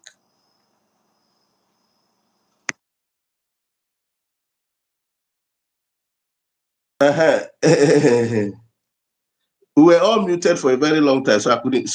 Can you hear me clearly now? Yeah. You see, by now we'll be sure of having our. See, let me tell you, one of the things that gave that arrangement that working in Jos is because the leader, somebody like El Buba, saw all the handwriting on the wall, and he said, "Look here, let's align and give these people a hit of their life," and they aligned. It worked. Now we have our obedience from Jos, who were front runner, are in the government. This is what I expected, and this all the other off-cycle election. Let me not deceive us. If we don't form that structure to make sure to enforce it, it is only the candidate of the labor that will be going to collect their money at the end of the day and mess us up. So we will not allow it, because see, APC will keep sending their most to take tickets. They'll keep sending, the PDP will send their most to take the ticket. These are giants who have money. Their governors have money. They have access to billions and trillions that we, the movement, don't have. So you cannot expect the lesser power, the superpower to submit to the lesser power. But you negotiate because they know we know the job. We know how to do it. How many times is the election I've had the call to work for APC in Kogisi? Me at the Chris? I told them that you can't even pay me. Do you know how much I pay for my family? You think my family, I pay my family this in Naira. But at the end of the day, my pain is that if we don't take correction, this is 4 elections now after the presidential election, and Labour Party did not get anywhere, Obedient did not get anywhere. What have we failed? Where to adjust? Where do we need, how do we need to form an alliance with other parties to get a better structure? That should be the game plan now. And if PO is not doing that, sorry, it cannot go anywhere. You cannot take it. When Tinubu was not a president, he took over our vote. Now that he's a president, you want to take it, you want to do shime, and he said, get out. You can't get it like that. This country is gone. It is sorry to use this word, it's irredeemable. For you to redeem it, you must carry what they carry. If they go to the sea, we'll go there. If they go to hell, we'll go here. If they go to heaven, we'll go heaven. That is the only way we can match them. Otherwise, we will be wailing, our children will grow us to meet us wailing, and nothing will happen. Because they are heartless, wicked, don't have anything in mind. Imagine the kind of thing Bello is doing in that Kogi state till today. Who among you would think that they will not give a judgment because of what Bello has done? Do you think it's the case of 82 point something billion that Bello is not coming out? Let me tell you, the money Bello stole that the report with EFCC is 500 and something billion. But the one that evidence was directly from the government account is the 80 something point 2 billion. So he knows that there is so much to it that he cannot escape. The evidence, some money have been retrieved now in the hand of EFCC. Are you aware of that? So how can he escape such judgment? How can he escape such nonsense? But in Nigeria that we are, such person walking to the premises, they don't block the road, and you say we are normal, and you think that we can do normal and reset this country. Some of us that are ready to be mad like that, you people should listen to us so that we can get mad together. If you say madness, they your head, make we all mad. Make all of us be mumu, make all of us be everything. That is the only way. If not, we'll just be hosting space, donating our hard-earned money for nonsense that doesn't make sense. We have to take it time. Aye. Oh, please, Ijele, don't yield, I beg. I have questions because you have experience, please. Ankadede, do you mind? I have some questions I want to push back and forth with Ijele. Please, do you mind? Please, go ahead. Ijele, thank you very much for the words you said. Because it's a recorded space, things I can't say. I've been around PDP structure. I'm Delta State. I've been around PDP structure, and I have family members who have been elected in PDP in Delta State. So I've been around some of the things. I've had to go to rally. I've had to see some of the things that my relative has had to do to be able to hold on to seats. It's no easy. Even when party give you tickets, say now you win primary. I don't see say you have to settle the person in other parties who are running against you. Even when a PDP they control Delta State, I don't see him with my relative. I don't see him 100%. He had to settle other people in the one way. If there are 15 parties, it will put somebody in some. At least those ones no go take too much money. But if there's a strong candidate, days to election, you go give the person money. The one that runs against him and he's declared the winner by the INEC, and then they go to court. Even when they're in court, he's still telling his lawyer, "I know they for all this many talk." And a lawyer in bill is begging his lawyer, I beg, ask him how much he will take. I don't tire. This is just the reality that you are saying. So a lot of the things that you're saying is what I have seen around my own blood relatives. So no be waiting they talk for back. Ijele, I have these questions I want to ask you, and please direct me. You see this thing about alignment. As you were talking, I then remembered what happened in Cote d'Ivoire. They have stronger institutions, stronger Supreme Court that was able to cut their president to size. They are not as messed up as we are in Senegal, not Cote d'Ivoire, Senegal. This last election, I went back to see what the Ousmane Sonko and the Umaye Faye guys did. You know, they won from a week after being released from jail. But I went to see something that they did. The guy, not the prime minister that was elected, the person, not the president that was elected, but the prime minister who was appointed, the main Ousmane Sonko. When he first ran for president and he lost, he was it 32 or something? It was really early 30s and he lost. The next election, not presidential, in between there are two presidential, they have like a parliamentary election. There was something he did. His party had maybe like 4 or 5 lawmakers. By the next election, when his party was going to run, his party did not run singularly. His party ran as a coalition. His party, he saw that he could only get 19% of the result from the presidential. So by the time they were going to do parliamentary elections, which is in between two presidential elections, his party ran as a coalition. And let us remember that PDP could only be removed via a coalition of CPC, ANC, and some other small parties in the north, which is why when you were saying certain things, you kept seeing me ticking the 100, because a lot of things you were saying, I was just picking up and remembering things. Now, when Sonko then ran, that parliamentary in between two presidential elections, his party went as a coalition. They coalesced with a lot of small parties. They mopped them up because he was like the second highest in terms of opposition. So he mopped up all the small parties who had similar ideology, and they ran. When they ran as a coalition, they won 58 seats. As a coalition, they then won 58 seats. When they won 58 seats as a coalition, the party in power became threatened. And a year or so after that coalition winning those seats in parliament, because they could almost form a quorum in parliament, almost, which means they're getting close to impeachment. I think they needed to have 65 or so, and they'll be able to do impeachment. Impeachment is 2/3. They could form a quorum, something like that. But they were getting close to that critical number. About a year or so later, the president puts him in jail. Then he contests an election he couldn't contest because he had been slammed with certain pronouncements from court that sort of gave him a record he couldn't contest. His friend who was with him in that party, who ran his campaign in that election where he got only 19% in the presidential, that his friend is Diomaye Faye. So when they were released a week to election, that was when. But when people say, oh, they were released a week to election, they came out and they won an election. Actually not. That coalition that they formed, even when they were thrown into prison, that coalition had formed structures across the country as a coalition. Because I'm listening to what you are saying, that in Kogi, you guys saw, or the political gladiators, PDP governors could see that there was no pathway for Dino Melaye, but the SDP guys stood a strong chance. Right? So they sort of were trying to say, let's coalesce around this SDP guy. From everything you are saying now, it is clear that other than building the obedience structure, that is number one. State by state, we have to look at the chances in a state.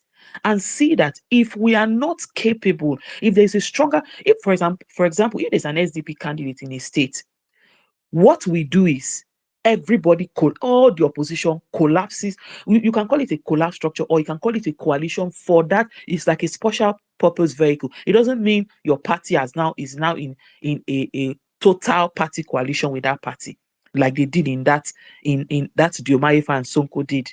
It's a coalition. In other words, in this labor election we just did in the UK, they always come. We call it tactical voting sort of thing, where we know that we wanted to. They just did it in France. The French people are afraid of the far right coming to power because of Hitler and the World War II and everything. So there's a big history. Everybody's memory is still fresh. So as soon as the French public and the political parties saw that Marine Le Pen of the right wing was going to get a sizable whatever in parliament number of votes, guess what? They collapsed their structure. Where in this local government or in this particular election, if you people have a stronger polling, we every other person collapse your vote. That is everybody on the left of politics, all of them collapse them. And they did it state by state. It's not like we're going to say we collapse everywhere. No. So when you look at it now, my question then comes. We have another major off-cycle election that is coming, because it is done and dusted in see, this notion that we would have done Edo Central would have won. I think from listening to your analysis, Ijele, please correct me, I think is a lie. I think we should have looked and said to ourselves, do we really have a chance? Or do we actually go into a signed coalition with PDP? But we won't do it from the beginning. You would test your waters, or else PDP will not give you enough number of commissioners. And sometimes this is not appointment, because I'm not too much into the appointment thing. Sometimes it may be a supply and demand, like the Tory party did during Theresa May's government. Supply and demand in the sense that we will drag it 3 months into the election. You will see our polling, you will see our rallies, you will command the crowd, because it is a bargaining power. Then we will come to the table and we'll say, we don't want commissioners, or we want 2 commissioners, but in so and so, you guys will not stand anybody in an election in Edo South House of Assembly constituency 1, 2, 3. I have seen a situation where someone that is my relative was afraid that governor will use they are all the same party, was afraid that governor will use his seat to do negotiation with another party. So there are things where a sitting party, because they have a bigger fish to fry, let's say a governorship, they will stand down and say, you see, the next House of Assembly election, they will sign it in paper. Answer me. I've gone too long. Sorry, answer me. Towards your last thing, the noise was too much. I couldn't hear you. Sir, your line is horrible.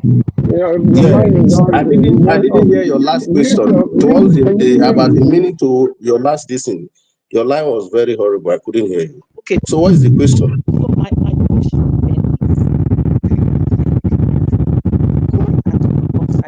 we can't still hear you at all. This is serious. So can you hear me? Can you hear me? Go on. I will be short.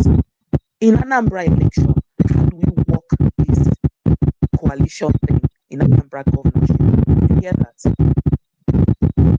Okay, you are asking if in Anambra, if can make a coalition in Anambra to be able to get the power. How do you do it? What will be your suggestion? See, just like you said and what I said earlier, PDP as a giant governors, coalition does not, the merger don't always happen from the beginning. It's always towards the eve of the election. When all the PDP came together, the governors, they say, look, this money we are going to donate to this guy. But you see, Dinona is in Dubai showing off his car like a baby robber on the street. Like all these Yahoo boy who show their cars. Now in Dubai showing cars and showing houses.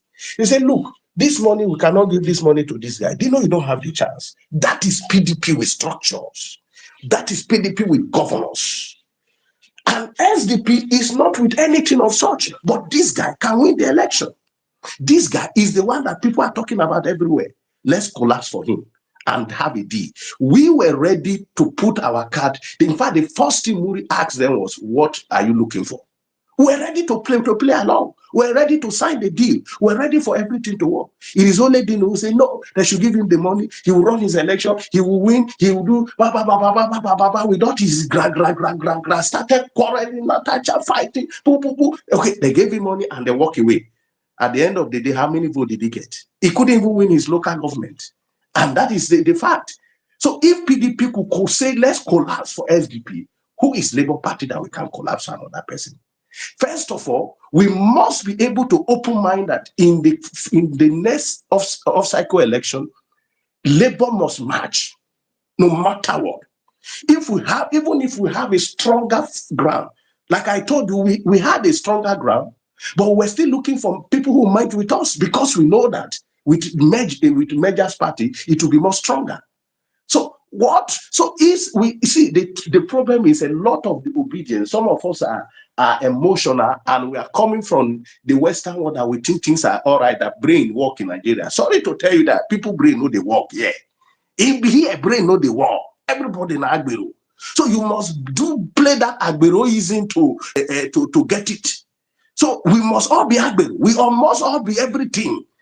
In the next off-cycle election, if there is no alignment, there is no merger with any party, 3 days and the discussion is not on. A week, the discussion is not on. Well, I'll start campaigning against them. Because we cannot be allowing some of our good people to suffer for nothing. If that alignment was done and we signed us a merger, by now we are sure of the number of people that will be in government that will rule. Now what are we doing? We are building a stronger forces. We are building obedient who understand that we must change this country. If we don't get, see, let me tell you, Jenny, how can you get, even the Bible says, how can you go into the house of a strong man if you don't first of all bind him? How do we penetrate these people if we don't go among them and bind them and take charge and begin to, see, that is why I told you, see, a lot of people that want a Labour Party are not obedient. They just got the opportunity. They just had the vote. They just, they have, in fact, some of them, their name was just submitted casually to INEC just to fill the gap. At the end of the day, it was Mama, Papa, Pikin, Mama, Papa, Pikin, Mama, Papa, Pikin. So the wave of Mama, Papa, Pikin waved on all of them. So they don't even understand. They don't even have a manifesto. They don't even know what they are doing. And that is why we are where we are today. But for we to be able to overcome that, they must see the next Labour Party candidate in the next off-cycle election must be very strong. But you see, I am not pleased with the leadership of the Labour Party, the way they are going about, both primaries and everything. There must be a synergy. There must be a people. Let's see how the convention they are going to hold and the kind of people they are going to put in place. Me now, as far as I'm concerned, I want to float my life. I want to attack everywhere. That is what I want to be doing. Because if we don't get this, there is no country. You can never take on the sitting governor without a position or without merging. You can never take on the central power without merging. Let's forget about this thing. If we don't merge before 2020, some of you say, Obedient will not merge with anybody. We'll go and win 2027. And sorry for you. You are just talking trash. You cannot win even the primary, your primary school, this thing. We cannot win like that. If we don't march for 2027, leave delay. I will not waste my energy. I will not. It's better to just remain neutral and be firing from all cylinders than to say we are going to 2027 without merger. We must merge. There are people like Pankwaso, people like Atiku, must all come into the same umbrella. I'm telling you the truth. If you think that they are old people, they will not do this until you cannot change this country overnight. It's a gradual process. Take the seat first, take power, and we begin to dig it. That is the only way. But the days you say we must match with Atiku, we must match with Kwankwaso, we must match with all the northern forces. What is name? Rufai must come into our fold. Everybody must be in the same carcass. We must be in the same umbrella to fight. Otherwise, forget it. Forget. See, his power is about negotiation. When you come to that level, that is when we put things on the table to negotiate. This. How can we going to handle it? This is how you penny. See, imagine this thing is all about agreement, and those agreements, most especially, it's always been done like that. How many of you are aware the revelation of Wike recently? How many of you are aware that even the APC, PDP were also giving a slot to Tinubu in some of in the federal appointment? How many of you are aware? Until Wike said it. And a lot of things are going on like that because they march on that ground sometimes. So if we are going to be too confronting, too, fighting, too, this old wine that we see here, we cannot move them like that too. They have billion, trillion, we don't have. They have all the machineries we don't have. They have soldiers we don't have. They have police we don't have. They have DSS we don't have. All we have is power of media, and we can move the mountain when we are empowered to do so. Why don't we merge? It is a must merge. If we are not merging, forget it. We must merge with PDP in every state. Every opposition must come together. All these small parties, we must find a way to push them to say, look, remain in your party. We are not saying leave. What we're telling Dino, they say, we are not saying come this. I personally spoke to him too now. He said, let's do this like this. Let's do this like this. Sorry to say also, some of the candidates, they are all looking for money. So that they're, especially those on the bigger party, so that they'll donate money. The governors is the culture for them to donate money for you. So they'll donate money and then they'll pocket it. So, and sometimes the bigger party will call the candidate and say, look, you cannot win. It happened to my principal, but he told them he's not going to do it. They say, look, forget your people. You start talking to your caucus member and you people should collapse. This is what we're going to give you. This is what he said he cannot do it. He knows he's going to win this election. But how many of the candidates are not going to do that? Do you know every candidate who go to hand over to the incumbent will get money, millions? And if you are a front runner, they negotiate in billions and say, okay, we'll give you some slot. See, until Labour Party will come to that understanding. If we don't understand that, until the joke, I hate. Ijele, 30 seconds. Ijele, please, I have a final question. Can you hear me?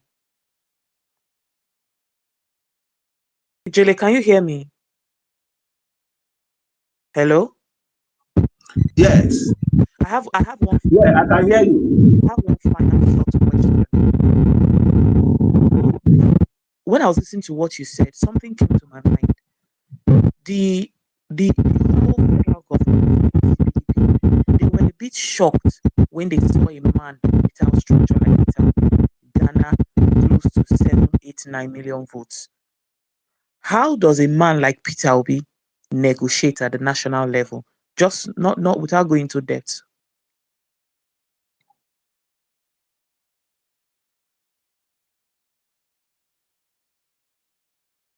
Go on, Ijele. You hear my question? Okay, can you hear me? Do you know one of the things that cost us 2023 election?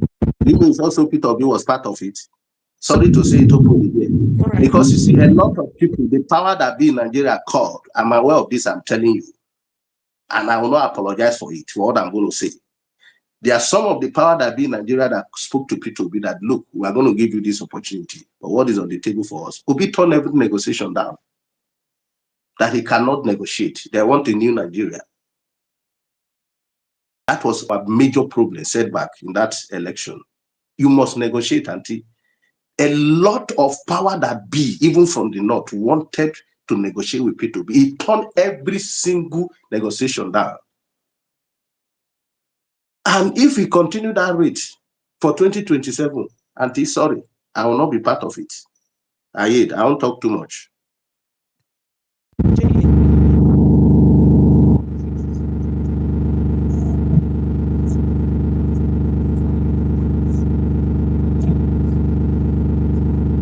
We can't hear you at all if you are talking. Sorry, can you hear me?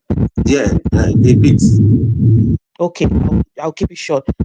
In one of the violent debates with Peter Obi, he hinted that even foreign powers, there were calls for some negotiation, even from foreign powers. The foreign powers of the last election was in favor of Obi. The foreign power in the last election was in favor of Obi. That is the truth. I did all my finding. The last election of 2023 presidential election, the foreign power, the foreign mercenaries were all in favor of Obi. There's some of the things that I will not be able to say it here, but there's some of actions that he took also what cost us here. Especially a lot of agitation that he would have mounted serious pressure on INEC on that day, not to say we trust in the process, trust in court. The foreign machineries were waiting for our actions then to back it up, but there was nothing. So it will be also a lot of people. So that is why sometimes when you look at say people like Kenneth Okonkwo, some of the things he said was fact. That look, this man is too nice to rule Nigeria. You see, this man is too nice to rule Nigeria. This man. All right, everyone is on mute now. Edo decides 2024 reports and feelings. Let's come back to Edo, please. This evening or morning is for Edo. Please, let us stick with Edo. Edo decides. Some people are reporting that they have called some local government areas. Please, let us stay focused on Edo 2024. Edo decides. Reports and feelings. Please, let us stick with the plan. We have tried. We have veered off. But please, I kept waiting for Magnific Dude to weigh in. He was dropping and dropping and dropping. And I said I wouldn't wait any longer. Please, let us move the mic around. I have people requesting for the mic. So I want to go straight to Prince Savior. Prince, I know you're getting only 30 seconds if you're still awake. If you're not awake, I'll go straight to Anene Vic. So I'm going to unmute. It takes a while before it all drags out. Thank you so much, Ijele, for all you have shared with us this evening. But we have to move the mic. Thank you so much. So, Prince, if you're available, if not, 3 seconds. If you're not picking up, we are going to Anene Vic. Everyone is now unmuted. Prince, are you ready? Are you ready to speak? Nope. So Anene Vic. Thank you very much for having me. Good morning, good afternoon, good evening, depending on where you are spacing from. I'm calling straight from Edo State, Benin City. Few minutes ago, I've heard a siren, and I guess that was the result moving through a particular location. First and foremost, I started this whole process with, I must admit, I'm not an obedient, but I started this whole process with Labour Party right from the primaries. I started this process in Edo State right from the primaries. Had interest in a candidate we wanted to push forward.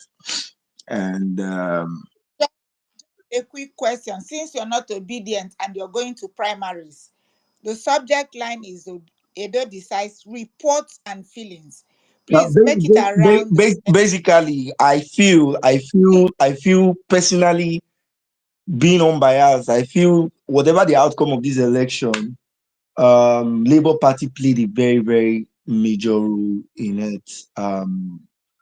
In my own opinion, giving the ticket to an Edo South person was that is the point. That's the point. Was the undoing of Edo election, basically. He had we given the tickets, had Labour Party given the ticket to an Edo Central person, the Edo people would have had an option. There was, as it stands, there was no option. Just the same way the people wanted Peter Obi because he was from the East in 2023. That's the same way Edo people. That is not true. No, that is not true. That is not true. People did not want Peter Obi because he's from the East. That is not true. Please. I give you one more chance to give your situation report or feelings. Don't take us back to where we are not. Please. if you would gag me, then there was no need bringing me up. I felt this was something you could just Exactly. speak freely. But I'm fine. you are I'm trying to fine gag. with You it. are gagging me up, and that's not cool. And I'm fine with it. I'm the co-host right now. Sorry about that. I No, can't help Wahala, you it. could bring me down if you want to gag me up. No, you can equally drop. Thank you. I won't argue with you. It's your space, your thing. I'm not going to argue with you. Please don't. Thank you. Fregne. Fregne. Yes. I think it's Jenny Star. Your feedback from your. No, I don't know why her line is so noisy. So, Pregne, you have the Yes, mic. my name is Pregene, and I have been following the Edo elections very keenly, and I cannot hear you, Fregne, if you're speaking. Can you hear me? If I cannot hear you, you have to go down because I cannot go down. Okay, I'll go down and come back up again. Elvis, your hand is up. Thank you, my sister. Can you Thank you, hear my me? sister. It was nice you gagged that guy, Udoka. I don't know what he was trying to Elvis? insinuate. Can you hear me? My goodness, what is happening? Yeah. Elvis, can you hear me? Yes, I can hear you.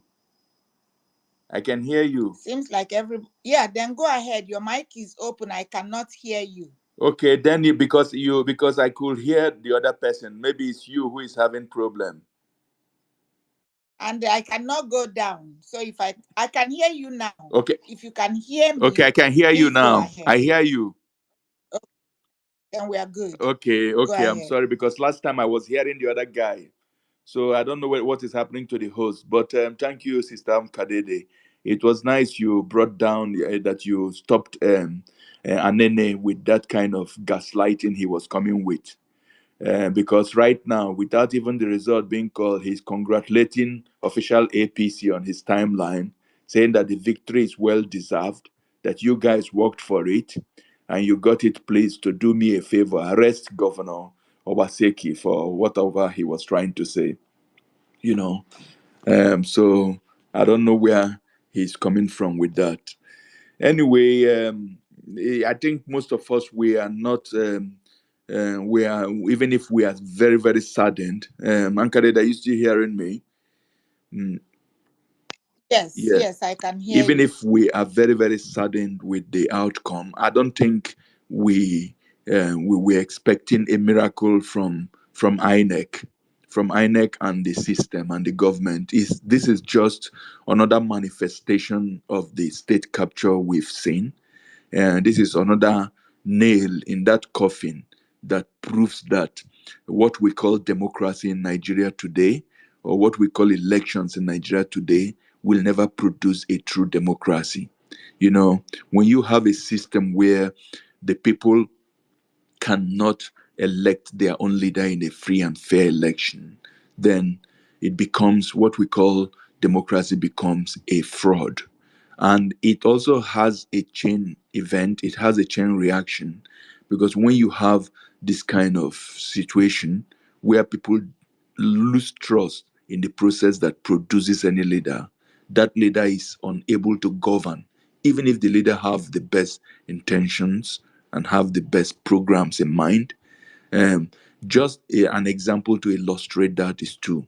At the federal level, you can see that the illegitimate government that produced Tinubu has not been able, because without, democracy is also with trust. If you don't have the trust of the people, the policies you bring will not work. At the federal level, we've seen it's not working. With those of us who thought that Buhari was a calamity are seeing that Tinubu's administration is turning out to be a disaster. Then if you look at Abia State, where there is a level of trust, where the people feel that, yes, the person they voted for emerged as the leader. Even to an extent, to Enugu State, we can contest that, but there was a level of majority that feels that they voted for Mba. You see that are doing very fine. But I think in Edo State, what it has shown to people like me who are in the diaspora and to other diasporans who have used our time and resources is that I would like everybody to go, even if you don't agree with him everything. I don't agree with him on everything, but Dele Farotimi made a very wonderful interview with Kayode. These are two very beautiful Yoruba people who shows that all these kind of things we talk is not a tribal thing. We in every of the nationalities we have the majority of us want a country that works for everybody. And what Delu Farotimi was saying there was what I'm sure most of us know in our deep heart, but we still keep on trying. That the Nigerian mindset, the problem we have today is not just the politicians or the corrupt INEC, but it is the people themselves. It's the people themselves. We are so corrupted to the extent that I don't know what I will not attribute it to hardship or hunger or anything, because of course we've seen countries that are poorer than us, that have more dysfunctional system, that still produces leaders that when things comes, people rise up and say, no, we will no more have it again. We were expecting that in Edo. But let's watch the process. Let's watch the process and see what is happening. We should not be surprised by anything that happens. But anything that happens is also a call for action. It's a call for a regroup to think how we are going to go forward. All this issue about bringing Obi and Atiku and all this into the discussion is nonsense. It's nonsense, because the only thing that can solve the problem, the way I look at it now, is the people to go into themselves and say, what kind of society do we want? Are we what kind of a place? How do we want ourselves to be governed? Because if it turns out that the people are not serious and they still want to continue this, Ankadede, me and you, we know say we no go suffer. We have a good life where we are. It's just that the spiritual attachment and what we see that we can do better is what it is. So I don't think I'm holding any optimistic speech today. I'm just saying that the reality shows that the level of dysfunctionality among the people themselves is so deep that it will need a grassroots consciousness again to awaken. Because we don't come and tell me that that the INEC and the people and everything can just come and hijack power and people will just look at them like that. Is the people who has contributed to this. So I think I'll stop there so far. But before I go, let me thank everybody who has mobilized, supported the obedient movement in Edo. We have done very, very well. We have run a very good campaign. I want to also thank His Excellency Peter Obi for taking time, for showing that he is a leader who can be trusted. You know, this thing about leadership that can be trusted, how he has taken his time to come to Edo. How many times did Atiku come to Edo? I'm not sure he even came there once, but he rallied round, came to Edo. He didn't even fly. He drove all the way from Onitsha with a group of young obedients and hit Edo and woke the consciousness of the people. And even Peter, Alex Oti came, Babati came. It shows a very strong party. It's a young party, but there is hope. The way we know it now, soon, I think anybody who have their senses in Nigeria knows that it is P2B, the Labour Party, and the Obedient Movement that is the last hope for any good governance in Nigeria. Any good governance that will unite Nigeria, that will turn Nigeria around. It is very crystal clear. At least, if for nothing, that is one of the positive things we're taking from us in this Edo. But the battle is not over, like as they say in football. It's not over till the final whistle blows. So thank you very much for everybody. Let's keep engaging ourselves, and it's allowed to be depressed and be disappointed, but we'll bounce back again. God bless all of you. I want to ask a question. Ankara, if you permit me to ask him, he made a statement that to me, he made that statement based on what you on Western mentality. Let me ask you this: when you say the people, I was in Kogi State, for example, and similar in this thing that INEC and security cannot decide for the people are determined. When they were calling, INEC were calling a wrong election. We, as leaders of the opposition, with our own security men, we were going to the collation center. Bro, more than 500 personnel surrounded the INEC and they were declaring rubbish.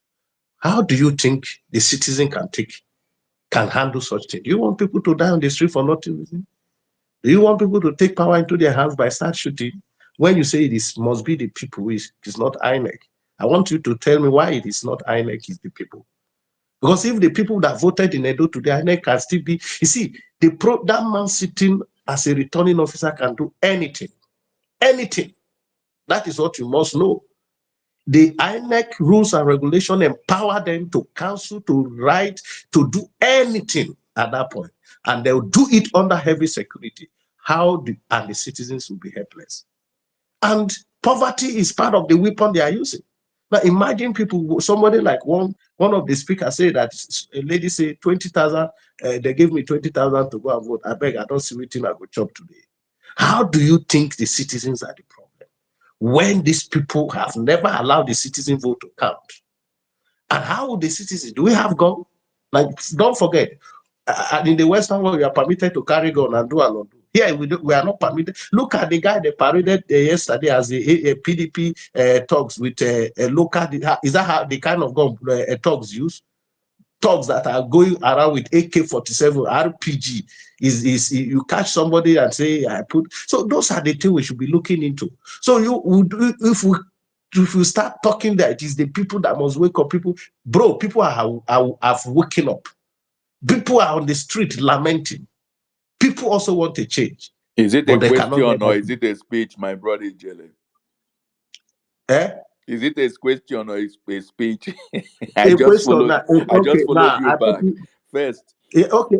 I put it ask your to you the question. I will question. Please answer answer you. me. Yes. Now, the question is, when you say the citizen, when they are ready, you don't believe INEC or the security are the problem, the people must be determined. And I'm asking you that. I was in the front row of a nation that the people determined and shot even the money. I give it to the people of Kogi State. They voted with everything. They rejected all the money they brought to the polling unit everywhere. But they still had their way. How do you think you're going to blame people if such things are going on? And you remember I warned in one of the space that if this thing is allowed to stand in Kogi State, it's going to continue. And I can assure you that under Tinubu is going to be worse. So how do you think the citizens who are ready to not even collect money to vote the right candidate, and at the end of the day, INEC will still manipulate it? How do you think the citizens are the fault? Yes, thank you very much. I'm not disputing what you're saying, but when I say it is the citizen, the INEC man who is doing this thing is a citizen of Nigeria. The thug who is hired is a citizen of Nigeria, except you're trying to divorce them. The citizen involves everybody. But let's look at what happened in Abia. All these parameters you have mentioned were in Abia, except if you don't know Abia. Abia was one of the most volatile states that was where in fact, as I speak with you, before that time, about 16 police stations were not operative. They were taken over by non-state actors. But the Abia people stood up.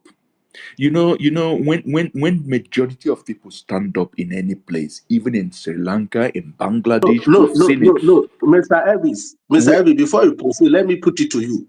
I put it to you that Abia people, the only savior Abia had was Professor Lena Oti, who stood her ground as a returning officer that I will not call the result you are giving me. Not Abia people. Thank you. Are we not in a way saying the same thing? But Professor Oti wouldn't have been able to do that if not for the people who came in mass.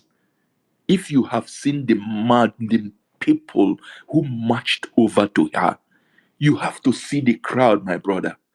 Are you telling me today that if 25,000, let me just say 10,000 people march in front and go and say that kill us today, we are not going to live in front of Asa Rock till you go down, Tinubu? I'm telling you, in 24 hours, the government will fall. This is No, what not in Nigeria. I'm telling Wallahi, you. even if Look, it is let me tell you. 100,000, they go waste them. Wait now. You don't know this people. Again, Ijele. there we go again. People. Let's slow down. Okay. I- Let's wrap it up, Ijele, please. what I am telling you is that until we the people rise up and know that it cost whatever it will cost, that we will no more buy this failed nation of what we are seeing today. How many people, when, that is what I'm telling you. So no matter however you turn it, it is still the people who are going to change what they are saying. It is. Okay. Okay. Yeah, that's your feelings. That's your report. Thank you so much. You made those points already. The only beef I had was when you called Enugu. I said, there they go again. Please leave Enugu State alone. It didn't go well there, but we are not about Enugu State. Neither are we about Kogi State or even about Abia State. We are about Edo State today. Yeah, touch it a little bit, but don't dwell on it. It will be nice. Just touch it a little bit, but let's move on. So thank you so much, Elvis, for coming, and I hope you stick around some because it's AM where you are, right? And Ijele, thank you also for all the you bring it on your firebrand. Thank you. The son of, I don't know if it's the son of God or the son of man or the son of, oh wow, a praying mom. Okay, you have the mic if you're ready to speak so that my two brothers can cool off a little bit. The son of man left. Well, Oh yeah, you're there. He went upstairs. well, Are I you don't ready want. to speak? Okay, I don't want to talk because The if I son of talk, man. can The you hear son me? of a praying mom. Can you hear me? I cannot hear you if you're talking. We can hear him. Can you hear me, Akadede? Yes, I can hear you. Each time somebody goes to that corner, I lose that You voice. see? It's been happening. Yes. Na APC, the cousin. the son The of son of the man, son try of and talk again now. What if he will hear you? Can you hear me? Can you I hear me? can hear you, but Ankadede, can you hear him? Okay, don't worry. There's no not yet. point. Let me just. She can still hear. Don't worry. I'll go then. Okay, She go can go ahead, then. Elvis, please. When he finishes, let me Okay, hear. when he finish, I'll let you know, and I will summarize what he says. Go ahead, the son of man. Okay. Okay. Okay, perfect. Thank God she's not even going to gag me because basically I was actually going to give a perspective to this election. Now, we need to exit the three candidates that came into this election. Let's start with both of the three candidates were basically novice. Now, when I say novice, now we're not talking about what their professional career they've achieved in their professional life. As well, Gudalo, chairman of board and stuff like that, Olumide Akpata, NBA. So they've done well. The only person who seemingly just entered politics was Monday Okpebolo, who won Odia, who won Clifford Odia. Now, when we're going into this election, everybody knows that there was a bit of a sentiment in that election process. And the Edo people, and sometimes when they tend to bring Obi into this conversation, I know so well that in the general election, it was a protest vote. A lot of Nigerians were tired. Nigerians, they've been battered, they've been buffeted, they've been suppressed. So they were looking for means to find a way out of their predicament. And a lot of people gave their votes to Obi. And majority of the Edo people does not have a dog in that fight. So basically, they will basically go for Obi, right? But in this particular election, there was a lot of tribal sentiment. A lot of people wanted their person. And that is when you come to understand that Nigerian politics is local. So when they say politics is local, it is this kind of election that tends to, because you want my person inside. And there was that, sentiment, that emotional attachment that this election must go towards the Esan people. And if you check the two people who came out from that angle, and which is the Aswe Godalo and the other guy, which is Mondio Pueblo. But the biggest problem was this. A lot of people tend to say, oh, Mondo Pueblo was not speaking to the people. It was not very good when it comes to communication. It wasn't. But in terms of intelligence and grassroots politics, the guy was good because he won from nowhere. He won an election. He won a sitting senator. He was a grassroots politician. He gave to the people. Now, if you check Olumide Akpata very well, this was a guy who just came from Lagos. He does not even have a grassroots attachment to the people. A lot of people, so for me, I will not blame him because it is also very good for people to test their popularity, to test their mind. But I will simply say that going forward, that there are a lot of things people need to start putting into consideration when it comes to local election. You need to check the feelings of the people. You need to check it very well. It's a very strong factor. And you also need to consolidate. People need to merge. People need to come together. Some of these guys, they don't care. They don't give a hoot whether you are a grammarian, you speak better English, you have oratory skill, you're well packaged. Local election is about emotions, it's about sentiments, it's about feelings, it's about how is this person attached to me? Is it connected to me in any way? Do I need to know this person? Has this person done anything for me? Not just somebody who stays somewhere, you just come from nowhere and you simply say, because yes, I have done a lot of things to you guys in the past. I am just going to present my case. It doesn't really work that way. Unfortunately, that Nigeria has not actually arrived for that kind of politics where people tend to read your professional background, the things you've done in the past, and they give you their vote based on trust. Nigerians are not like that. So I feel that going forward, Labour Party, we need to re-strategize. They need to restructure. Even when it comes to selecting their candidate, they need to start putting all of those factors in place. And again, in terms of the 2027 election, please, brother, one party cannot defeat the sitting party. It's not possible. It's not done.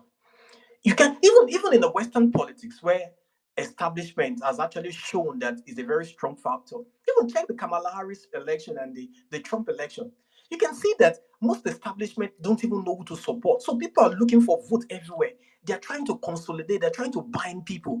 Even if you check the Canadian election, you see the Green Party merging with the NDP, you see NDP trying to buy the liberals are trying to buy the conservative. That's the way politics works. It's about agreement, it's about merging, it's about consolidation, it's about trying to reach a compromise. Where can we give in? Where can we compromise? Where can we solidify? That's the way it is. If we simply say our Peter B is a very good guy, yeah, no corruption cases, nobody has been able to prove anything against him. But the truth is this: can we, in a true fast, say Peter Obi is going to dislodge a sitting guy? Even when this guy was not even on a presidential seat, when he was not a president before, these were just two candidates who had been governors in time past. You could see what money factor did. You could see what human factors did. We could see what the environmental factors did and the sentiment of the people did. So going forward, we are not going to dislodge these evil and dinosaurs in high places like that with oratorial skill, with our good art. Good art does not win politics in Nigeria. Good art does not win election. It's about reaching out to compromise and saying, gather all the forces. When you begin to put your men in places, then you can begin to effect those changes. That is the way to go. And I feel that we need to, apart from the fact that we young people are very emotional, we are trying to be logical. But election in Nigeria is not about logic. It's not about emotion. It's about compromise. It's about consolidation. It's about reaching out. And I think I'm going to stop because if that lady heard me, she would have gagged me and I would have been thrown away ever since. Thank you so much. No, no, no. I Don't worry, wasn't going don't worry. to. Son of, Yeah, okay, go ahead. I heard him. I heard him. For some reason, when I brought two people up, he bounced around and I was able to see him. I was able to hear him. So I was so happy. I just exclaimed, oh, how the mighty are fallen. This man that speaks with so much eloquence is telling me and Nigerians on this space that is not about your rhetorical skills, that we should make do with that local organizer, somebody we know that he could not even express himself. I don't know if you know that he promised Edo people insecurity. Listen, I don't care one way or another. Edo people will get what Edo people deserve. Whatever the outcome is, and they accept it, they will live with it for the next 4 years. They've lived through Obaseki for 8 years, 4 of APC, 4 of PDP. They lived through 8 years of Oshimole. I think he may have been in a different party before he went to APC. We cannot be talking about Western civilization, Western politics, and juxtapose it on Nigerian anyhow politics. It's a Nigerian lady who said now manifesto we go chop, now statistics we go chop, went to a Western world to run for a seat where she has to tell the people what she is going to do for them. I don't know how we do that. It's good for the Western world, but it's not good for Nigeria, where we do anyhow politics. Because the Can I ask a people, question? Can I ask a question? no. Because the people wanted it, that's why they should have it. Even when you know that the people are blindly, for ethnic reasons, for local reasons, they are going along with somebody who could barely express himself. This is the candidate.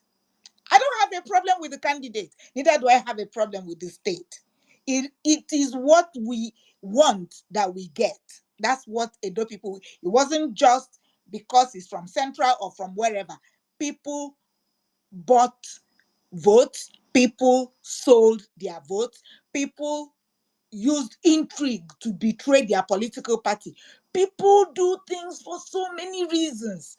But where we are, my thing is, this is 2024 in the 21st century. 1/4 gone. Soon it will be half of the century gone. And we are sitting here testing Canadian system, American system, UK, Europe, and we want our people to vote based on, I'm not denigrating anybody, but some people who have all they have is their local environment. You that you have traveled far and near to see how civilization can bring peace. Because if a healthy mind is a rich mind, and we want people who don't have access to simple medical care, who live on prayers, God will save us. And we want them to continue like that, because na statistics we go chop, na manifesto we go chop. What made Biden step down? What? Debate. Biden was the candidate coasting and had a debate, a bad debate, and America turned on its head. A political party turned on its head, and they had to replace him. And you're telling me that you're having a governorship election and people were invited to come and debate? And these two candidates that are now on top of the ticket said F And you. I'm sorry, but Sister Nkadede, what makes it so sad? Hearing this guy who talk, he's a young man. To come Yes. here and tell us this bullshit about identity politics that has never survived anywhere. Then what you're Anyway, saying is that we are not Nigerian, we are not citizens. That we are. What I want is somebody who is Mosu or who all this kind of what can I tribal politics that will never take us to anywhere. You know, and tell us that election is local in Nigeria. Is it's Nigerian local. democracy different? Local can local be? Yeah. You're talking What about kind of local for nonsense people is that? who are queuing up to get 5,000 naira. What is the value of 5,000 naira? It's not even up to $10. Five So thousand that's why naira is not $10 at all. Not even 20,000. I like to not allow people go off the ranch because this is really one MMC space, but yeah, we And said he let's ended up, he didn't know you were listening. And he said that if you have been there, you would have gagged him. Gagged him for what? Gagged him for what? What is he saying? Nonsense. Hmm? I heard him. Eh? Totally. I let That a man who did not come to tell you what he wanted to do, and that we cannot learn from example. Tinubu never met us, never debated, never told us what he wanted to do, and we are seeing the result. And that why should in fact the demography today, when 80% of those who have the vote in Edo State are below 40, why should they buy into that old generational politics that it has to be an Asia man, it has to be an Edekwe man? And what has it got to do with his characters, with what he wants to do? I thought democracy is about what you want to do for the people, not where you come from. Because if you say you're Edo, it doesn't matter whether if the person is from anywhere in Edo, just that the person can build you a functional state that is working, that can deliver to you, that is coming from a movement that is tested, that has some kind of, a way they are going for. And Ijele, I don't know whether if you're still there. I told you that it's still the people. It's the people that is it's we, the Nigerians, is this mindset we have, is this tribal sentiment, this clannish way we are thinking.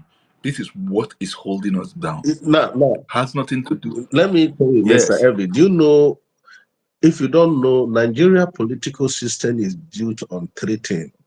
One, religion. Two, sentiment. Three, political parties. What of corruption? You forgot that those one. are all fundamental to all this. Even with the corruption, even no matter how corrupt you are, no matter how easy, the most viable thing that said you is religion when it comes to presidential. Do you know, let me tell you, do you know there's a caucus of the Northern Caliphate that some states were selected that a Christian must not rule that state? And I'm telling you this from an inside story. Yes, some state from Central were selected that the Christian must not rule. Let's leave this. Let's leave this conspiratory theory, which we don't have evidence. Sentimental. Let's talk realistic. Sentiment. I have to Yes. move the mic. I brought somebody up. Did he get down somehow? You see, it's very sometimes when people come up, we give them space to talk. Okay, let's leave the religious angle out of it for now. And don't worry, me and Ijele, we're going to do our thing by the Now, side. Anytime you have any proposed guy, you bring in. or you can do it at defy hate. Defy hate. Thank you so much. Let me bring Jenstar up. Yeah. There was another person. I don't know what happened. Well, that's okay.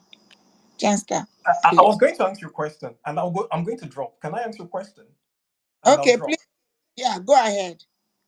Okay, so the question is this: how do you rate intelligence? Do you rate intelligence by people speak English alone? Is that how you rate intelligence, people? I do not rate intelligence because of how people speak English. Intelligence, I believe, in my local community. There are very intelligent people in the villages who have never seen the four walls of a formal institution, be it elementary school, secondary school, or university, especially in Nigeria. I know a lot of people who never went to school. If they even did, it couldn't be more than elementary, 3, something like that. And I will never, ever consider them not intelligent. They are very intelligent, just that they didn't have the opportunity to have. Are you wait? Let me ask you a question, the son of man. Are you saying that a man who wants to rule a state like Edo and does not have the ability or courage or the decency or respect for the people to come to an interview where even Agbati was begging him, even if not Pidgin Glee, come and speak, disrespect the people, which is one of the most prerequisites of a democracy, that you have to go to the people, talk to them, go in the But debate, debate. I was judging based on, yeah, Elvis, I was judging based on his public response to questions. And I haven't even concluded that he's not intelligent. But based on the response, his response to public questions, I didn't make this up. He was the one who said he will give Edo people insecurity. I didn't make it up. So is that intelligence or what? In response to your question, the son of a praying mom, why did you ask Okay, that? thank you very much. You see, I am not supporting. I do not have a dog in that fight, but I am simply saying that not everybody who are good communicators, but they have a good art. But if you check people's antecedents, a lot of people said he has done this for them, he has done borrow for them, he has, fed them, built schools, repair things. But the fact that he's not able to communicate his mind does not really mean people are not intelligent.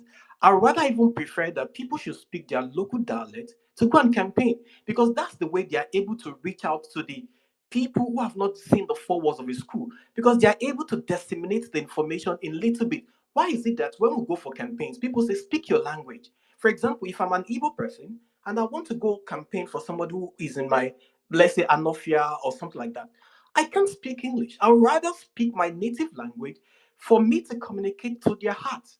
So if people are not able to express themselves, and I think we've exalted this foreign language too much, maybe we've not gotten to But a that son stage of in man, Nigeria. a son of man, I'm sorry to interject, but you know that this was not the basis for your submission. Your basis was that when that the people where they come from and all those kind of identity politics. That was the basis for what you said. That was what you said.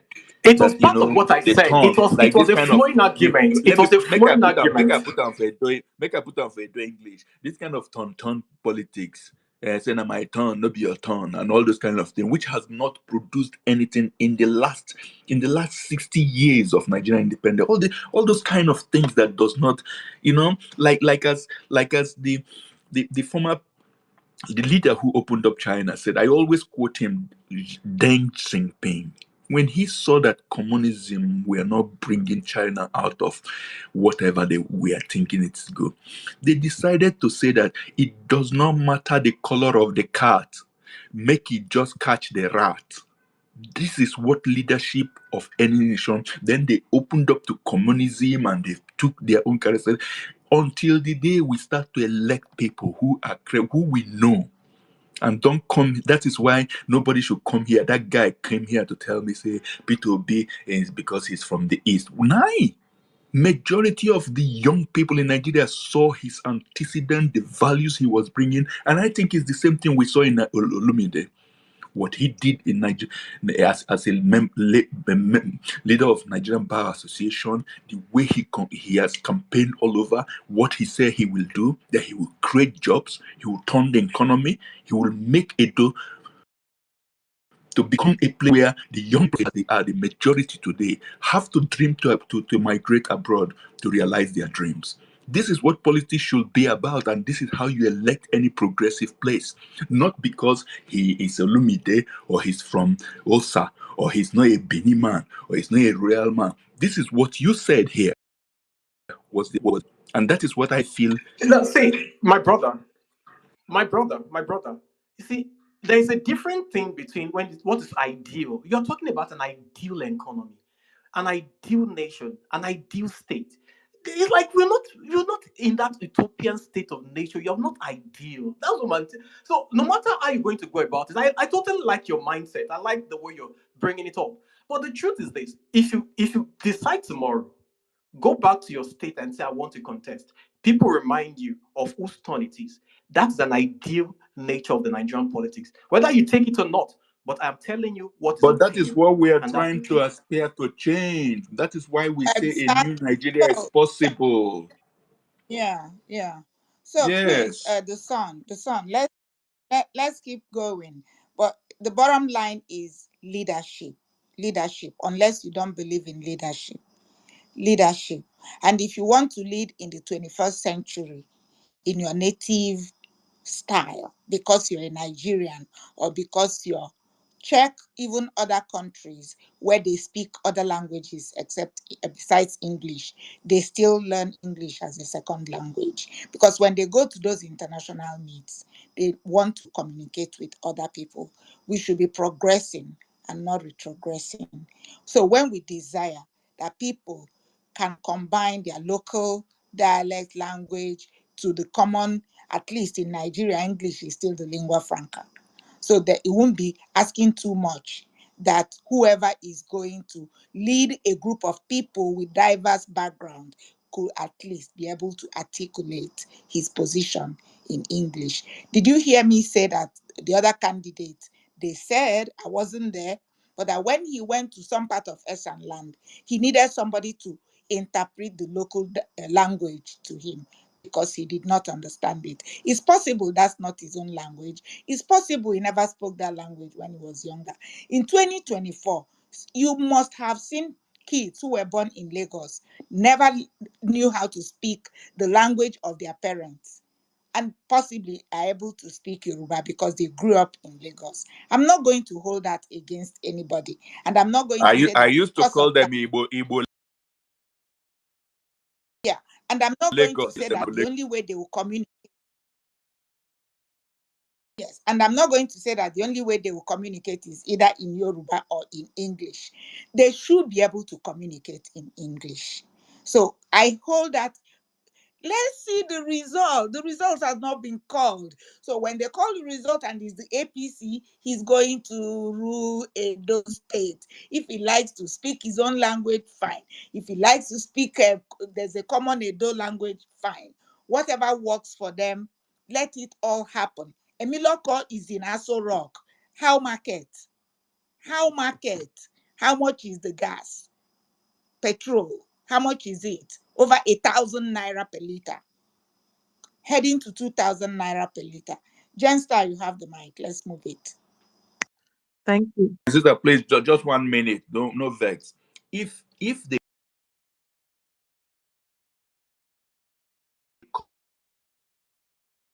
I will step again to that implosion which will happen. That is what is going to happen. And they will see it. It is just another step closer to that revolution that will happen. Because it will start with Edo. Let them just go ahead and do it. I will clap for them. The elites who are these corrupt people in APC, they will see it will just another gear. Say they just put it fast forward what will happen. And it will happen in Nigeria. Them that. I'm not gonna take them today.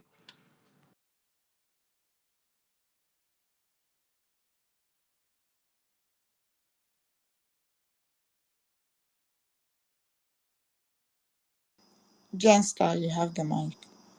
Thanks. Are you there? Yes, I'm here. Can you hear me? I'm here. Can you hear me? Yeah, we can. Okay. I just wanted to give some situational For reports her. Can you hear me? I wanted to give some reports. Can you hear me? Please go ahead. Just looking online at there's some YouTube channels that provide PDP updates. I used to go and yap them there. And some accounts. So this is the update. Yaga Africa is reporting that INEC has diverted the stated procedure for collation of results. INEC has diverted away from the stated procedure. Let me read their direct statements from Yaga Africa. Reports from our LGA Collation Center observers indicate disruptions in the collation process for Oredo and Igbobaoka. Observers and INEC officials are being tear-gassed in Igbobaoka local government. We want to emphasize that collating local government results at the state headquarters violates the established procedure for results collation. We urge INEC Nigeria to stand firm against intimidation and interference. Electoral law permits accredited observers, media, and party agents to monitor results collation at all levels. Failure to address these issues risks undermining the legitimacy of what has been a peaceful process since its commencement. So, if you can still hear me, what it means is, and I went on YouTube and saw some videos. They're supposed to be at local government collation so that you can pull all the wards together and announce at the local government level those winners, so that you move that to the state. But before you even move to the state, people have all their local government results and they can total and know whether they've won or not. But instead, what Yaga Africa put there, I've just watched a video on YouTube that seems to be confirming it. Yaga Africa said INEC staff and observers, independent observers like Yaga Africa, are being tear gassed. And then once they've been tear gassed, instead of collating at the local government, the ward results, collate them at the local government to declare the local government, they are instead carrying ward results, all the ward results, bypassing local government collation and taking it straight to state collation center. So I saw a video of PDP, like not small boys, so really matured men. They're arguing. That's one. Two, I also saw another video of PDP people celebrating, claiming that they've totaled, that they've won in their situation room. Also, APC situation room are also celebrating. Their party chairman, Gandola, has arrived and they are celebrating that they've won. So both people right now, it appears, are claiming they've won. I yield the mic.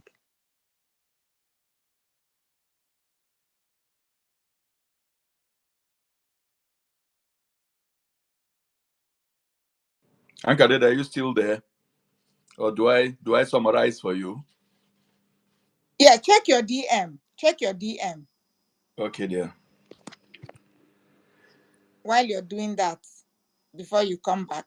Yes, I'm here. I didn't hear a thing, but that's okay.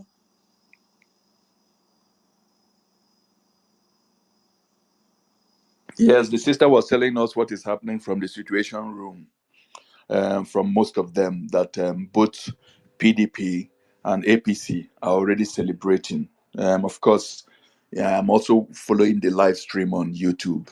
It's not a surprise, too. Of course, it is a competition of criminals trying to compete among themselves and to celebrate who is it that did more devious act and who rigged more. It is an old thing we've seen. They're kind of trying to canonize themselves to show that they are not listening to the people, because this is what is happening. What we know is that these APC people who have captured power, for them everything goes, and it is that battle. So I think that is what basically she was telling us. But let's go ahead and see how they are going to further shoot themselves on the leg again. Mr. Elvis, And the video I saw on yes, YouTube, do you know that the PDP people who were laughing at Labour Party earlier in the day, after they've bought all our voters with 20K, do you know I saw a video of them now crying that APC is doing the exact same thing to them? APC is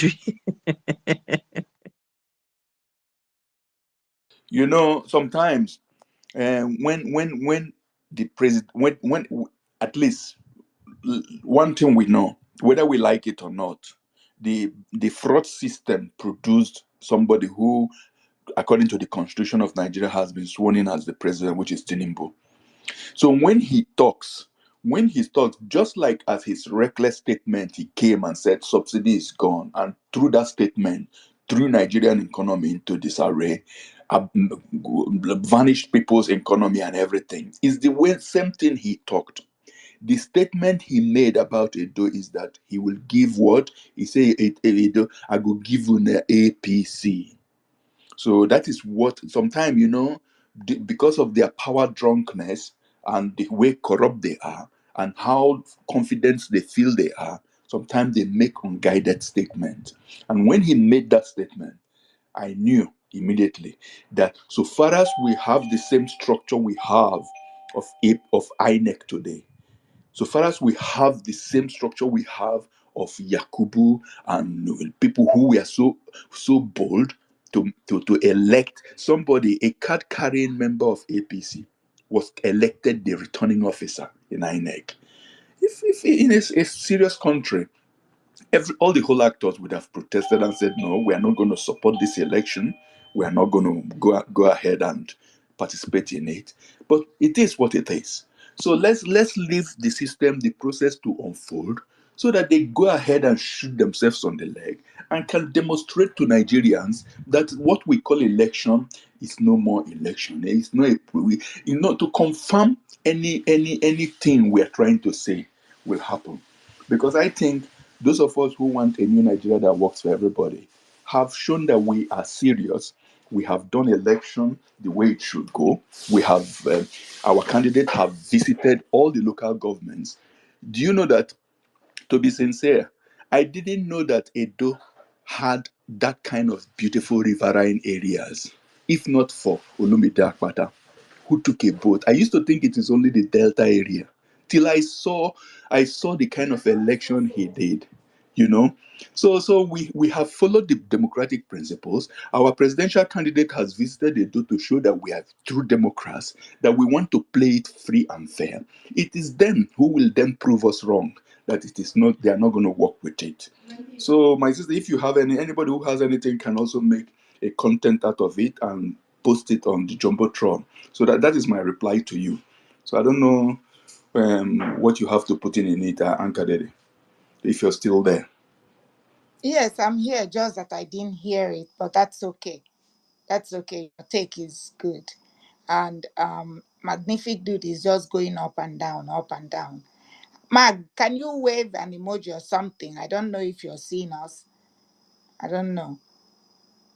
But please request the mic. Request the mic and come up and share your reports, what you have heard, what you have seen. I haven't been on the timeline, so I don't even know what's going on because I'm home alone trying to manage the space. And sometimes I hear y'all, sometimes I don't. So just bear with me, but request the mic. Come up. Elvis is here to the rescue. Thank you, Elvis. Request the mic and come up. You can retweet the space. Maybe we'll have more people join us. It's possible. Saturday night, the brother of Friday night. Johnville, how are you? I'm just scrolling down. I don't know where my Edo people are. Okay, anyways, it's nice connecting with you guys. Like rubbing minds and cross pollinating ideas with you guys. So have a good night first and enjoy your political permutations. Bye bye. Thank you for coming. Have a pleasant evening.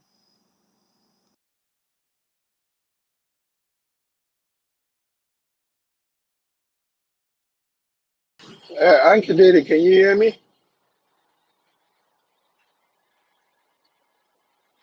Uncle Diddy, can you hear me? Can anybody hear me, please? I can hear you, my dear brother. Hey, Mr. Elvis, man, it's been a minute. It's Oh days. no, How you doing, man? how's everything? I'm good. Oh, we're fine. We just there. We there I for corner know. the watch. Anka Dede, are you hearing your brother? Yeah, your beloved is finally up. Oh. Uncle Diddy, she can't hear me. But he's at that Oh, corner. He's at that corner.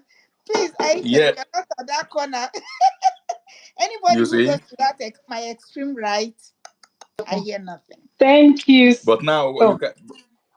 Okay, I'm gonna drop It's still and come showing back again. connecting. I might be kicked out. You see, we are all hearing Magnif, and now you want them to push him down again. Eh? I No, ban this he thing in should not go Jesus' down. name. He should not go down because I'm about to be kicked out. If you can hear me. Go ahead, Magnif. Go ahead. I go interpret for He them. dropped. He dropped. Can I Okay, he take back? did. Yeah. Okay, then IJ, you were up here. IJ, Yes, go so ahead. yes, so thank you so much, Mr. Elvis. Madam Anka Dede, thank you. And thank you. At last, an Edo Bendel. Oh my goodness. In fact, Madam Anka Dede, in fact, if you see my hand day off for you since morning. Man, you are Uncle a David, can you hear me now? superwoman. Oh, Uncle David. it's talking. Oh,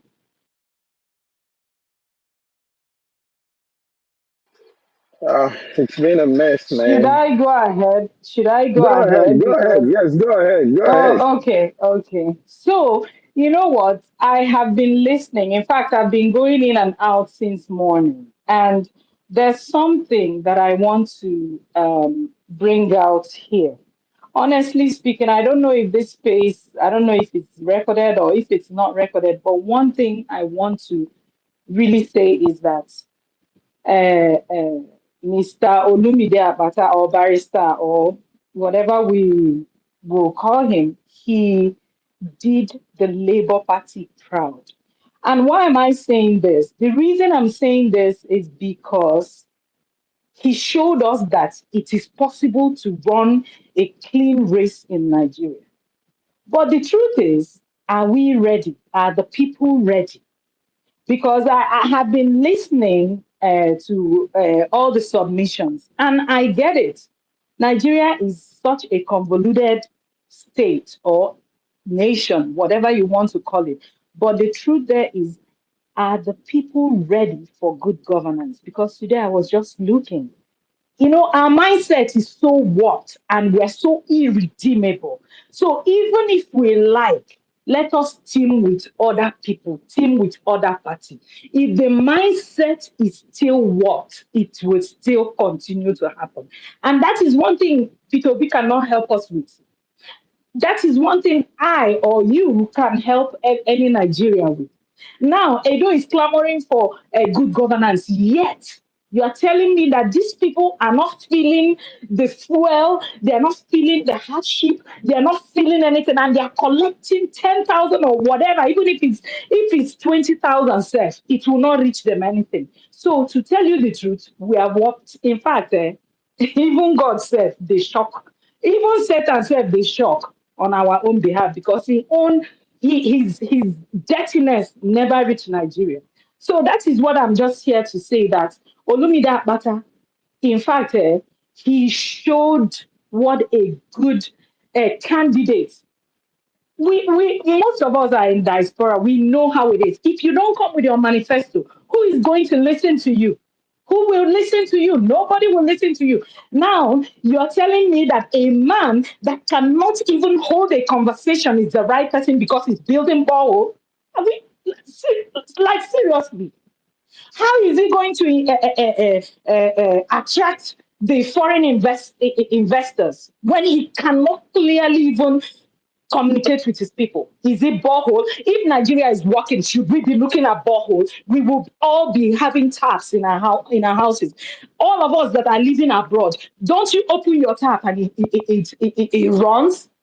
Do you have to bore a hole for water to come out?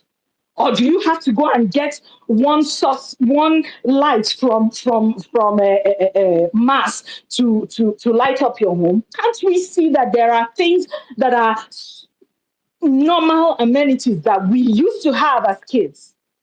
So, as far as I'm concerned, Olumide is the winner of this race, whether we want to believe it or not.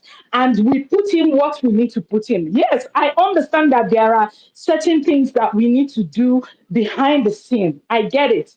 But the only thing I know is that are we going to sit back and be judging ourselves or beating ourselves down that we didn't do what we need to do? Nigeria is irredeemable, as far as I'm concerned. Because the common man that is crying that he cannot buy yam in the market is there collecting money. In fact, today, they can't cry when I cry, for Nigeria alone. Anyway, I yield my mic, make it no enter another level. Thank you so much.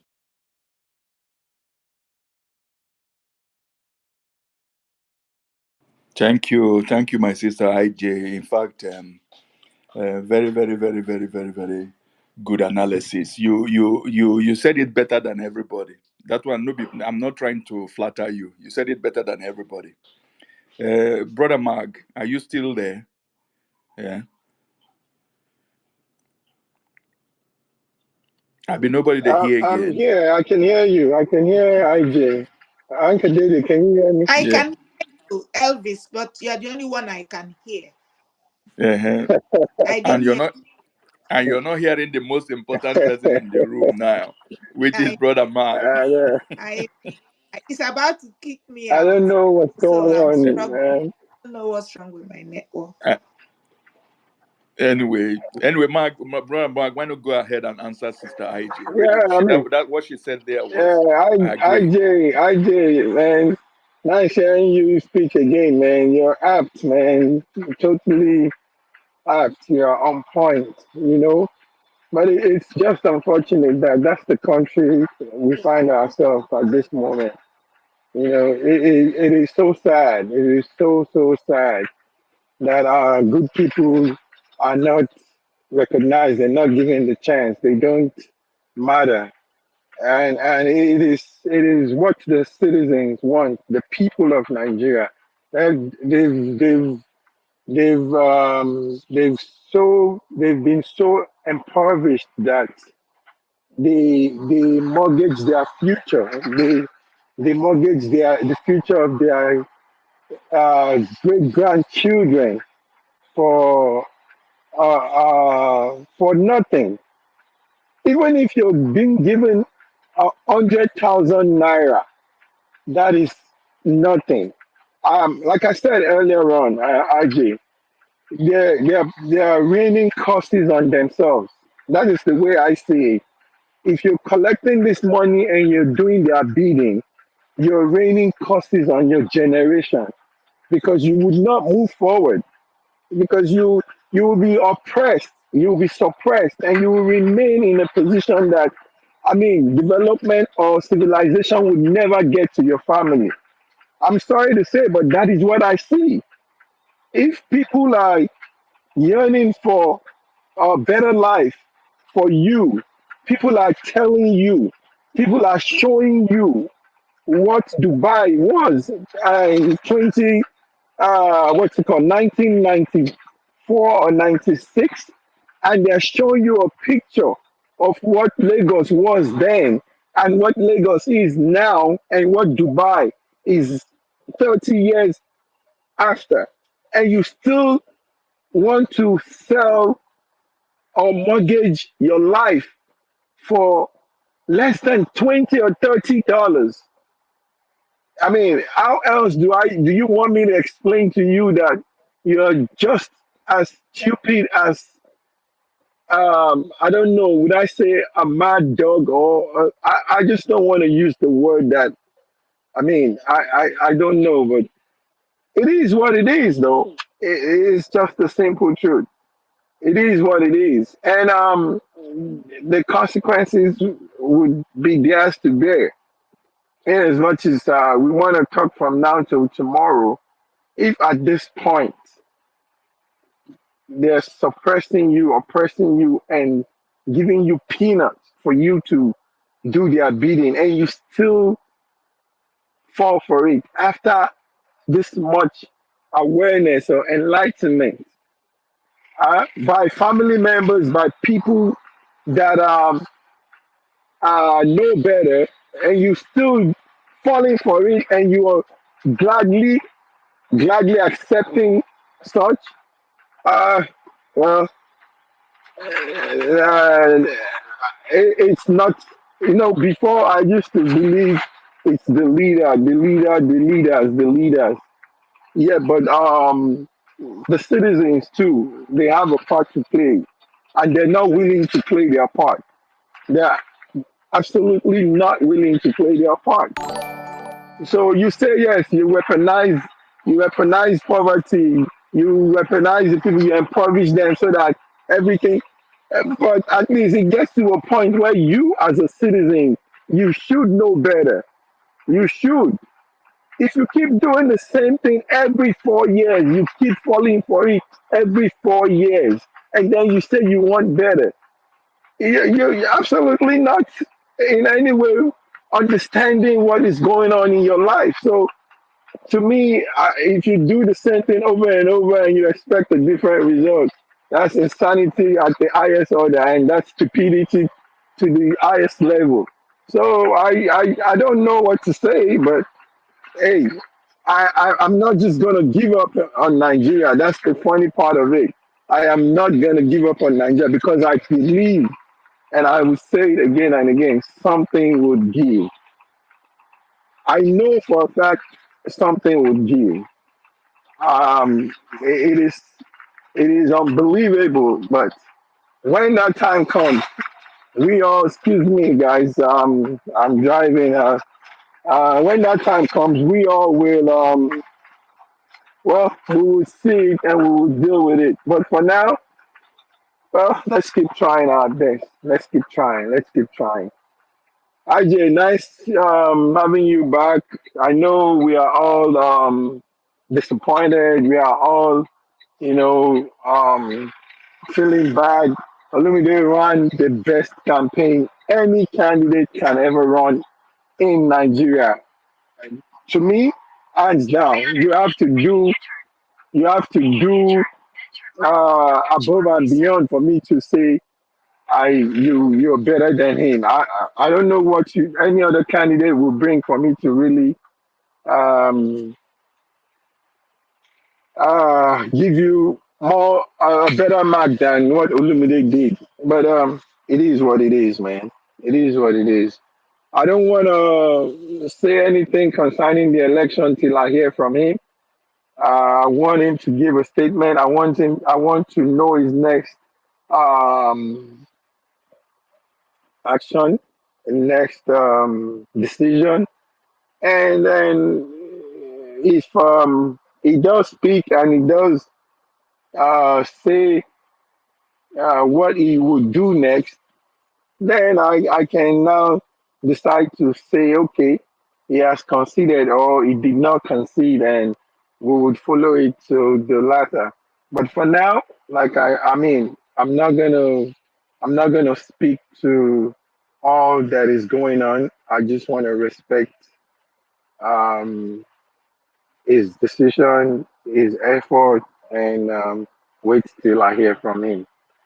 I'm gonna yield for now, man. Thank you, David. It's a pity you can't hear me. I'm sorry. Isaiah, I heard all that you said. I wanted to respond, but I don't know. I've been on a long journey. It's just crazy. But we'll get back on the drawing board. We'll get back on the drawing board. I'm in total support of coalition whatsoever. I don't think Labour Party can do it all by themselves. I don't think PO can also do it by himself. But I would say first, let's get Labour Party together. Let's see how we can get a structure behind obedient movement, and let's marry both of them. If we're still working with Labour Party, we still believe in the Labour Party agenda and the Labour Party vision, and we need to bring both the obedient movement and Labour Party together. And then we need to come together, have an ideology, uh, be united as one, and then face the challenges that comes and see how we can work with other parties to do something meaningful in Nigeria. Because as it is right now, forget it. These people, they sleep and dream and think about how to eradicate Labour Party and the obedient movement. You know, the obedient movement is a big, big threat to them. I will tell you guys for a fact. And they are looking for every way possible to kill it. They want to kill the movement because they know that the movement is just beyond Nigeria, and that is their they are doing every and anything possible to kill the movement. And I don't want any of us to give up. They keep dampening our morale, keep trying to kill the spirit by not making us see any chance of winning anything. But we know who won. We know we're not going to give up, and we should not give up. You know, um, everybody that think, I used to say this, any obedient that think this thing would happen overnight, please go back to sleep and have a better dream because it will not. It might take another 5 to 6 electioneering circles. It might take 2, 3 electioneering circles. You will never know. But you know what? The more you stay for the long haul, the more you would understand that there is a path to victory. We don't know that part yet, but the part will come. It will come. There would always be a crack. I learned something. I learned something from this Edo election. I learned something very, very serious and very significant. But it is what it is. I yield for now, and we'll keep working towards a better Nigeria, a Nigeria that is possible, a Nigeria where everybody will be proud to say, "This is our country. We fought for it. We worked out for it, and now we can hit our chest and say, I am part of this success story." When that time comes, y'all would forget about all this. I can assure you, it will come. It will come. Thank you, and thank you guys.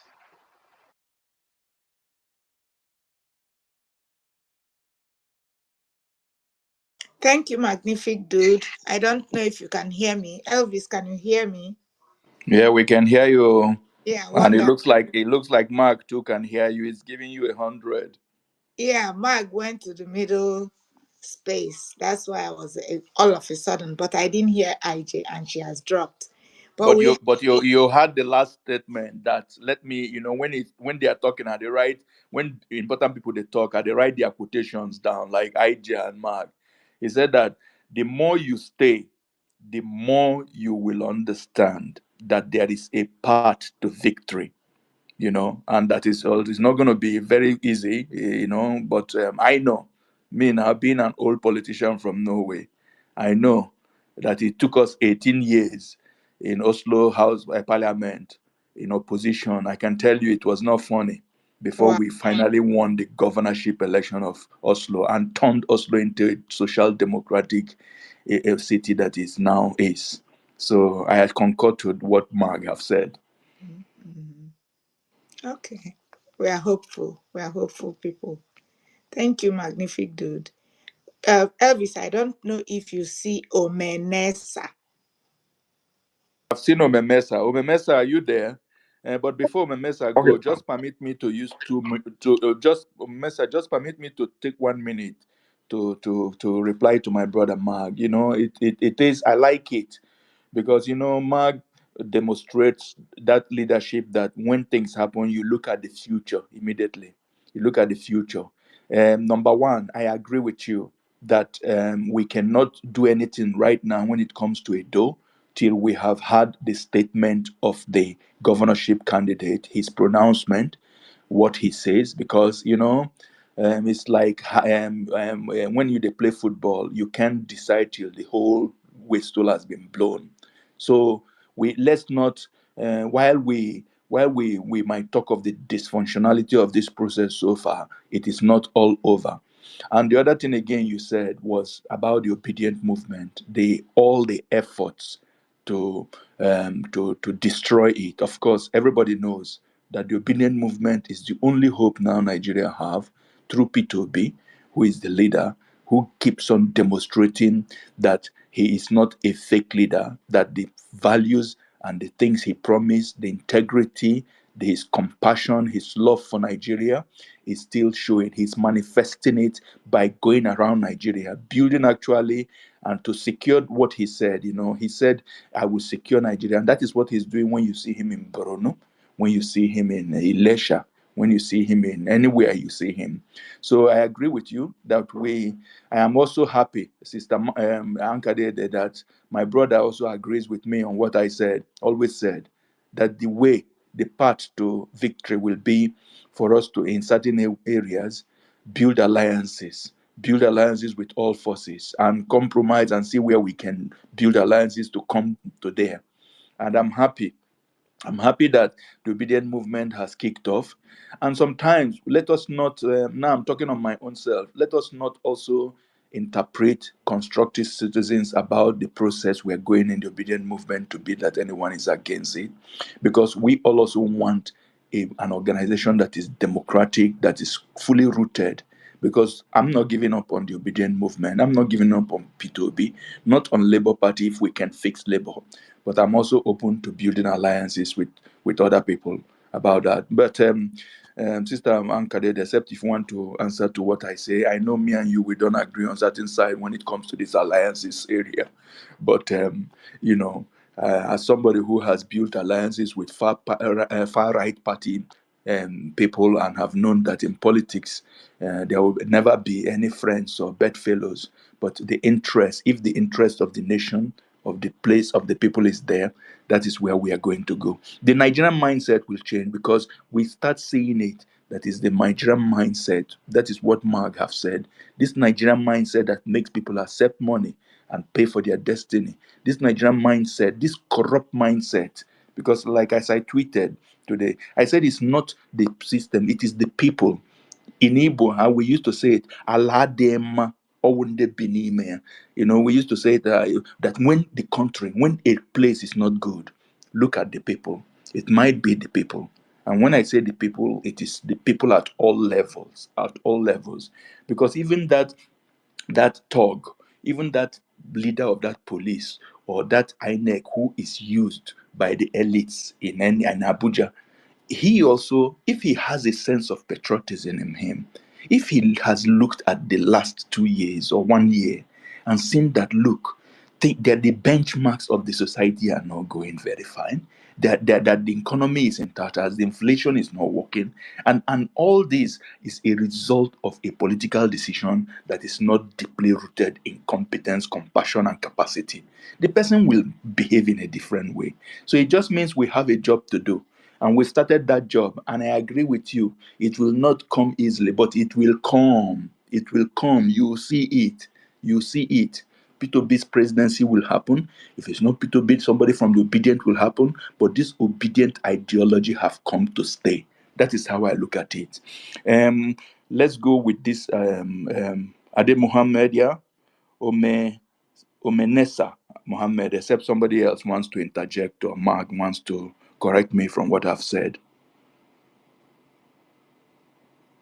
Is anybody hearing me?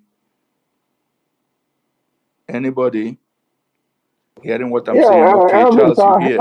I heard all you said. I heard all you said, and Okay. you're absolutely correct. You're apt. The truth about this whole thing is, the sooner we know our weaknesses, our flaws, the better for us, and we shouldn't take it with so much annoyance or anger, but to sit back, uh, go back to the drawing board, take it as a good form of criticism, and try to work on it and get better. The issue of alliance, anybody that says we don't need it, we shouldn't, the person is unrealistic about building a better Nigeria. Because at the end of the day, the people we are going to be aligning with are also Nigerians. Some people might not see your dream. Some people, until you have to break it down, dissect it, pieces it up for them to understand, then they will finally get it. When the obedient movement started, I know what it took us to, gather people to see the vision of that new Nigeria that we're talking about, that Peter Obi is talking about. Some of us caught it right immediately, and we knew. Some people never saw it. It took a lot of guts, a lot of staying on spaces, a lot of printing out flyers and reaching out to them. A lot of us stayed on their faces We showed them the picture. We had to, you know, build a castle to make them understand, like, look at where you are, look at where you're going, and look at where you will be. We had to do a lot. So we need it. We do need it because these people are not just going to give it to you. And the more you're trying to penetrate them, the more they are spreading and they are expanding and they are getting worse. And they are doing it in a way that they're telling you straight right in your face. What are you going to do about it? We don't give a damn about you. This is our own. If you want to take it from us, do your worst. So, for us to be able to confront them, there is nothing as being a good man. There is nothing as being, I want to play by the book. There is no book. There is no rule. Any which way you want to get it, get it. And then you face them and say, okay, in your face, this is what I am doing. They've given you the template over and over. So for you to look, obedience, the true core obedient are the peaceful people, are the people that don't want to shed any blood, are the people that want good governance, the people that are compassionate, the people that has the capacity, the people that think far and wide, the people that are ready to take your shirt out and give to the next man to say, look, I feel your pain. I know what you're going through. Those are the true obedient. But will that bring the needed change in Nigeria? Let's ask ourselves this harsh question. Will it? Will it? Absolutely not. Obviously, it will not. You know why? Because the people have been brainwashed. The Nigerian people do not want somebody like that. They would like what you're saying. They would look at you with the most receptive way. They would dance to your temperament. They would be very receptive towards you. But at the end of the day, they will make fun of you behind and say you are not the kind of person they want because of the level of hardship they've gone through. They would rather deal with somebody that would give them that immediate relief than somebody that is promising them something for the long haul. You understand what I'm saying? So now we have to reorientate our own mindset to suit these people that we are trying to make understand the journey ahead. They are not thinking about going that journey with you. They want a ready-made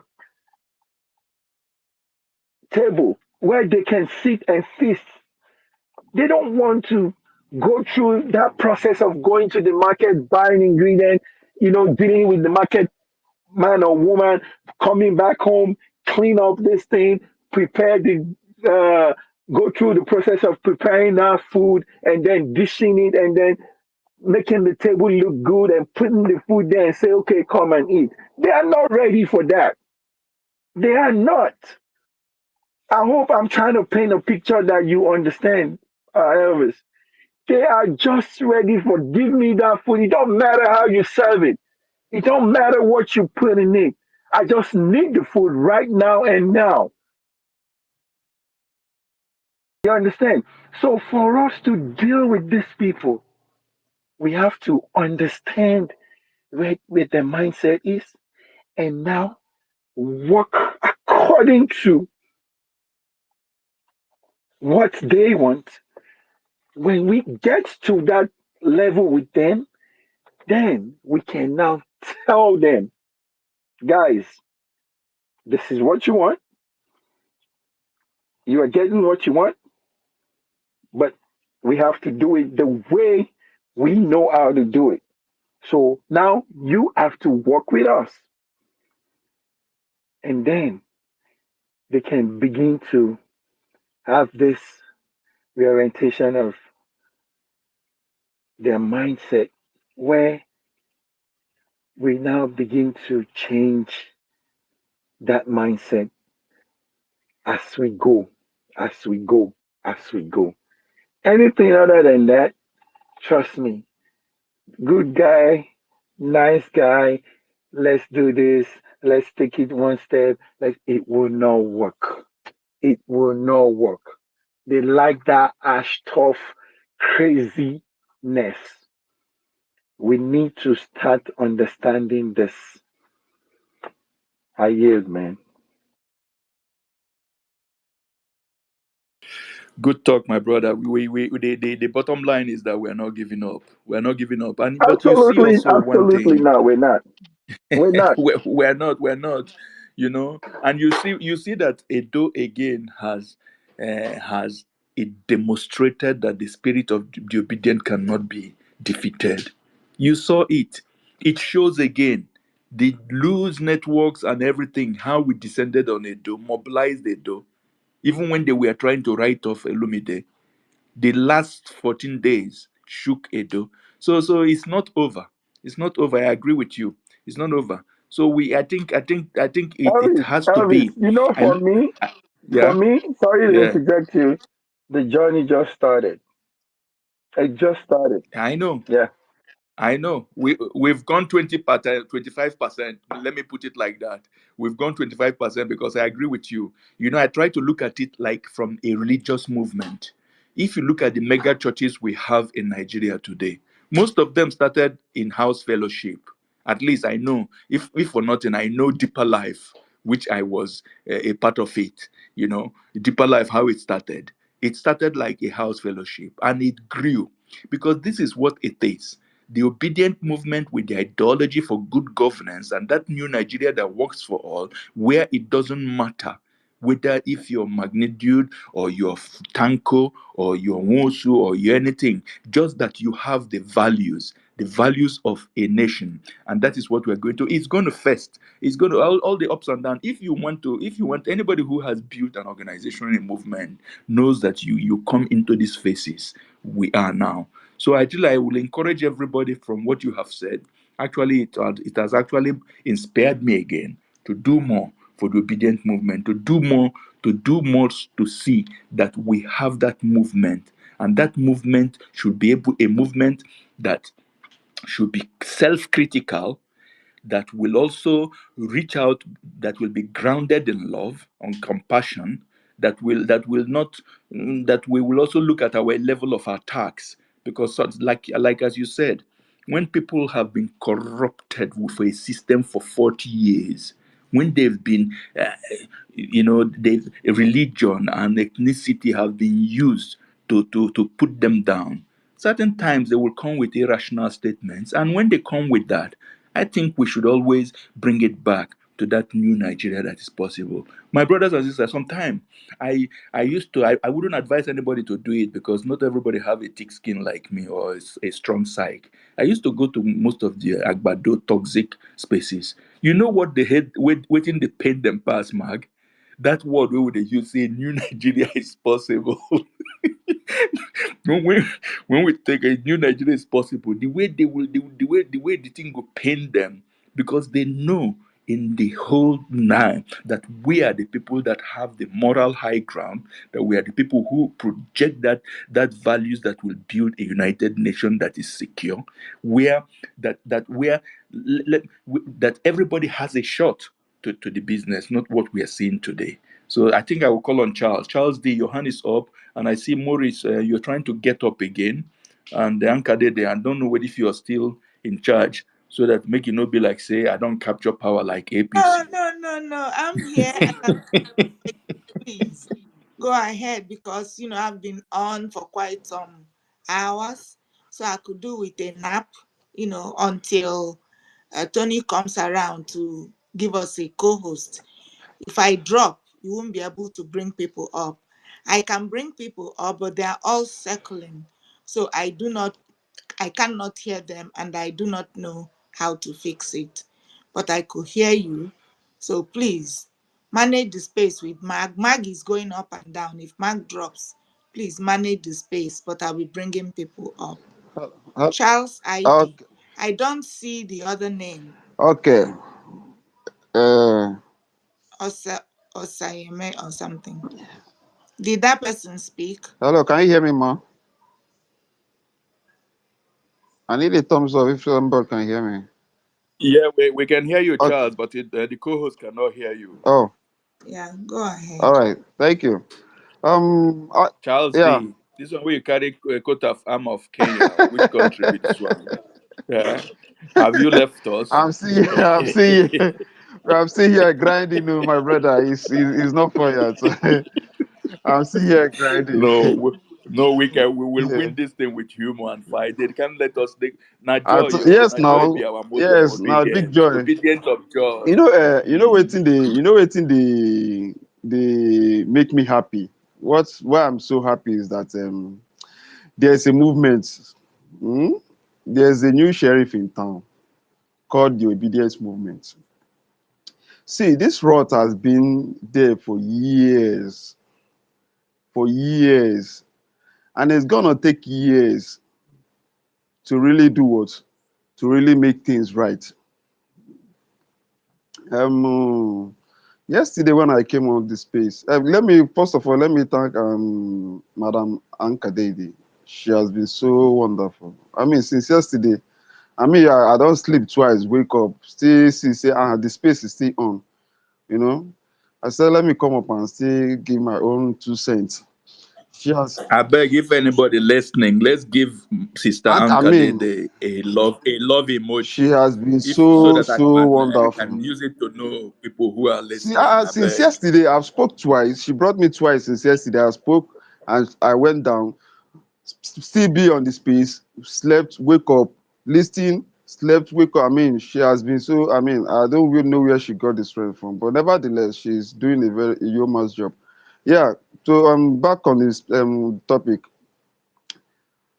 Edo election is an eye-opener to the obedience that the battle, the race is not a 100 meters race.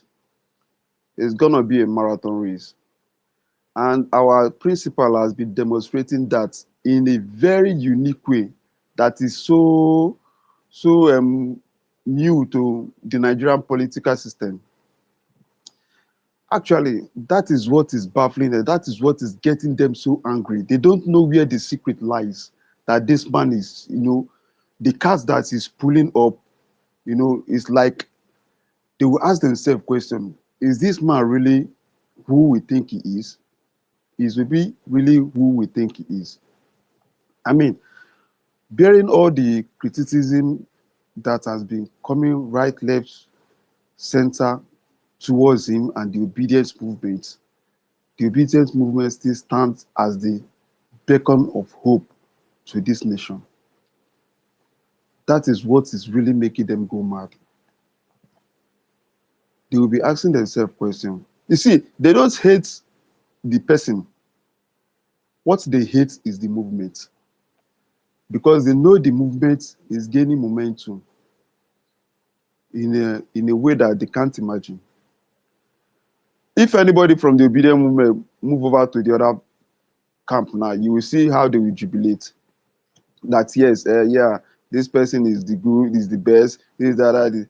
But for the facts that And anybody who move, we are happy the person yes, now we are move very happy now because we because will say we give them those ones who cannot stand yes, at all, because at they know all. say that we the obedience is a plus for the obedience because we now identify the mole in the obedient movement. You understand? All these things that has been happening, we are keeping records. We are knowing, we are identifying those that are the moles in the obedient movement. I mean, the obedient movement will take shape, and it will be the strongest political party ever that will come out of Africa, and the most cleanest. Go and write it down. So that is why I'm so happy. I don't want to know how they want to do it, but it is an eye opener to obedient movement and by extension to Nigerians that this is who your enemy is, and this is who wants your future to be secure for you. So the clarity is coming to full. It is now being open to everybody to know that, okay, these are the people that doesn't want the future of Nigeria to be secured. So that is why I'm so happy. And I like what my principal is doing, taking it one after the other. You know, he doesn't want to pack every of the responsibility and say, okay, I want to solve them at time. No, he's taking them one after the other, identifying where the problem lies and solving them. The first priority first is to know how to organize the movement. Then from there, we'll now do what? Start solving the problem one after. It's gonna take years to really rescue Nigeria from these monsters. It's gonna take years, but it will surely happen. You understand? So yes, just like my brother, I don't know who said it, either Magnificent Dude or you, that said he likes going to the Agbado camp once in a while to listen to their stupidity, and they hate them. Yes, I'm the Okay, one. I I'm the know. one who I like said going to so. their space once in a while, though, my brother, because I go there to listen to the demons, how they used to destroy Nigeria. You from there, you get one way or the other. There will be a crack. You understand? If you want to catch monkey, give up And banana. it is also important to engage Yes, it's them not, yeah, in to a know how they constructive think. way. But when it gets too toxic, you Definitely. dodge and run away because It usually get toxic now, my brother. When they go through your timeline, they discover this one I will be there to the hair, and I did they will come discover say be like say we go drop this one or this one. Now the light when they come into darkness, we will come shine light for inside darkness camp. You know that kind of thing.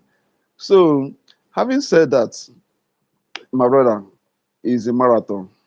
Mm. So I'm not fathom. Even this now shows how much effort I'm still going to put into the obedient movement. It shows how much of my time, my energy, my resources that I'm going to invest into the obedient movement to make sure that Nigeria is great again. I have kids. My first son is like 10 years old, going to 11. You understand? So what is the legacy that I'm going to leave for them? Is it this one?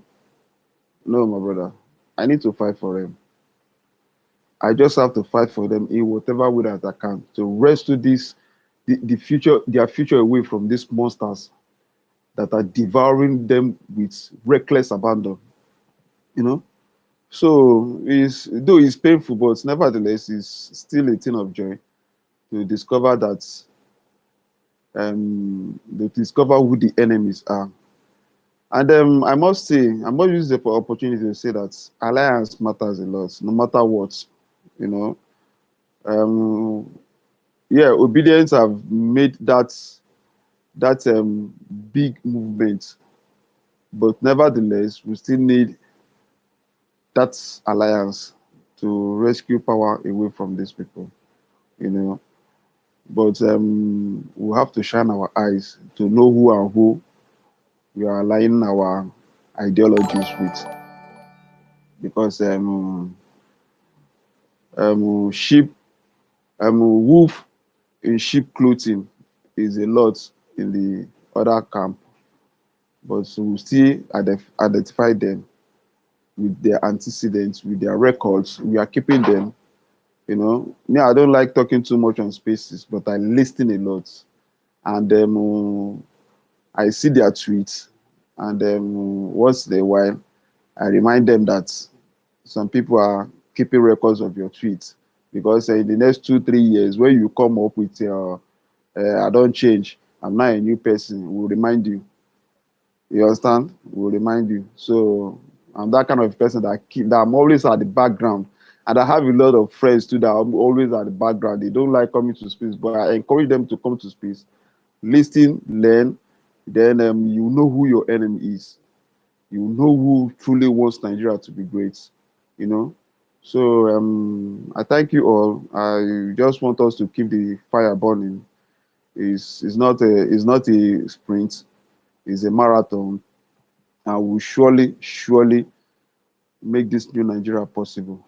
It's inevitable. It will surely happen. You know, it's something that I'm really looking forward to, and I know it's going to happen in my lifetime. If my principal at his age believe so much in that new Nigeria, why me that is much younger than him will now give up? And that's because of Edo, because of the shenanigans that is happening in Edo, I don't think it will ever work. No, as a matter of fact, this is the time that my conviction is much clearer now that it will surely work. Because they are afraid of the people. They are afraid of the obedient movement. They know what the people can do, you know, because it's getting to that precipice where it will explode, you know, before their eyes. So that is the fear that they have in them. You know, they don't like that person. It is the movement that that person created. You understand? They don't. It's not as if they hate to be. They don't hate to be. But that movement he created is something that they hate so much. What they hate is the fear that he wants to come and The fear, destroy the yeah, structure that is of the movement. reality. That's what they hate. It is very It's clear very now. When clear. you want to come and destroy the structure of movement of corruption that makes people to part budget, you know, to embezzle things openly, to come into government, buy Jets. jets, buy yachts Huh? in the future, you know, that he's going to do things in a different way. All these people in the corridors of power. You think Obi wife for use 800 million to travel You around can imagine. and do all this Huh? nonsense where You Remy can they do. imagine. So they look, my brother, the whole thing is like as you said, is a decade of corruption, of moral Breakdown. breakdown in all families, in all homes, everything. You know, I used to use myself as an example. I once gave my mom money to make borehole. The woman take and go buy gold, and you know, you have all these things in all this, you know, the corrupt mind that makes you not to think. Say, look, oh, this thing where I hold now, if I use them to do this, look, I know in my leg, I know all these people we don't steal big money. They go build mansion. If you enter their house, you not see what people have for their house. But when you come out from the house, there is no Now, gutter, wow. there is no road. You go see say things no they function. So the people do not think. We don't think in a nation building way. This is it's not going to solve It's in not one going to day. solve. But there's one side where I disagree with Okay. you. If anybody fully repent, you know, make we know the judge people, hold them over. let's let's See, make it easy. my Let's make brother, it my easy grudges, for people to come into you the get as my grudges they movement. do. You I don't go know, lie let's not you. call them name. Let not say, oh, you know, be you they thought they. You know, you get how you go hold person. But if the person don't make it easy for him, it's the only way you can build this Nigeria thing. You can't build it by hanging Oh people God, for their hey, ignorance. my brother, you get as they pay me. If you see, the kind grudges when I they keep, my brother. Well, you did right actually, Shao. You did right actually. That's sometimes you have to like you know give that people that benefit of doubt, you know. But my brother, it dey pain me enter my bone. You know, if I read tweets from these people that I you know that I believe that say we get that same ideology when the thing starts, when that's the movement starts, you know, they retweet for the I mean, Yeah, but what of oh, what will you make of Okukwe? I have one Okukwe 2 minutes video. I can post it again where the man came on national TV and said that the only person is Obi. He said all the whole people that have fallen, all the other structures have fallen, nothing is happening. That they are finished. The PDP is finished. That is then suddenly, what are you seeing? It hasn't even reached 2 years. wow. To look at him do what he's doing today. It just shows you the mentality, how rotten some people can be. Because how can you flip flop in that way, It's you just know? unfortunate. So it just shows you. It's unfortunate, my brother. But nevertheless, we are standing strong. Anyway, as a matter of fact, to me personally, I don't know any about any other person. To me personally, Obi is the party. You understand what I'm saying? To me personally, Obi is the party because each time I hear him speak, each time I see him, I mean, there's this light that irradiates from him. There's this hope. There's this belief that yes, the future of Nigeria is indeed possible to be secured in a very, very bright and wonderful way. You know. So to me, It will, yeah, it's oh, me. it will, because look at the caliber of leadership of the stakeholders who met in Omar here. Look at them. Look at we are building that new Nigeria in front of our Yeah. eyes. Look at the interim leader now. You know, Nana Nanadi. Usman, Look at didn't you see, you want to say people they so be, but they don't understand that leadership is divided. You will always have the Malcolm X and the Martin Luther yeah. King. And in this movement, Obi is the Martin Luther King, while Baba Nati is the Malcolm Yeah. X. So we have everything, you know. And it's moving, it's rolling. So it's And I must also give it to my vice president, Dati Baba Ahmed. That man, I don't know, the kind of, belief he have in Obi is something I want to study. You understand? If it were to be some vice president, you say, no, this man is too quiet for my liking. But he trusts Obi's judgment in a way that me, myself, I see Obi as my principal. and he has He been has been loyal loyal to to him, his yeah. to be credit. You know, whenever I see He him, has been loyal. whenever he's hot, you see him, he will Yes. appear. And don't forget that these two people are bloody And billionaires, now, oh, who can just go ahead and say, look, to live help their with life Nigeria, to help comfortably. with Nigeria, and they And move on with their life. you know, the only thing is that they don't even tell us how the government is fighting them internally. They will not even talk. They will not even talk, sir. Because those both the heat where the government they give this, say if like say they have any iota of one bit of corruption on Ubi and that, they would have come them in one place. You know that. Now, waiting they paint them, say, this man, how can somebody, a politician of this era, a governor, an ex-governor for 8 years, and you don't have one single corruption, one like this? No, it's strange. It's something new to them. That is why they are afraid. Even Fayoshe self talk am. Fayoshe use him mouth talk and say, this Obi when he dey see so. This Obi when he dey see so. The only thing that can convince Nigerians is for the government, the so-called illegitimate government, to give Nigerians good governance. That's the only thing that can convince Nigerians. But if not, anyway, let's see how the obedient movement will go. Let's see how it will go. All right, thank you, my brother. If you know they follow me, may you follow me, oh, because all the people who don't make sense for this today topic since I don't follow I them go for. follow you now. I go So follow you. everybody Make make we I, dey follow each yeah. other. All right, Yes. thank you, my brother. Waiting, why Maurice, why are you not able to come up now? Ankaded, are you still there?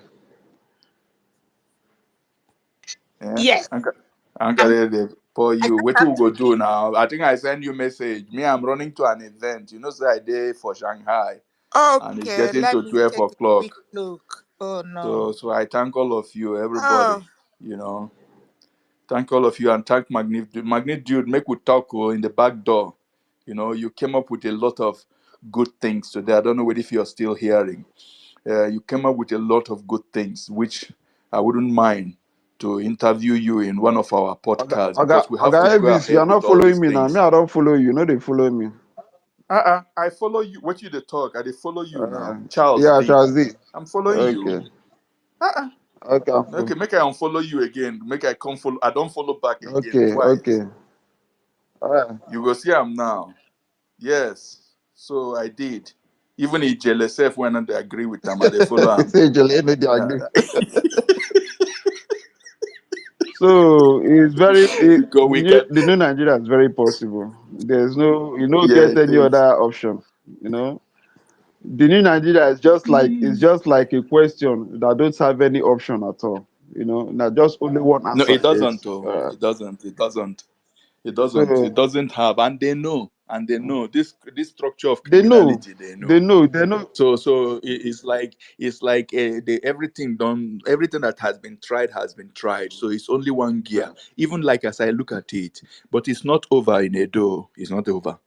We have to listen to the candidate Yes, first, know what he yeah, wants to yeah, see, and the battle will go yeah. ahead. And don't underrate Edo people. Remember when, I know most of you are so young, you don't understand what happened when Omobiro went crisscross from UPN to the Mm. NMPP and tried to steal a election in Odo.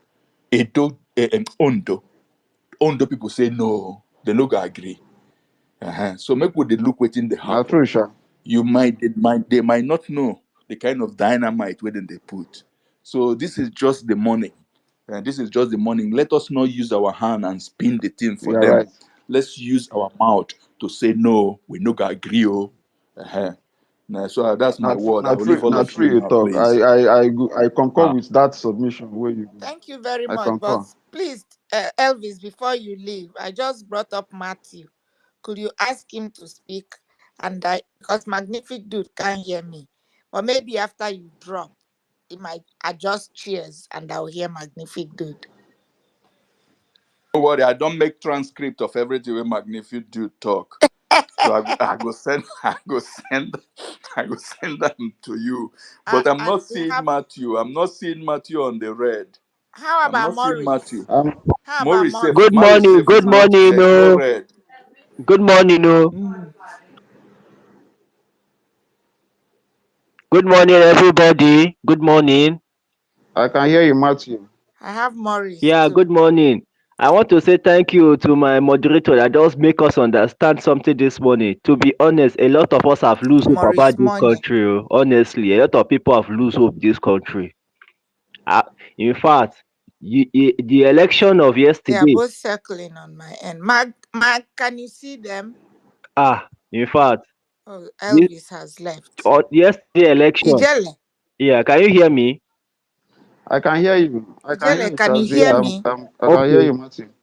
Yeah, yesterday election. In fact, that Senator, is I've achieved something, and that is one thing that I've discovered. Hey, yesterday I will say the South election once again in Edo State is one of the peaceful elections so far.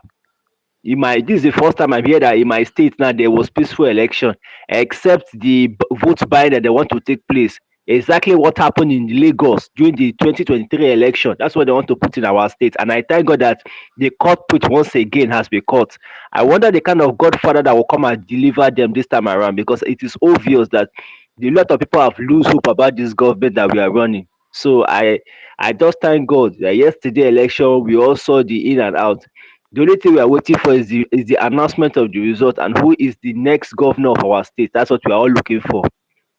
I've said it before. I will not lie to you people. My first choice was PDP and my second choice was Labour Party. These are the two parties that I see that this is the only two parties so far that can tell us the hope of what the country will look like. Because Hefe, can you hear me? I wonder who can hear me. I can hear you, madam. okay. Can you also hear me Charles, too? if you can hear me, please go ahead and unmute your mic and speak.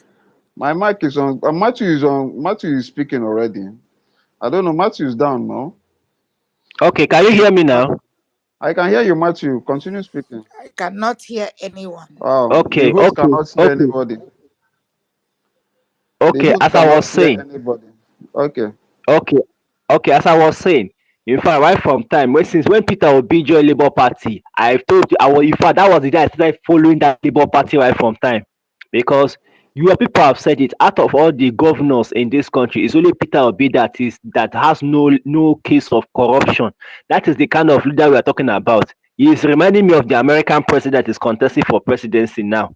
Looking at him, because right now I forget the fact that I'm not an Igbo person, but at least let us not use tribalism to spoil a lot of things, because what is going on in this country now, tribalism has destroyed everything in this country.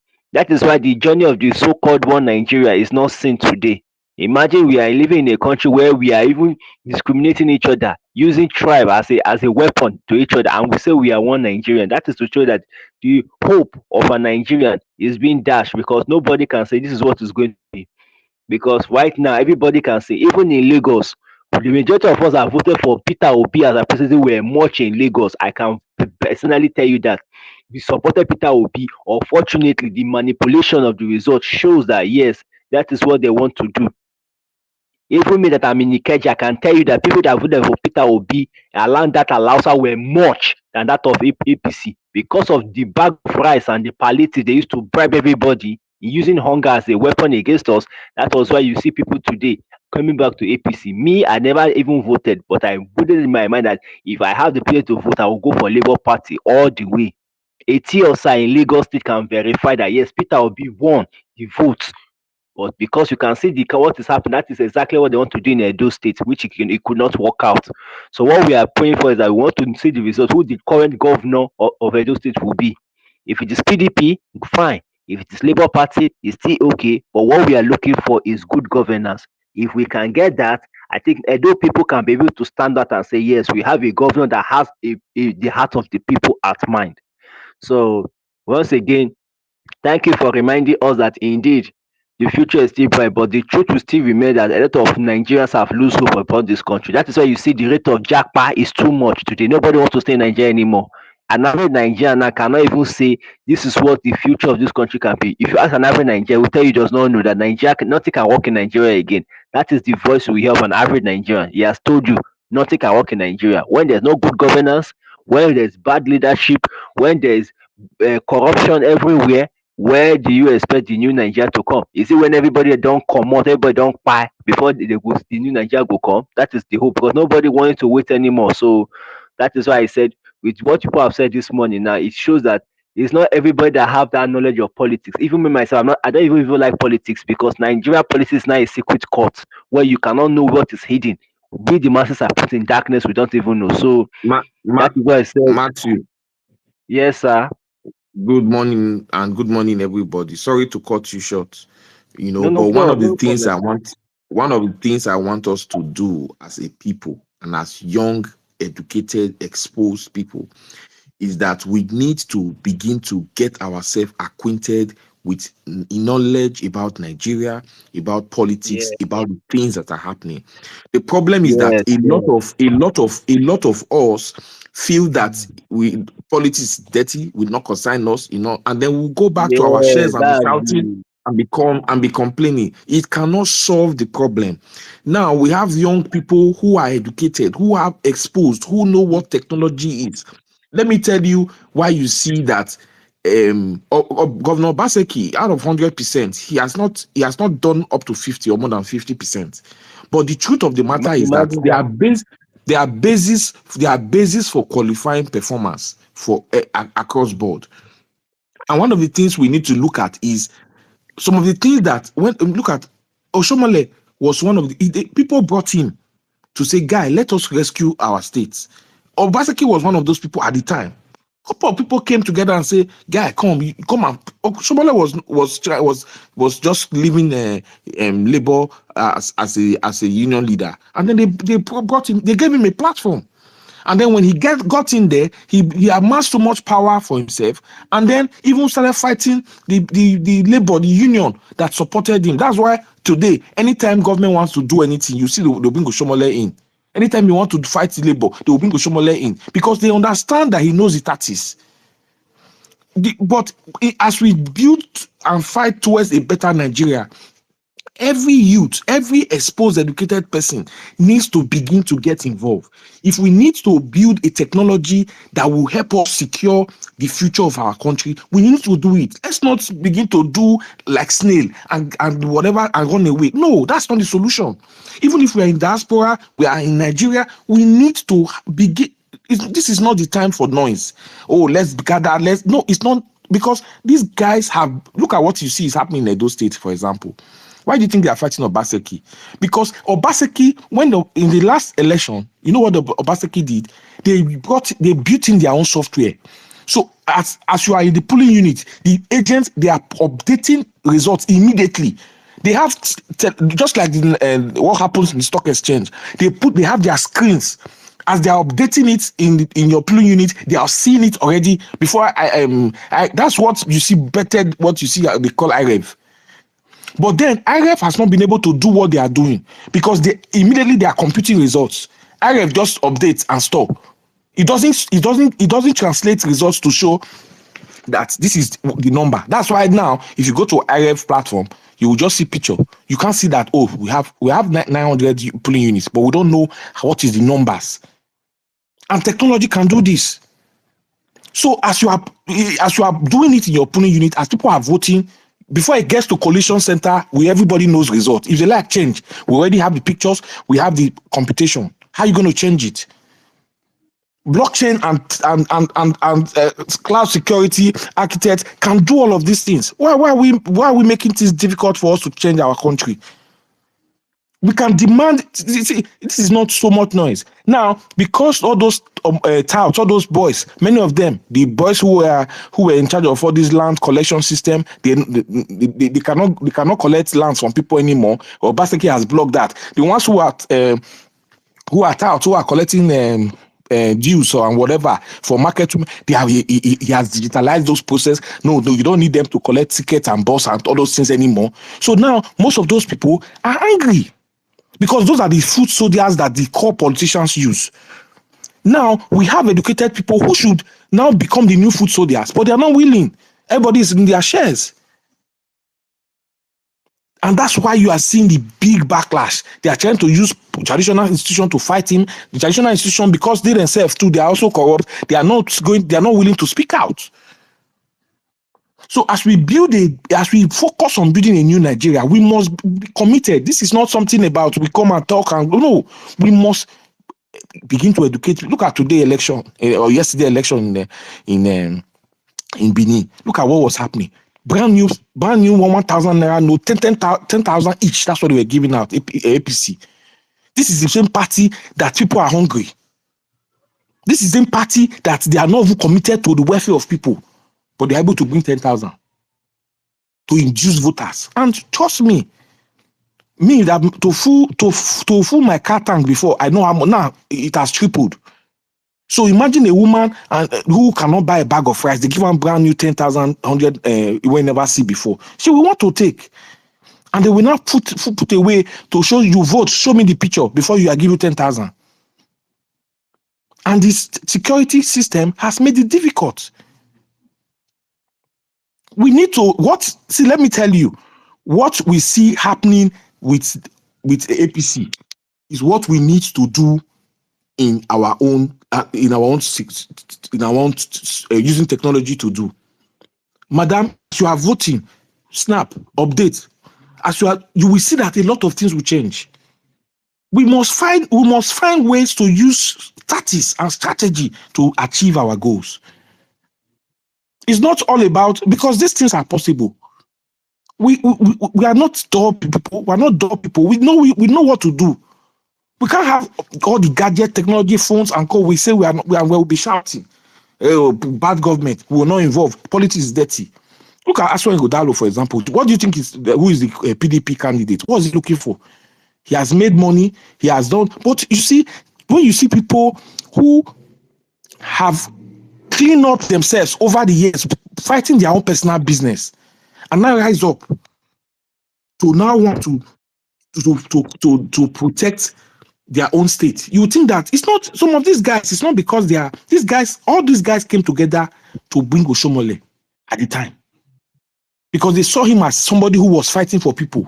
But when the guy got there, his true self came out. How can you, Oshomole, you are bringing a candidate who is not educated, who is not exposed, who doesn't even have the criteria?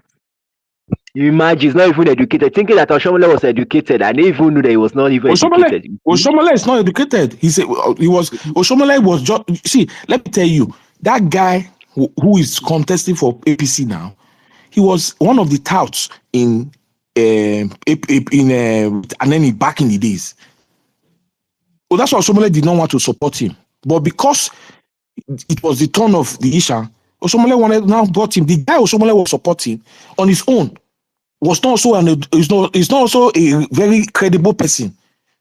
He's No not wonder why credible. it's Tinubu puppet. No wonder it's not Tinubu puppet self. He's one of Tinubu No, puppets. see, let me tell you, there's a whole lot that we need. See, that's why we need to begin to understand how Nigeria has been structured. If we want to solve the Nigerian problem, we need to begin to educate ourselves on how it has been structured, and then we need to begin to empower people to say, guys, you begin to get yourself ready. Go to Labour. Begin to get yourself ready. Go to APC. Begin to get yourself ready. Go to PDP. Don't make too much noise. Get involved. Understand what's happening.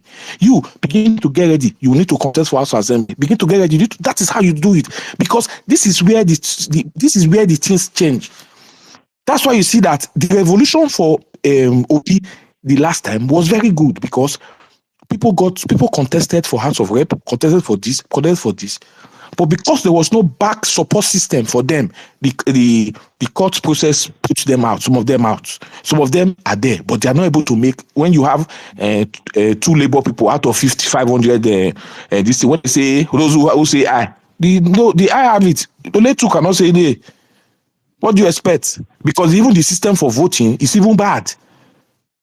So all those are the things we need to change. But we need to look at, for example, let me give you an example of Edo State. Edo State has 18 local governments. Edo South, which is Benin, has about 8 local governments. Isha, which is the next, has about 6. The next after Isha is Edo North. Edo North on its own is divided. Akoko Edo, who has just local government. Esako, where Oshomole has 3 local government. Onwa has 2. Now, these local governments that you see that have been divided, they speak different language. Only Ishan speak one language. Benin, they speak one language. So they have now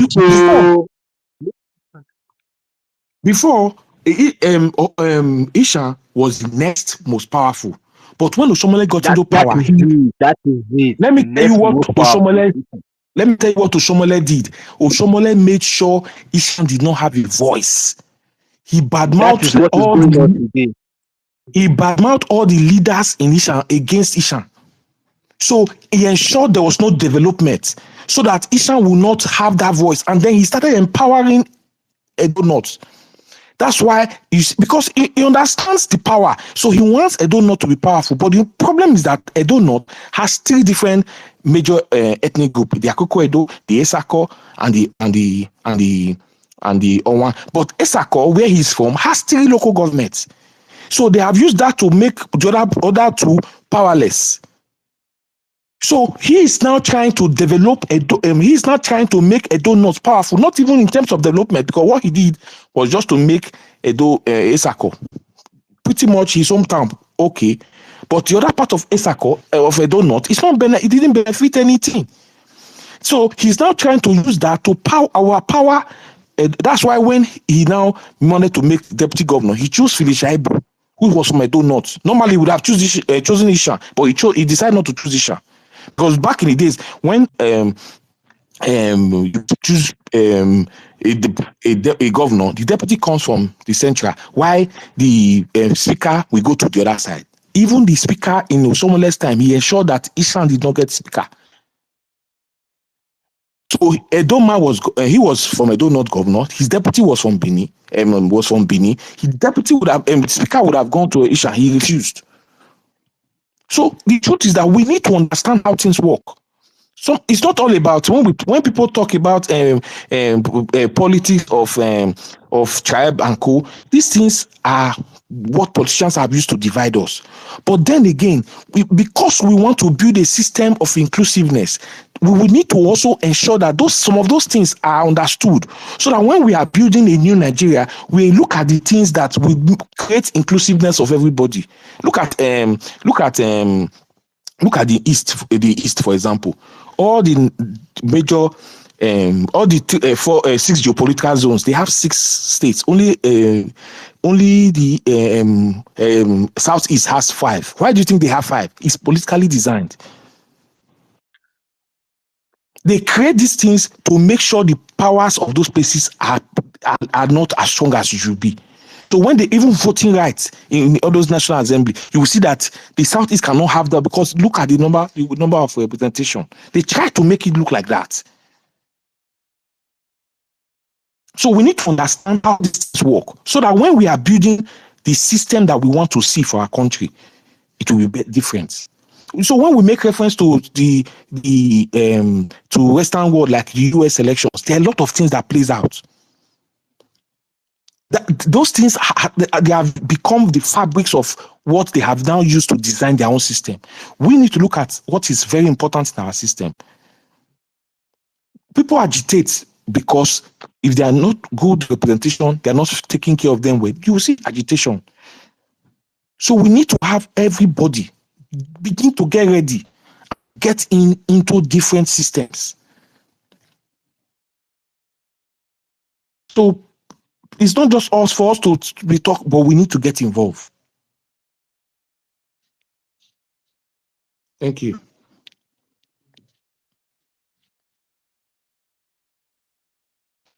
To be honest, I really value your point. Thank you. I don't know if Magnific Dude can hear me now. Can you hear me now?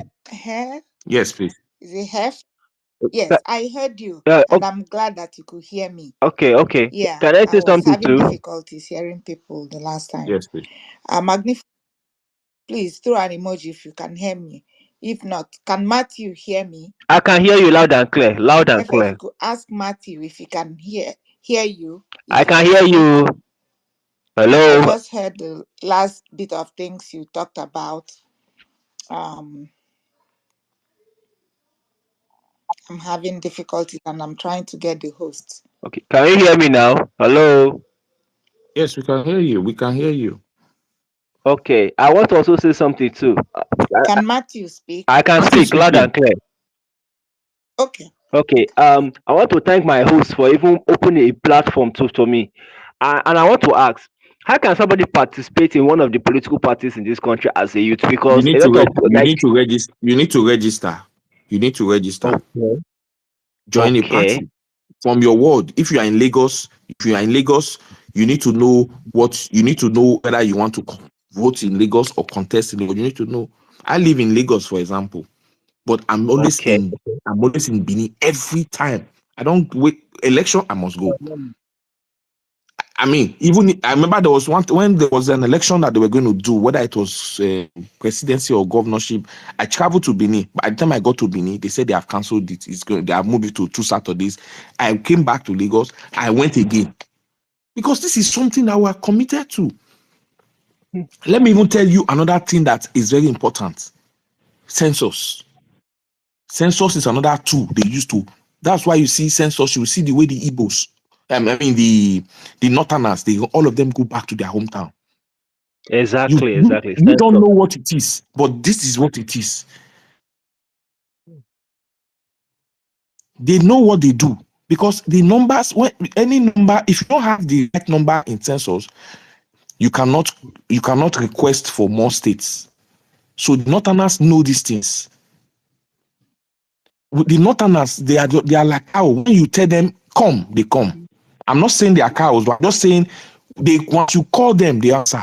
But if you look at some of these people from the southeast and south, when they call them, nobody wants to answer. They feel who you be to call us. It must change. Our loyalty first must be to our country before anything. Yes, to exactly. Loyalty is what I'm looking at, which we are all lacking here in this our generation. There's no loyalty again.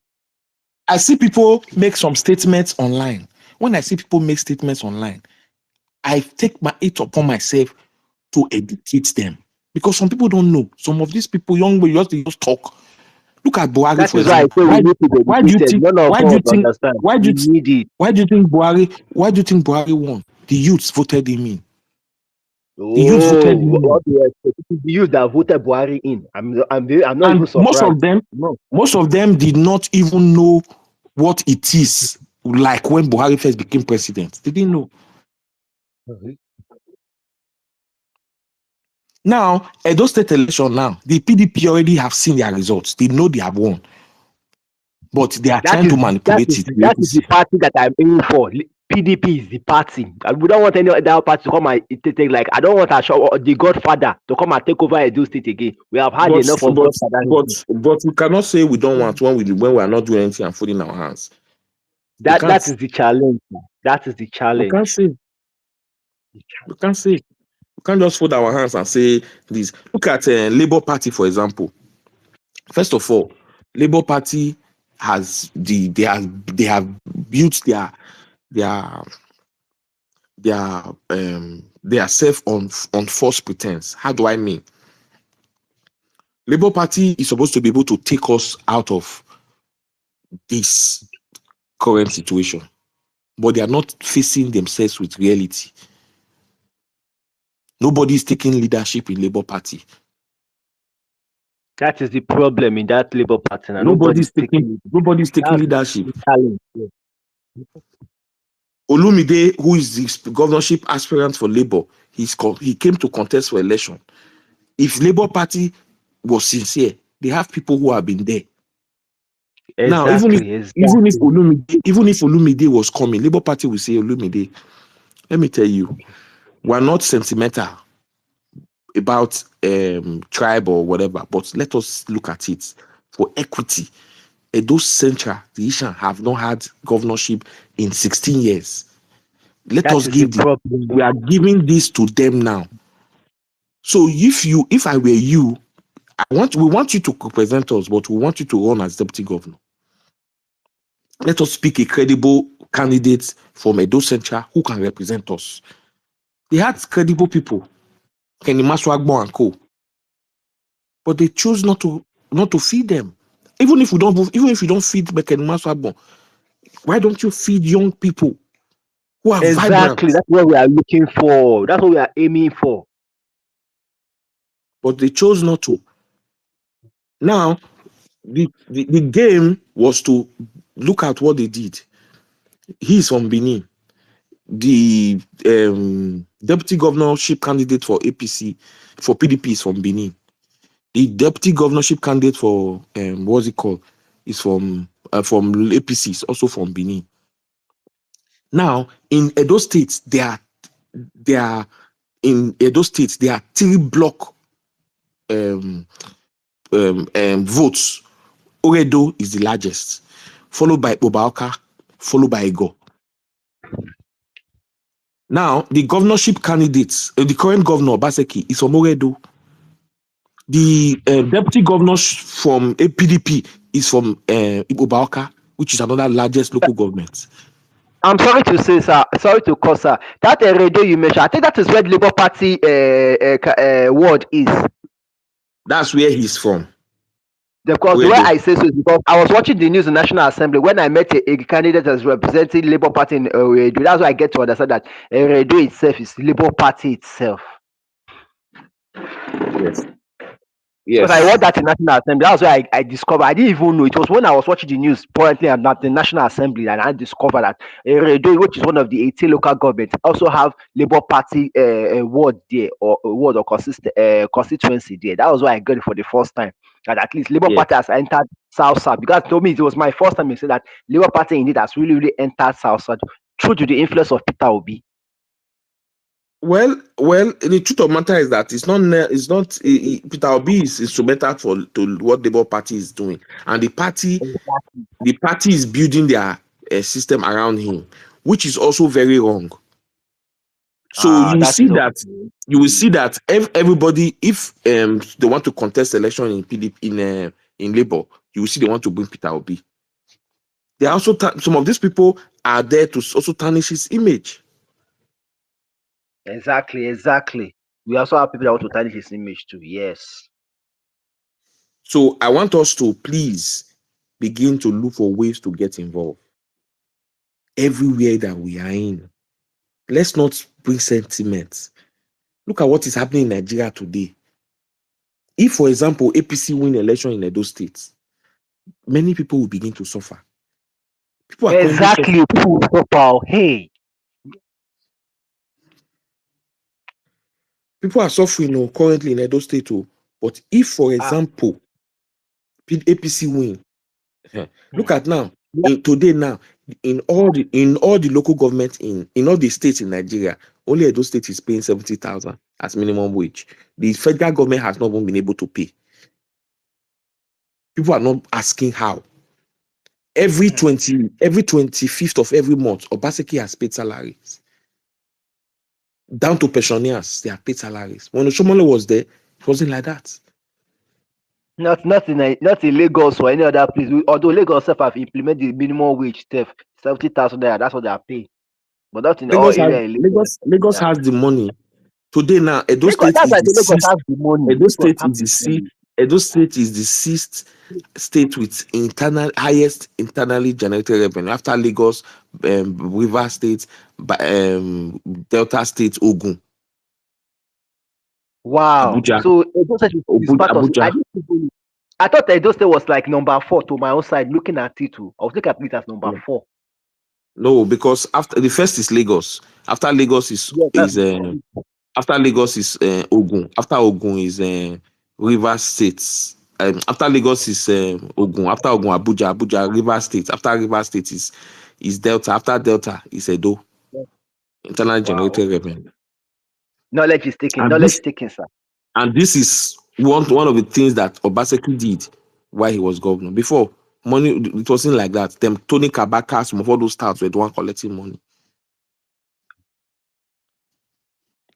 That's why you see all of them are falling out. This election, that's why Obaseki said this election is do or die. I'm not supporting Obaseki. But I want somebody as educated as Aswen Odalu to win. This election, the governor said is do or die. The do or die is that if you don't do what you need to do, many of you will go back to where you are coming from. That is the fear factor of politics in Nigeria today. Do or die. That is why people are afraid of going politics now because of that statement. No, do or but die. But the truth of the matter is that people don't know that do or die means different things. It means that do or die does not necessarily mean you must fight to win. It's saying that if you don't do what you need to do, just like what is happening in Nigeria today, that's what you will experience. People are suffering. Wow. People are suffering. Salary has not increased. Whether you like it or not, at the end of the month, you must pay bill. Whereas salary never increase. Things they did. Now, many people don't buy a bag of rice. If you buy a bag of rice, how much you take pay house rent? How much you save to do other things? That is the expenses I'm also looking to as well. Lou. I'm also thinking about those things too. As an average Nigerian.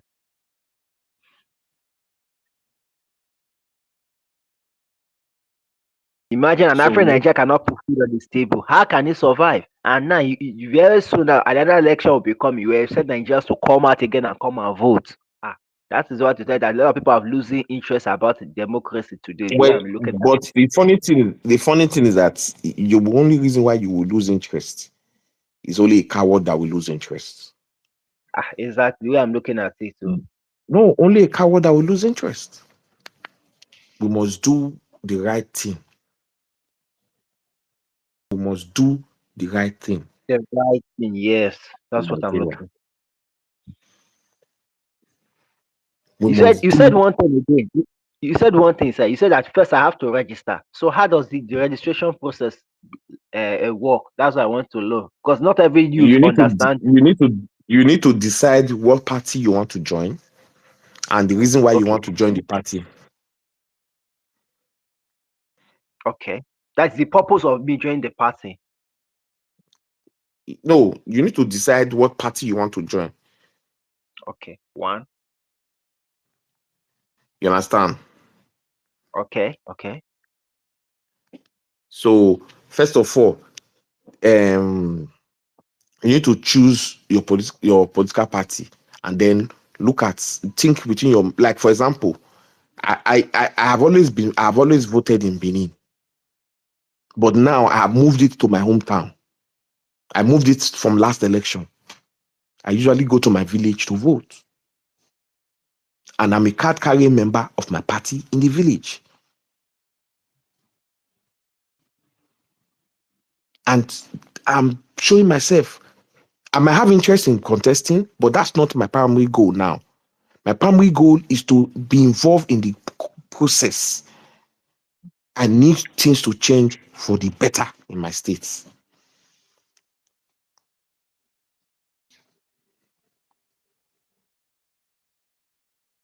So please, let's continue to make sure we do all we need to do.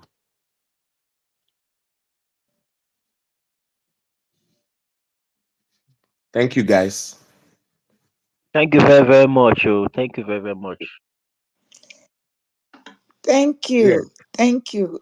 If you could stay some more, maybe for another 15 minutes or thereabouts, so that Tony, our host, might be up to help us reshape the space. I can only bring people up. Most people cannot hear me. No, I'm we are bringing up. hearing you. We are hearing you. Everybody's hearing you. I can hear you loud and clear. Oh, Yeah, loud but and I clear. cannot hear you. Well, I can hear you, but I did not hear Matthew. I can hear you loud and clear. Oh, I'm here. Oh. So Jem has come Are you up. hearing? If Are Jem you hearing speaks, Matthew now? Matthew just spoke. Did you hear him? I'm here. Oh, I'm no, listening. I did not. I'm following you guys loud and clear. Oh. No, I did not. And Jem has come up. If Jem speaks, please. Hello, can you hear me now? Hopefully you will hear Jem, but I might not be able to. Can you hear me loud and clear? Jem, if you're up, you have the mic. Or Hefe, if you can control the mic floor for me. Okay. Let me go and Okay. yeah, let me go and So Tony. Thank you. So what I want us to do as a people is to make sure that we build ourselves and do what we need to do to make our states and our country better. We must build our interests. You will just see, look at now, when you see labor, they say labor, labor, labor, labor. Many of the people online, you will see them making noise. When it's time to go and campaign, when it's time to support, they are not supporting. When it's time to bring money, they will not want to do anything.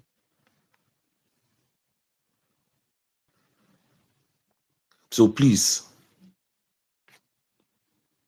Matthew, can you hear me? I can hear you loud and clear. Loud and clear.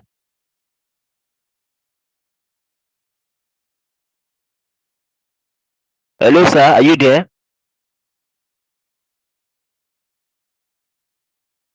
Hello, sir. Are you there? Can you hear me, sir?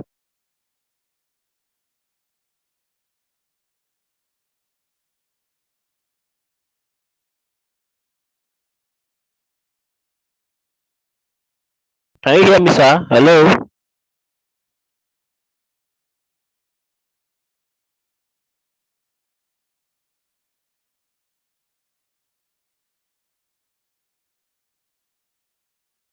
Hey, Matthew. Yes, can you hear me? Loud and clear. I can hear you. Loud and clear. Speak, go ahead. Okay. Can you hear me now? Yes, I can hear you. Okay. So go ahead and speak. Isaiah. Okay. I guess Isaiah slept. Matthew, are you trying to speak? You want to give your submission? Yeah. No. Actually, I asked a question and I see I've gotten it. Where it is? By what? I think something is wrong over there. Okay. Okay. Can you hear me now?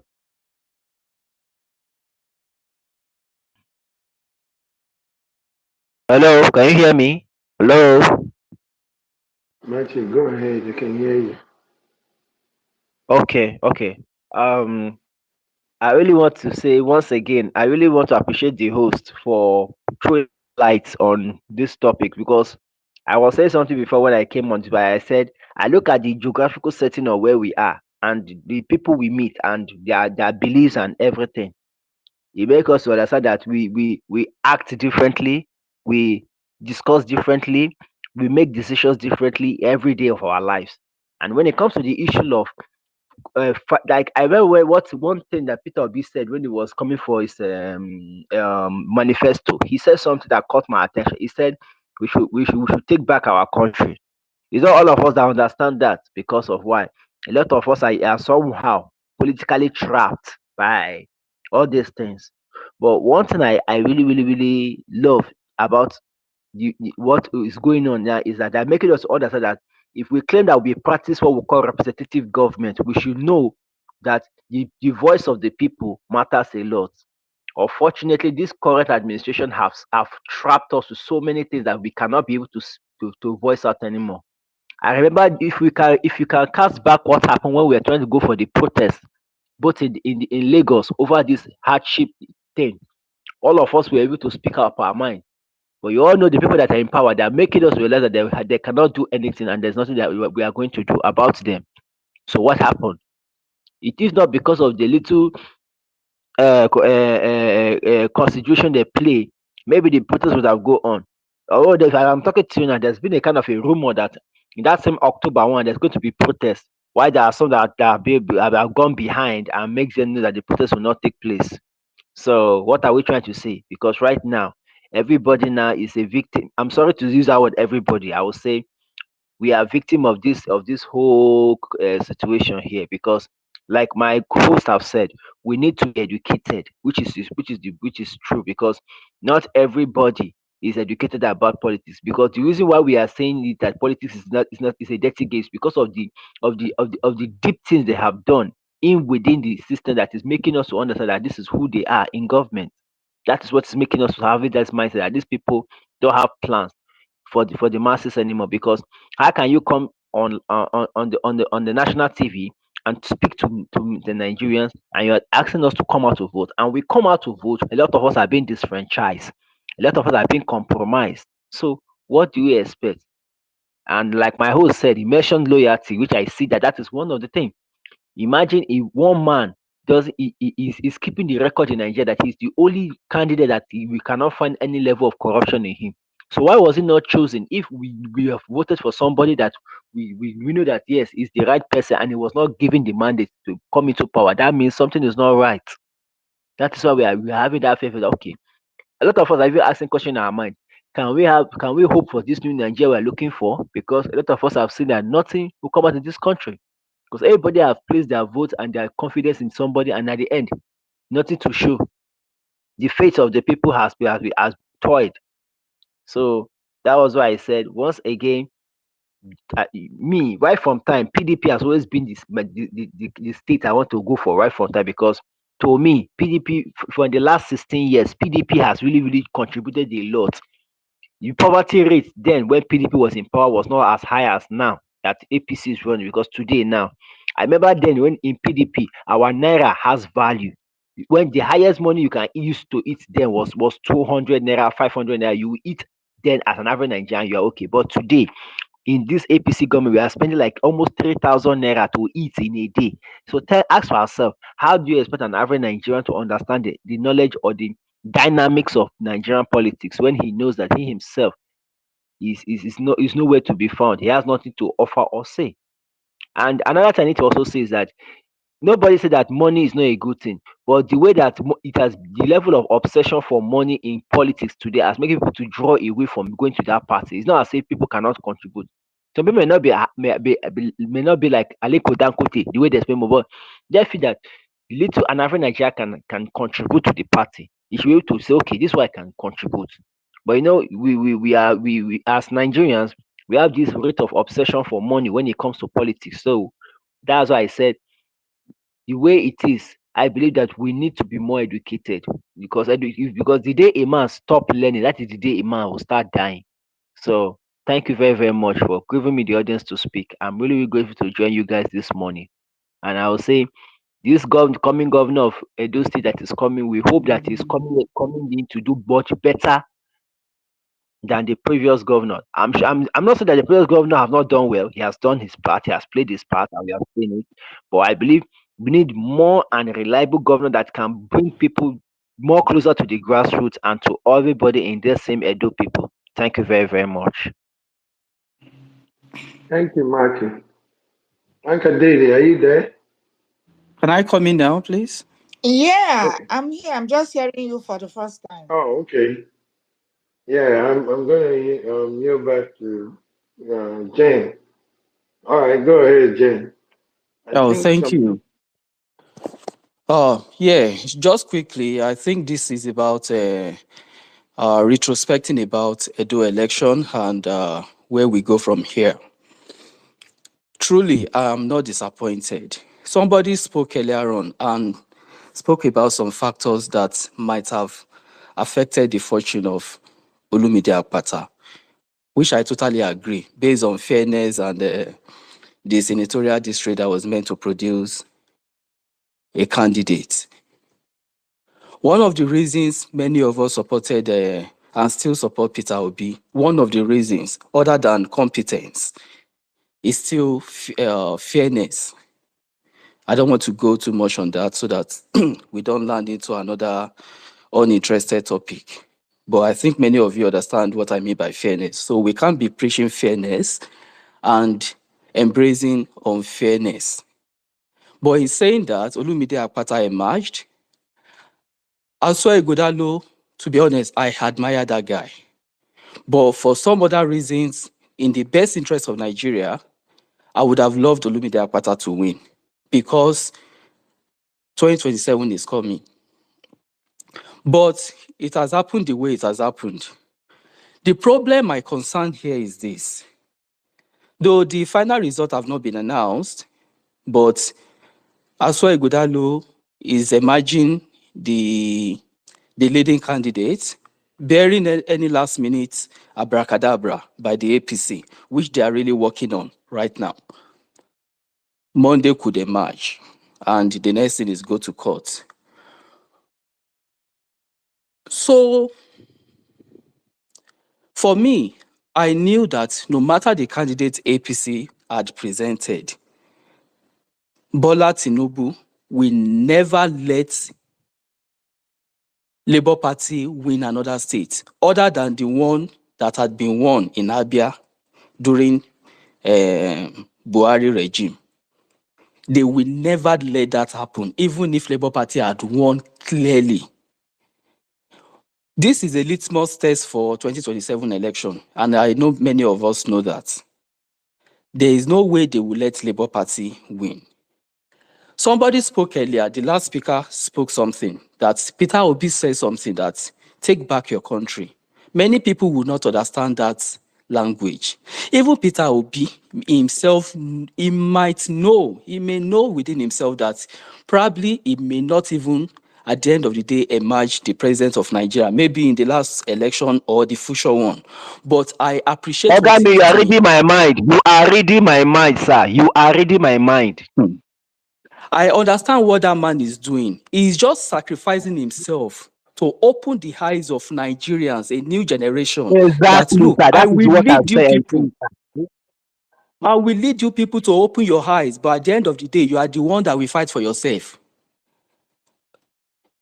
And that is what that man is doing. You are expecting Peter Obi to lead the protest. What for? Why would he do that? Do you know what that man is losing for what he has put himself into? A lot is going at stake for him. Nobody wants to associate with him. All his businesses, APC is looking into his, if there's one place where he's supposed to pay 5 naira tax and he mistakenly pay 4 naira 90 kobo, he is down, he is going down. And he keeps spending his money every day, going up and down, doing all this charity work. It is not easy. So where are we going from here? Nigeria is doomed, to be honest. I feel sorry. I don't blame anybody that are saying they don't want to have anything to do with politics in Nigeria again at this point. It is true. It is frustrating. We cannot be walking to go 3 steps forward, and a lot of forces are pulling us 10 steps backward. The result I have seen so far, Monday, APC scored 220,000 votes against 250,000 of Asua Ighodalo. How? In this current Nigeria? And look, I'm not saying they are all free and fair election, but majority of those votes are legitimate. We saw it. People vote APC yafun yafun for this election. This is not Yobe. This is not Sokoto or Zamfara that we will say the people don't understand what is going on. Edo, people voting APC that massively. So you can see where the problem is now. The more we try to let people understand that there is a problem, the more the people look, this is all about feudalism system, where you weaponize poverty, religion, and illiteracy. Somebody said something that about a student loan.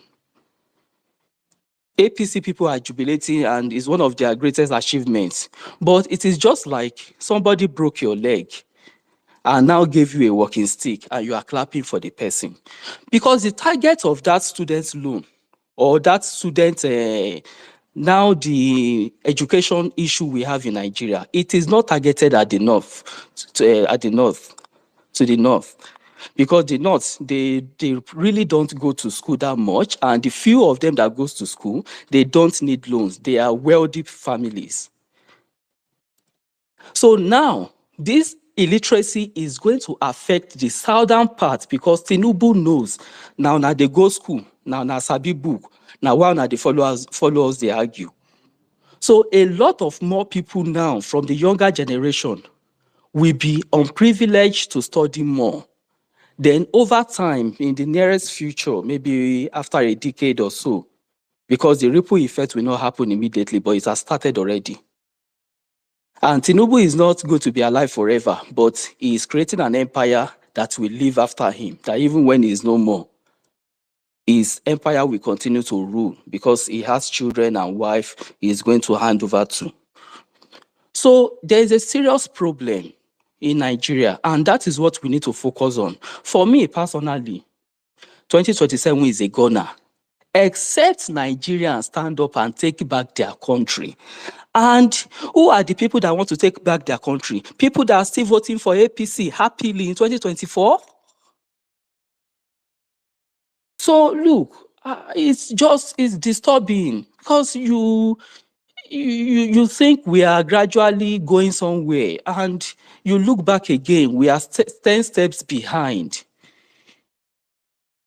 So me, if it is still election in 2027, I mean, I know tire, but I'm not expecting any magic. In as much as Peter Obi will continue to run as many as he wants, may God keep him alive. I will always support him not because he may win or he may not win, but because I love his ideology and I subscribe to that. Even when he's not in politics anymore, obedience will remain obedient because an obedient is somebody that believes in the ideals of this man. So 2027, if not still election, I will go run. PDP should just call themselves and we should tell ourselves the truth. APC is not looking at PDP as opposition, no. Now this Labour Party might be their opposition. If now PDP na small thing for APC. After all, they are one, PDAPC. So all Nigerians should support the movement of the people. All Nigerians, make we put politics aside. There will be a time where we say, shebi na data now we say they talk now. To even see data fit talk online. Hey, yeah. We are joking. We are playing with fire. And it never burn us rich. Somebody say we never sober. Okay, true. We never sober because if we sober true, there is no way any Monday did not campaign. He did not grant any interview or debate. He could not even communicate. He no fit speak pidgin, no fit speak English. He doesn't. God. And somebody willingly see Olumide Akpata and Aswa Ighodalo choose to support, to vote Monday, then we have a problem as humans. This brain is not functioning as it should be functioning as human being. That is the problem. And that is what, please, I want to listen to people and see what can be done to remedy this predicament that is currently affecting the brains of Nigerians. Thank you. Ogami, you are reading my mind. In fact, you just bring out what I want to say in this fourth time. There's nothing for me to say again. You have just said something now that just make me understand that indeed you are reading my mind. Thank God you said it now that we are using data now. A time is coming now, this data will find it difficult to use. That is the reason why I say this podcast that my moderator has just brought now has just opened up the ground for us to start knowing that look at what is happening. At least the Edo election now is a big picture for us to see that a lot is going on. I said it before. I said as long as APC is still in power, other parties are losing their interest. So that's what I said. I said now, thank God you have said it. You just tell me the profile of Monday now. Monday is not educated, and he did not even he didn't even come to the to perform his own manifestation. So how is he going to be the god? So which means another an illiterate man will not be a governor in our state. That means we are doomed in this country. The more we are seeing the doom province, the more and more. So is it not obvious from your statement now? You have made it clear that the person that we are talking about Monday that is connected for APC is not even educated. So how is he now going to be a governor of a state that we don't even know? So that means we are having an illiterate man as our upcoming governor. That means those state is doomed. The one that is happening in East and West now, that one is not solved. Another one want to come again. That means the crisis is increasing. There is no resolution again. That's what you are saying. You know the funny thing, PDP is if under Monday crisis. succeeds, That's if we are Monday doomed. succeeds, Those state is doomed. if Monday succeeds now, by the time We are Monday is doomed. done, Monday will bring somebody that is as dumb as he is. Somebody that is Monday is smarter than. Because now it is becoming our Nigerian legacy now that we don't need capacity.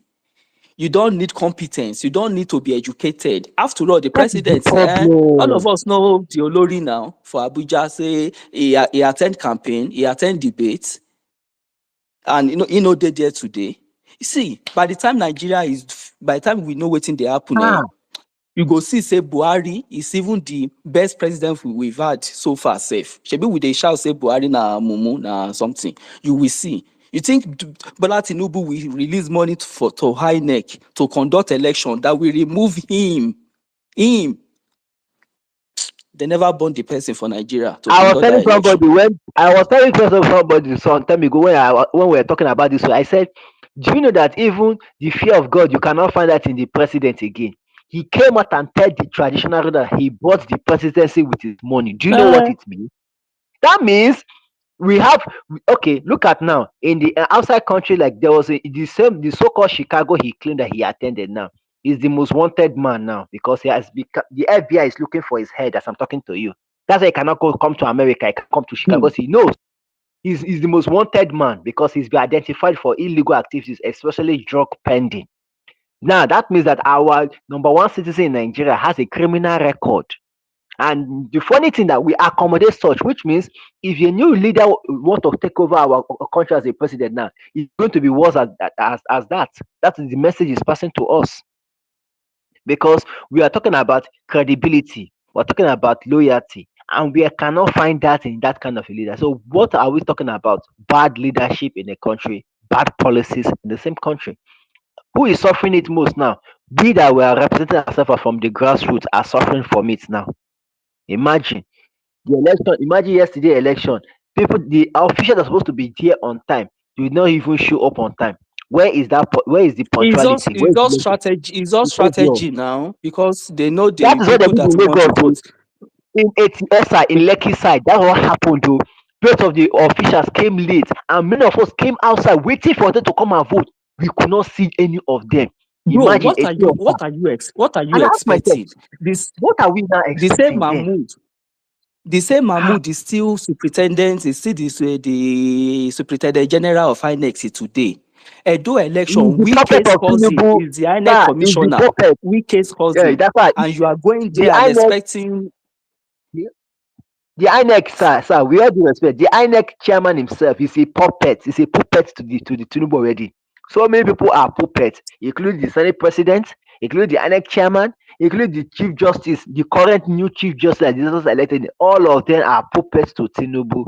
So I will Bro, not be Nigeria is surprised. going to one party state, whether everybody That is like what it that or is what they not. want to One create. party state. That is it. That is the agenda, and we are not going to support that because that's what they want to do.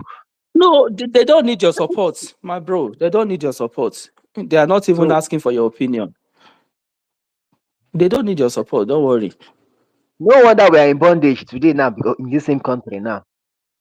Nigeria is in deep shit, deep Bond bondage. I Like they say tell you. bondage. Nigeria is in People don't know bondage. what. People don't know what I just they laugh. We are in bondage because we are safe.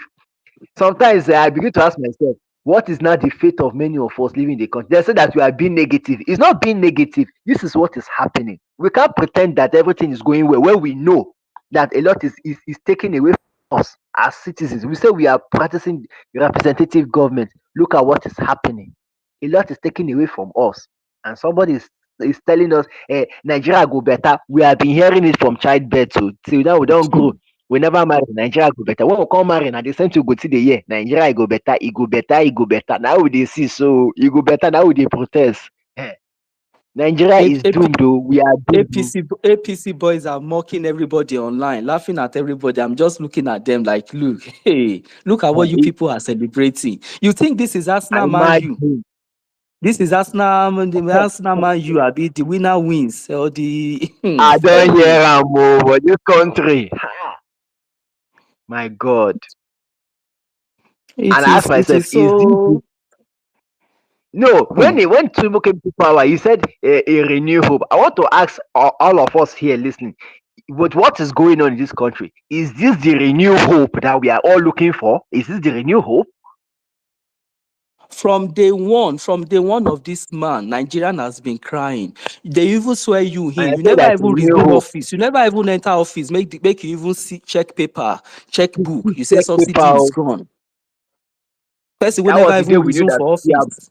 Our suffering start from the day that subsidy was removed. Our suffering don't already start. From the day subsidy removed was the day suffering started. In Lagos, as I'm talking to you now. In Lagos, as I'm talking to you today now, majority of us in Lagos are homeless now. As I'm talking to you, all the streets. In fact, it is in the Ikeja I discovered that the rate of the homeless is even higher than other local government area in Lagos State. As I'm talking to you now, that is to tell you that indeed that suffering has started. Did you see the news in from the north that this Kwashoko now he don't catch like millions of children? Maybe na Kwashoko abi there's one disease like that. Millions of children. Current news. Chickenpox. If it's not chickenpox, it is cholera. No, not chickenpox. If it's not cholera. Okay. If it's not chickenpox, cholera. If it's not cholera, then it's something else again. If it's not cholera, then there must be more. I will say malnutrition. You remove education subsidy, remove power subsidy, remove petroleum subsidy, remove food subsidy, everything. Okay, where all the money they go now? So now remove them. Where all the money they go? We no know. You are still. I will tell you. Let me tell you one of it. Let me tell you one of it. He's using what majority of the money is going to the account of the presidency. As I'm talking to you, he gets his own refinery for water.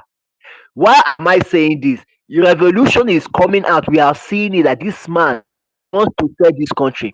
I remember the international relation he had with the China government when Tinubu traveled to China. Do you know a lot of things he was placed into the ears of the Chinese government? As I'm talking to you now, in this same Lagos now, China is building its own police station in Lagos. As I'm talking to you now, that is to tell you now that very soon now, this country will be sold to the Chinese government. That is to tell you that this man will can't go China. He don't go tender paper. I was seeing everything inside the State House app in WhatsApp. I was seeing it. I was like, my God, we are sold. This country is not a country again. We are sold in this country. If China can be building a police station in Lagos, secretly, we don't even know. That means a lot of companies will be seized in this country. A lot. Because one man has decided to sell this country and turn the masses into slavery. In our own land, we're like a slave in our own land. That is to tell that the government of this generation is not a government anymore. That's why many people are losing hope in this country. People are using the number of jackpot to leave this country. There's nothing in this country again. How many people can even afford jackpot now, my brother? With 40 million naira, say you may not be able to jackpot currently. If by the time you convert that 40 million to dollars, now you go know say you are poor. That's when I see people are bragging money. I will also be looking at them. I will not say anything because you know why? our naira does not have value again. Imagine when PDP were still in government, our naira still has value. We can use the power of the naira can be identified. But today Don't now, even go far. what is Don't even happening? go far to PDP What is happening time. today? Just go to Buhari times. As stupid as Buhari was, Buhari time. How As much be what? dollar? See where we are. Nobody is even talking about that dollar anymore now. That one is just going on its Nobody is own. talking Like about it nobody, again. everybody don't lock up for that one. It's just a go. Nobody is even talking about it again. Before you open your eyes now, you will see 2,000 naira per dollar. He's even getting close. If my looking at it, he's getting. I'm sure the last time I checked, like yesterday or so, it was 1,650 something naira now of the dollar when I checked yesterday. So there's a possibility that you are likely to go and hit the bedrock of 2,000. I checked it there. I was like, what? Dollar that was 1,002 before. How come it's now 1,655 naira? How come? What are we purchasing in Nigeria? We're not importing. We're not producing. So how are the dollar increasing? Before, if you want to buy a plate of garri, you can go to the. I remember that time you can go to the market and buy food confidently. Today now, if I want to go to I have to scratch my head. I have to start thinking, what can I Bro, buy? can't you Imagine. see the money we use in buying cars? The money we say they buy car before is not even enough to buy a phone. If you want to buy like Imagine. iPhone 15 or iPhone 16 now, we have about 1.6 million to 2 million. How much did they sell the Camry Mozu that 2017, 18? It's still about, you still see Nigeria use 1.8, 1.5. Now it's about 12 million. 1.5. So that money that people used to use in buying car now is just to buy phone. Jesus. So it is when people don't really understand the ripple effect of all this stupidity. It is so annoying. Like, where do we start so annoying from? to me. Where are we starting from? October 1, Nigeria will be one to come out and say we are celebrating independence. I told me I see this one as independence of slavery. There's no independence in this country. Shebi first lady don't The carry Ashwebi. executive council now, they are holding a meeting. No, they are holding a meeting now. The executive council are holding a meeting for organizing of the Independence Day. I was so annoyed. I was like, what's this? So they've you already think chosen that is the best Ashwebi. to Now come they out suffer. Are they suffering? Oh, and they expect us to come and do what? That is why I don't like to listen to the presidency anymore. There's nothing again. Every day we hear bad news. We don't hear anything good. Nothing good ever come out in the office of the president. So what are we saying? That They is say we why always. the speaker. That's why the speaker. Now there was a particular man that was a speaker to the Mr. President. That one now he has resigned. I'm even surprised. Someone why did he resign? That is to tell you that he must have seen certain things in that government that is not No, bro, the lie too much. Not be everybody feel cope with all those daily lies. At some point, you So go the man give up too now. I like the way he speak of the now. I'm very sure they'll be looking for another person that we use to switch. Now look at now TVC news. Before I used to listen to TVC news. Now I don't know. I can't listen to TVC news again because there's nothing in TVC news. That is one of the problem. They are the one I controlling the media. I will not go They are to the one controlling AIT. the media. They are controlling everything. Oh, everything being manipulated. Imagine something is going on. They can't say the truth because of what they will get. They won't tell us. I don't want to go to that. I rather go to watch AIT or watch Channels TV. These are the two stations I think I can see very, very well that they are speaking something that is going on in this our country. You see that TVC news? There's no way for me. I can't go there because that is Tinubu's property too. So I will not be surprised when they saw something is going on. Nigerians we should begin to, whoever is interested in the well-being and survival of Nigeria, we should start thinking of something else other than election. No, election will not change But to anything me, I look at under it this as administration. Election to me in Nigeria is a scam. To me, I don't say election in this time is a scam. They're using that one to bring people again. And I tell people, say, look at February 25. Nigerians will never forget. That one has never taught us lesson. Now 2027 is about to come, and somebody will still carry that mindset. Want to go and vote again. As February 25th not taught us lesson.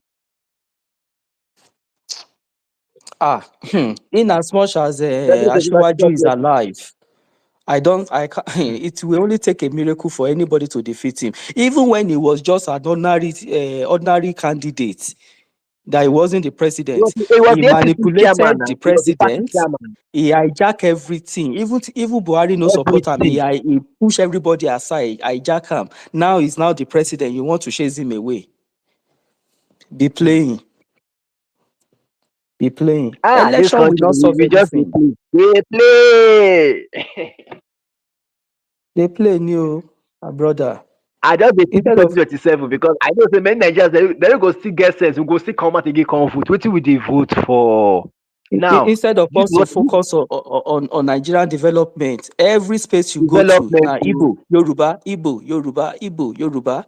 Now that one might be our problem. Also, we know they mention that one. Now, Igbo, Yoruba, we they mention. Look at our sisters, something they go on within our side now. And There you will was a never time we see were the supposed that presidency.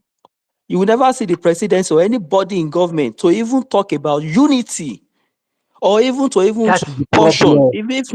Even if na Sakama and J, make the first lady even caution Nigeria, like, look, we need to embrace unity, blah blah blah, and stop all this bigotry. No, that's to tell you somebody is benefiting from it. That is it now. And we are saying there's no money. Very soon they'll come and tell Nigeria say there's no money in the budget. Now lie you. Money day for that country. They want me. They no one release money for Nigerians again. No, as we talk. Now lie. Very soon they go say somebody go forge Tinubu signature. Now lie. Now Tinubu sign that document to period. Nah, nah. Hmm. It is Before well. you know it, these are the people. Election observers that came to Edo State, they were telling us that it was peaceful. Yes, I say we are not convinced until at the end of the election. We were all here watching it on Channels TV yesterday that the election was peaceful, blah blah blah blah blah. I said, okay, at the end of the election, we will now know. My own fear now is that if this man Monday go win as governor of Edo State is finished. To me, e don finish because now with the way things is going, e be like say dis president go wan hijack the election too because e don get candidates wey dey support a party. So you know what that means. Hijack is going to take place. A lot of people have been seeing it already that with the way things is going on, there's going to be room for illegal hijackment for this election. So everybody now is seeing it. I just saw the result yesterday at Esther West. That people that turn out massively for the election, 352 people from APC turn out. Only in PDP, only 75, and the Labour Party only 1 turn out. Do you know what it means? That means this vote buying has been really identified in that same state then. Because we were shocked with someone being caught for this vote buying in Estako West and Egon, local government area in that state. That is stated that something is going on. No, a lot is going on. Imagine in the election, firearms was being presented. What is firearms doing? Are you telling us that something is not wrong? These people are under the work of the APC. Man, they suspect the APC people that are involved in this act. Not progressive Congress. Progressive people. AKA the Renew Hope, when we are still dying, suffering. They say it is Renew Hope. Is this the Renew? I ask myself, is this the Renew Hope you have for the Nigerians? Was this what you told us when you came into government? Many people are losing interest about this government. Many people have lost it. That's why anytime you are coming to say, let Nigerians come and vote, no Nigerian want to hear that statement again, vote again.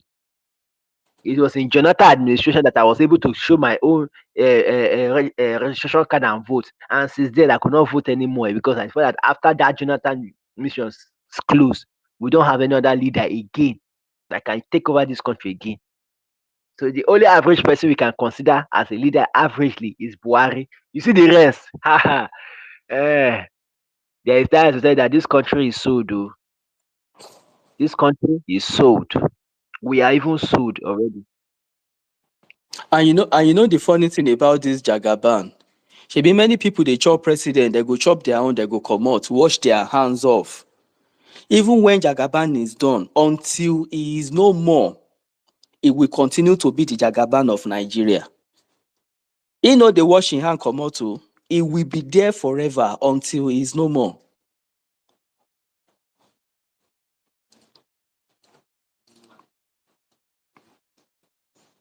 So if Nigerians are ready, they know what to do. And nobody is even taking Nigerians seriously again. After all, now just mouth to mouth, now they go get for social media. They can't, no action. So they know they fear anybody again. And they say make we sacrifice for Nigeria. So which sacrifice now are they making that you're making us to say we should make sacrifice? He came out on TV and will say make we sacrifice for Nigeria. So I want to ask, what sacrifice are they talking about? Me, I don't understand. Let them tell my lectures, because me, I don't understand this sacrifice they're talking about. Oh.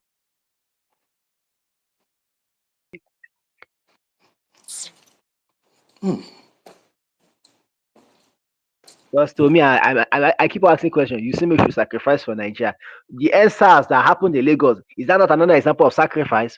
What was the reward for the sacrifice? Nothing to show. So what sacrifice are they talking about that we should sacrifice for?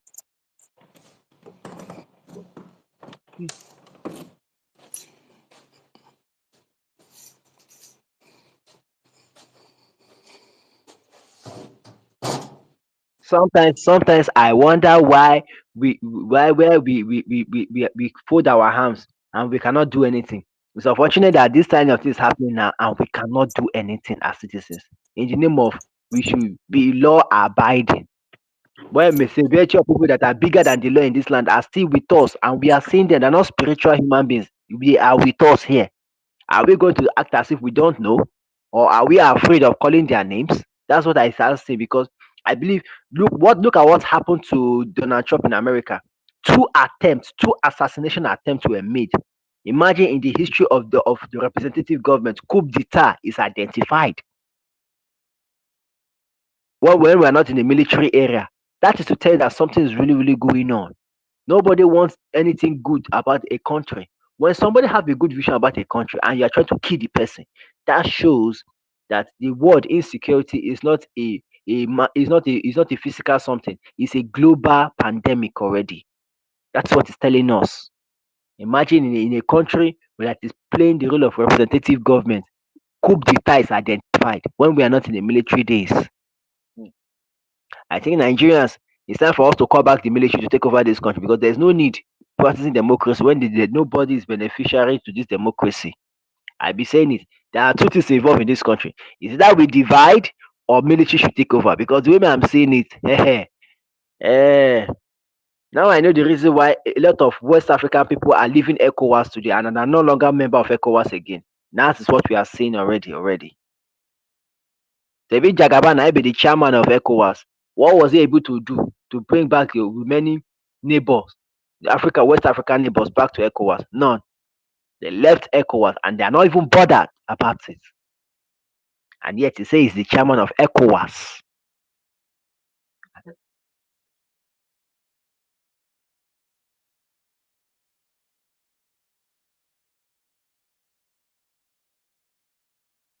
Hello?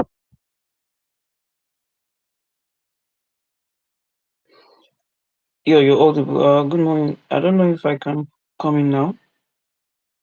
No, you can come in. The place is open. We are listening. Okay, thank you. Thank you for having me. So, from the results I've gone through so far on INEC portal, I mean, I really don't understand what happened in the election, but I think one thing everyone can agree to is that there's a big, massive irony that just occurred in those states.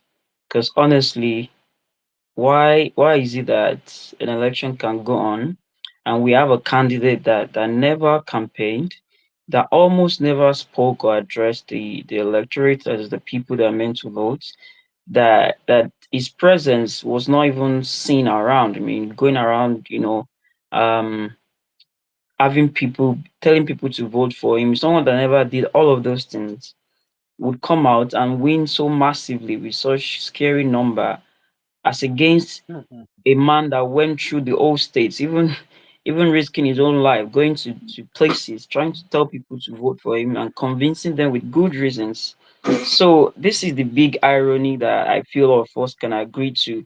And it's so dangerous that if we allow this to just go under the carpet and we don't try to understand what is happening, I think this president is going to go into 2027, and we all know what the result is going to be. I mean, last election, the current president did not even campaign, did not even give us a manifesto, and he won. And now this same thing is repeating itself at a even scary level, in a state like those State that we thought people should be reasonable. And the same thing is repeating itself. Someone did not campaign, did not convince people to vote for him, and he's winning election. And my own here is how, what happened, what made this happen. I don't even understand really. I'm not in Edo State, so I can't say much. But what I know, what I like, the question I like to answer, like, what caused this? What happened?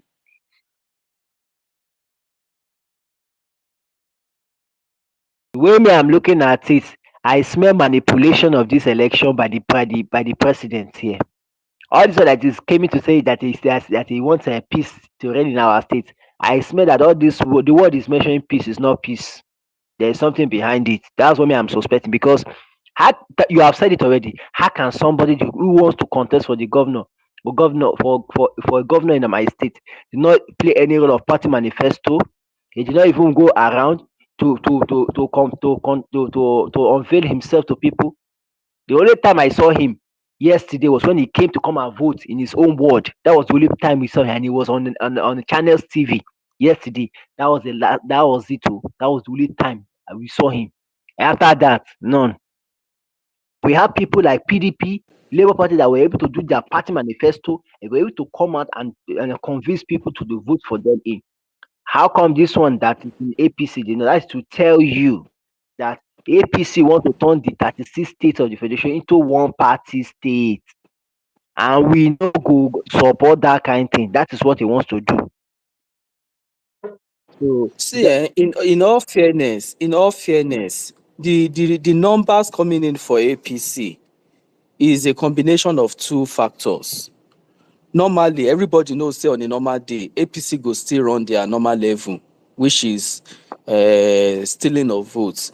But genuinely, a very, very high, reasonable number of people voted APC. So this is where the problem is now, that people are still willingly voting APC in 2024, despite everything that is happening right now in Nigeria. So where do we go from here now to when we say we want to recover Nigeria from, but people, not even if it is in Yobe, Damaturu, all these places like that, where people are not really well informed, I would have said maybe na illiteracy 90, but Edo.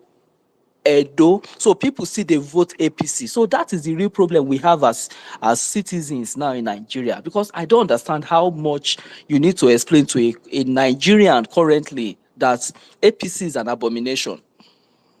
no be everybody want to believe that kind thing. They believe say APC na better party, even in the midst of hunger and poverty. Based on what? Based on what metrics? They say it as a mega party, as a prosperous party. So everybody key in. Now the bag of rice, the palliative they share to them, they have used it to cage them so that will vote APC. Imagine one of the celebrities coming out to come and to telling people from Edo that they should vote for APC. I'm not even ashamed. I will tell you her name. She's one of the celebrities in Nigeria, an actress for that matter, and a married person at that. Her name is Mercy Johnson. So that is the name of the person, to tell that these are people that are even part of this, that is even partaking in the stakeholding of the APC, telling people to vote for APC. What do you expect?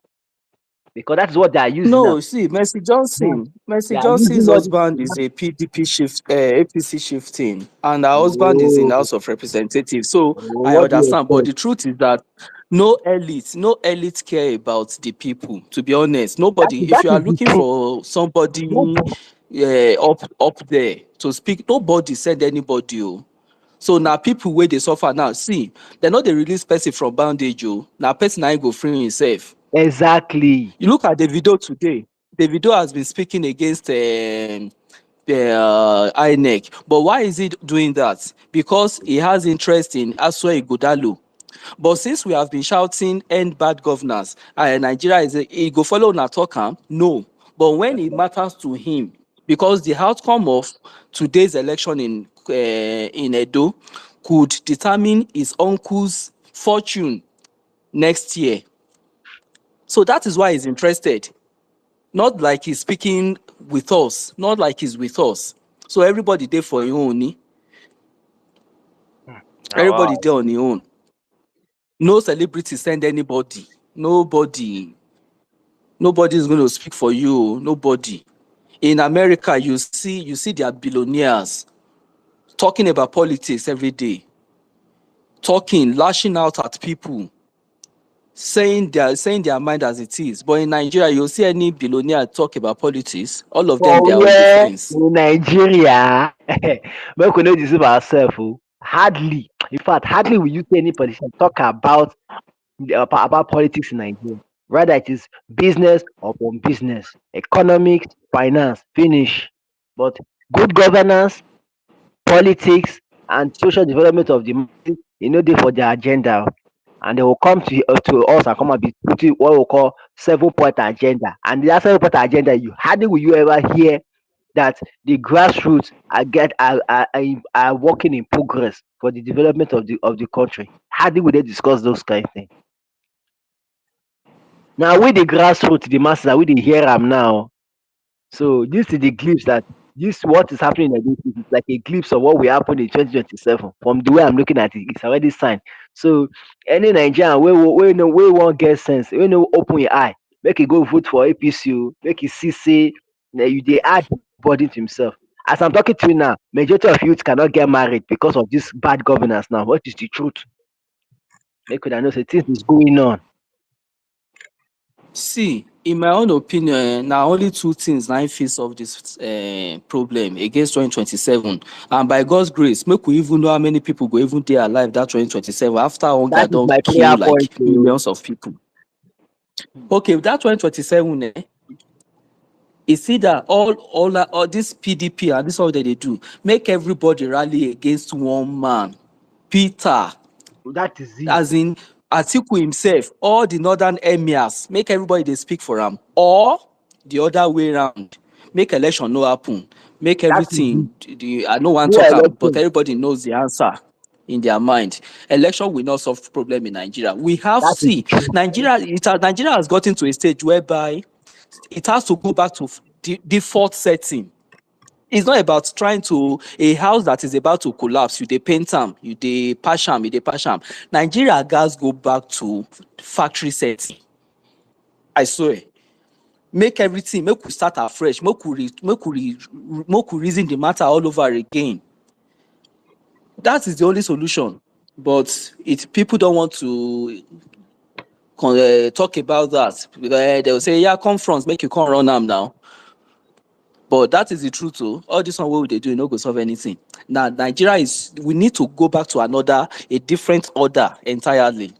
And it's not going to be by election. By now we should have known. We all shout Yakubu, Yakubu. Everybody swear for Yakubu. Yakubu is still alive today and is still the umpire till today. So what are you expecting for anything different? Wike's cousins, associates, political children all over the state, 9-day INEC. All of them card carrying member of APC. What do you expect? The judiciary that did what they did in last year, all of them have been elevated from High Court to Court of Appeal, from Court of Appeal to Supreme Court. They've all been promoted. Their salaries have been increased about 3 times within 1 year of Tinubu. So what do you expect from them in 2027? So we should go and fool ourselves again to be collecting voters' card and vote. Then if you are not satisfied, go to court. Don't burn down the country.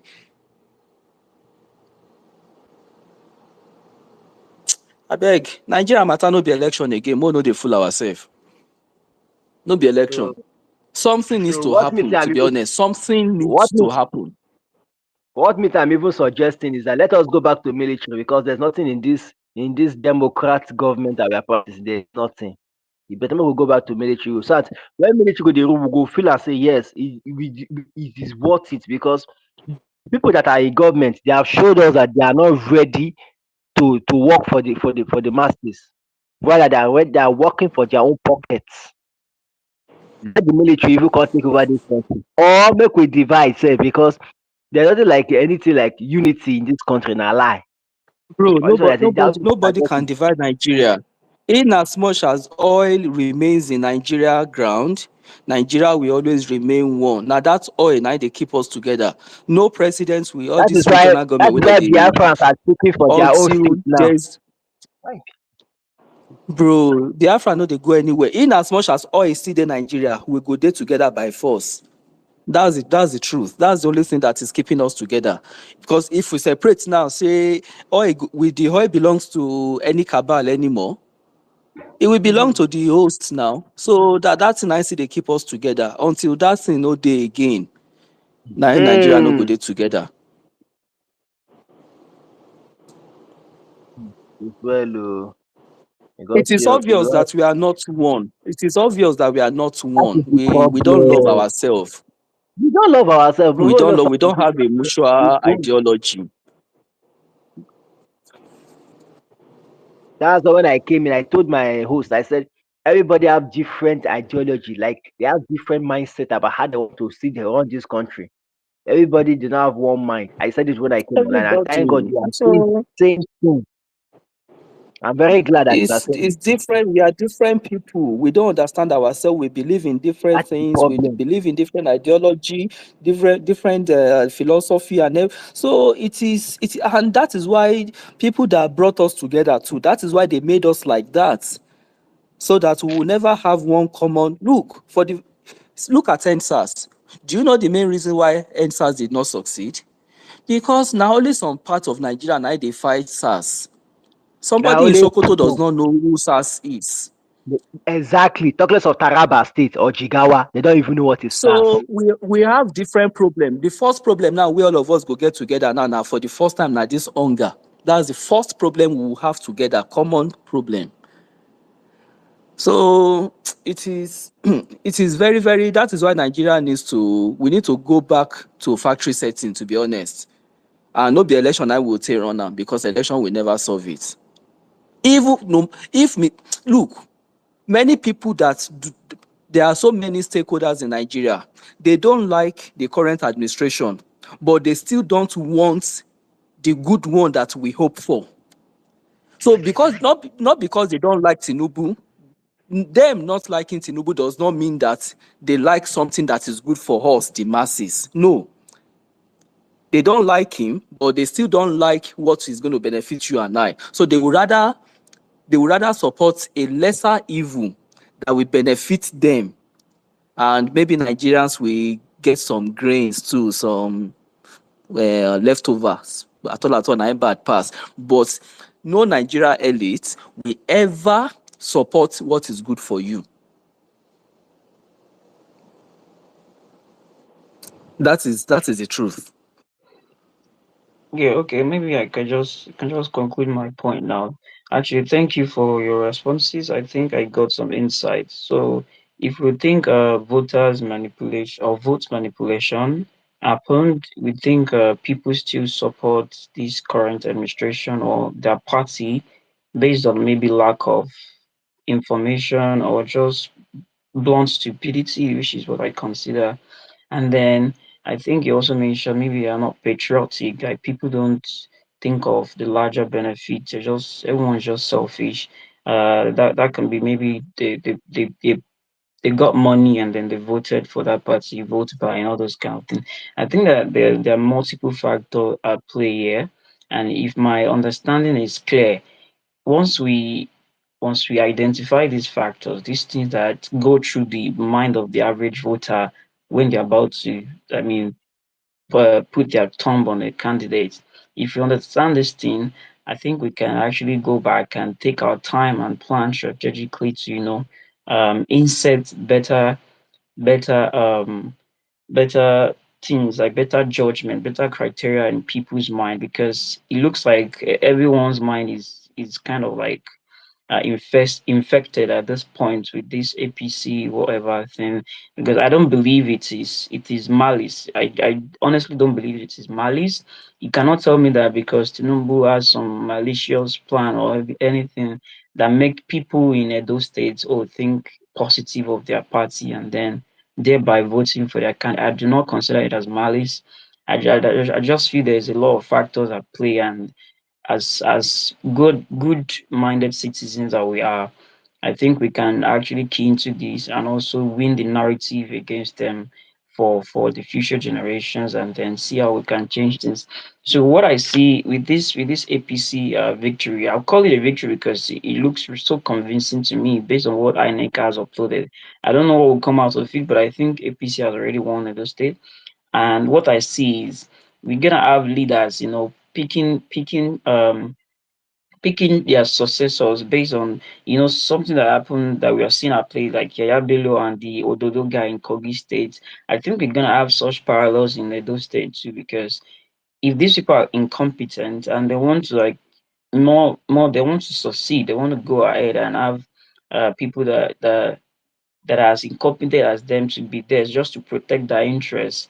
They can go at any lengths and be as to like manipulate people with whatever propaganda or any character destroy assassination that they can to just have the power sustained. So I feel if we identify the problem and then we can work in long term, we can win the media narrative, we can make people be aware of their rights to come out and vote and not abstain. I feel voter apathy is also at play here. A lot of people did not come out, even though they know the right candidate to vote for. Maybe it's because of intimidation, maybe they were threatened. I don't know. If there's anything anyone can do about that, I think, yeah, I mean, we should just take steps to do that as well.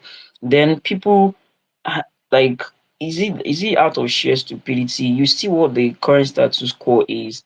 If we are blaming the elite that okay, the elite don't have our interests at heart to do something, I don't think that's the case. No one has your interests at heart in the actual sense. Everyone wants to like have what will pay them, what will benefit them at play. So it's not really about the elite. It's the people that actually go out and vote and thumbprint, whether they are manipulated or not. It's those people that you should care about, and it's those people that you should care about winning over. We say APC or whoever, they are crooked, they manipulate people, they buy votes. If we think we are right-minded people as well and we want to win elections, these things they do, and we understand that they do it and we know how they do it, I feel it's what we can do as well. It doesn't matter as long as the power comes to us and then we can use it for the right purpose.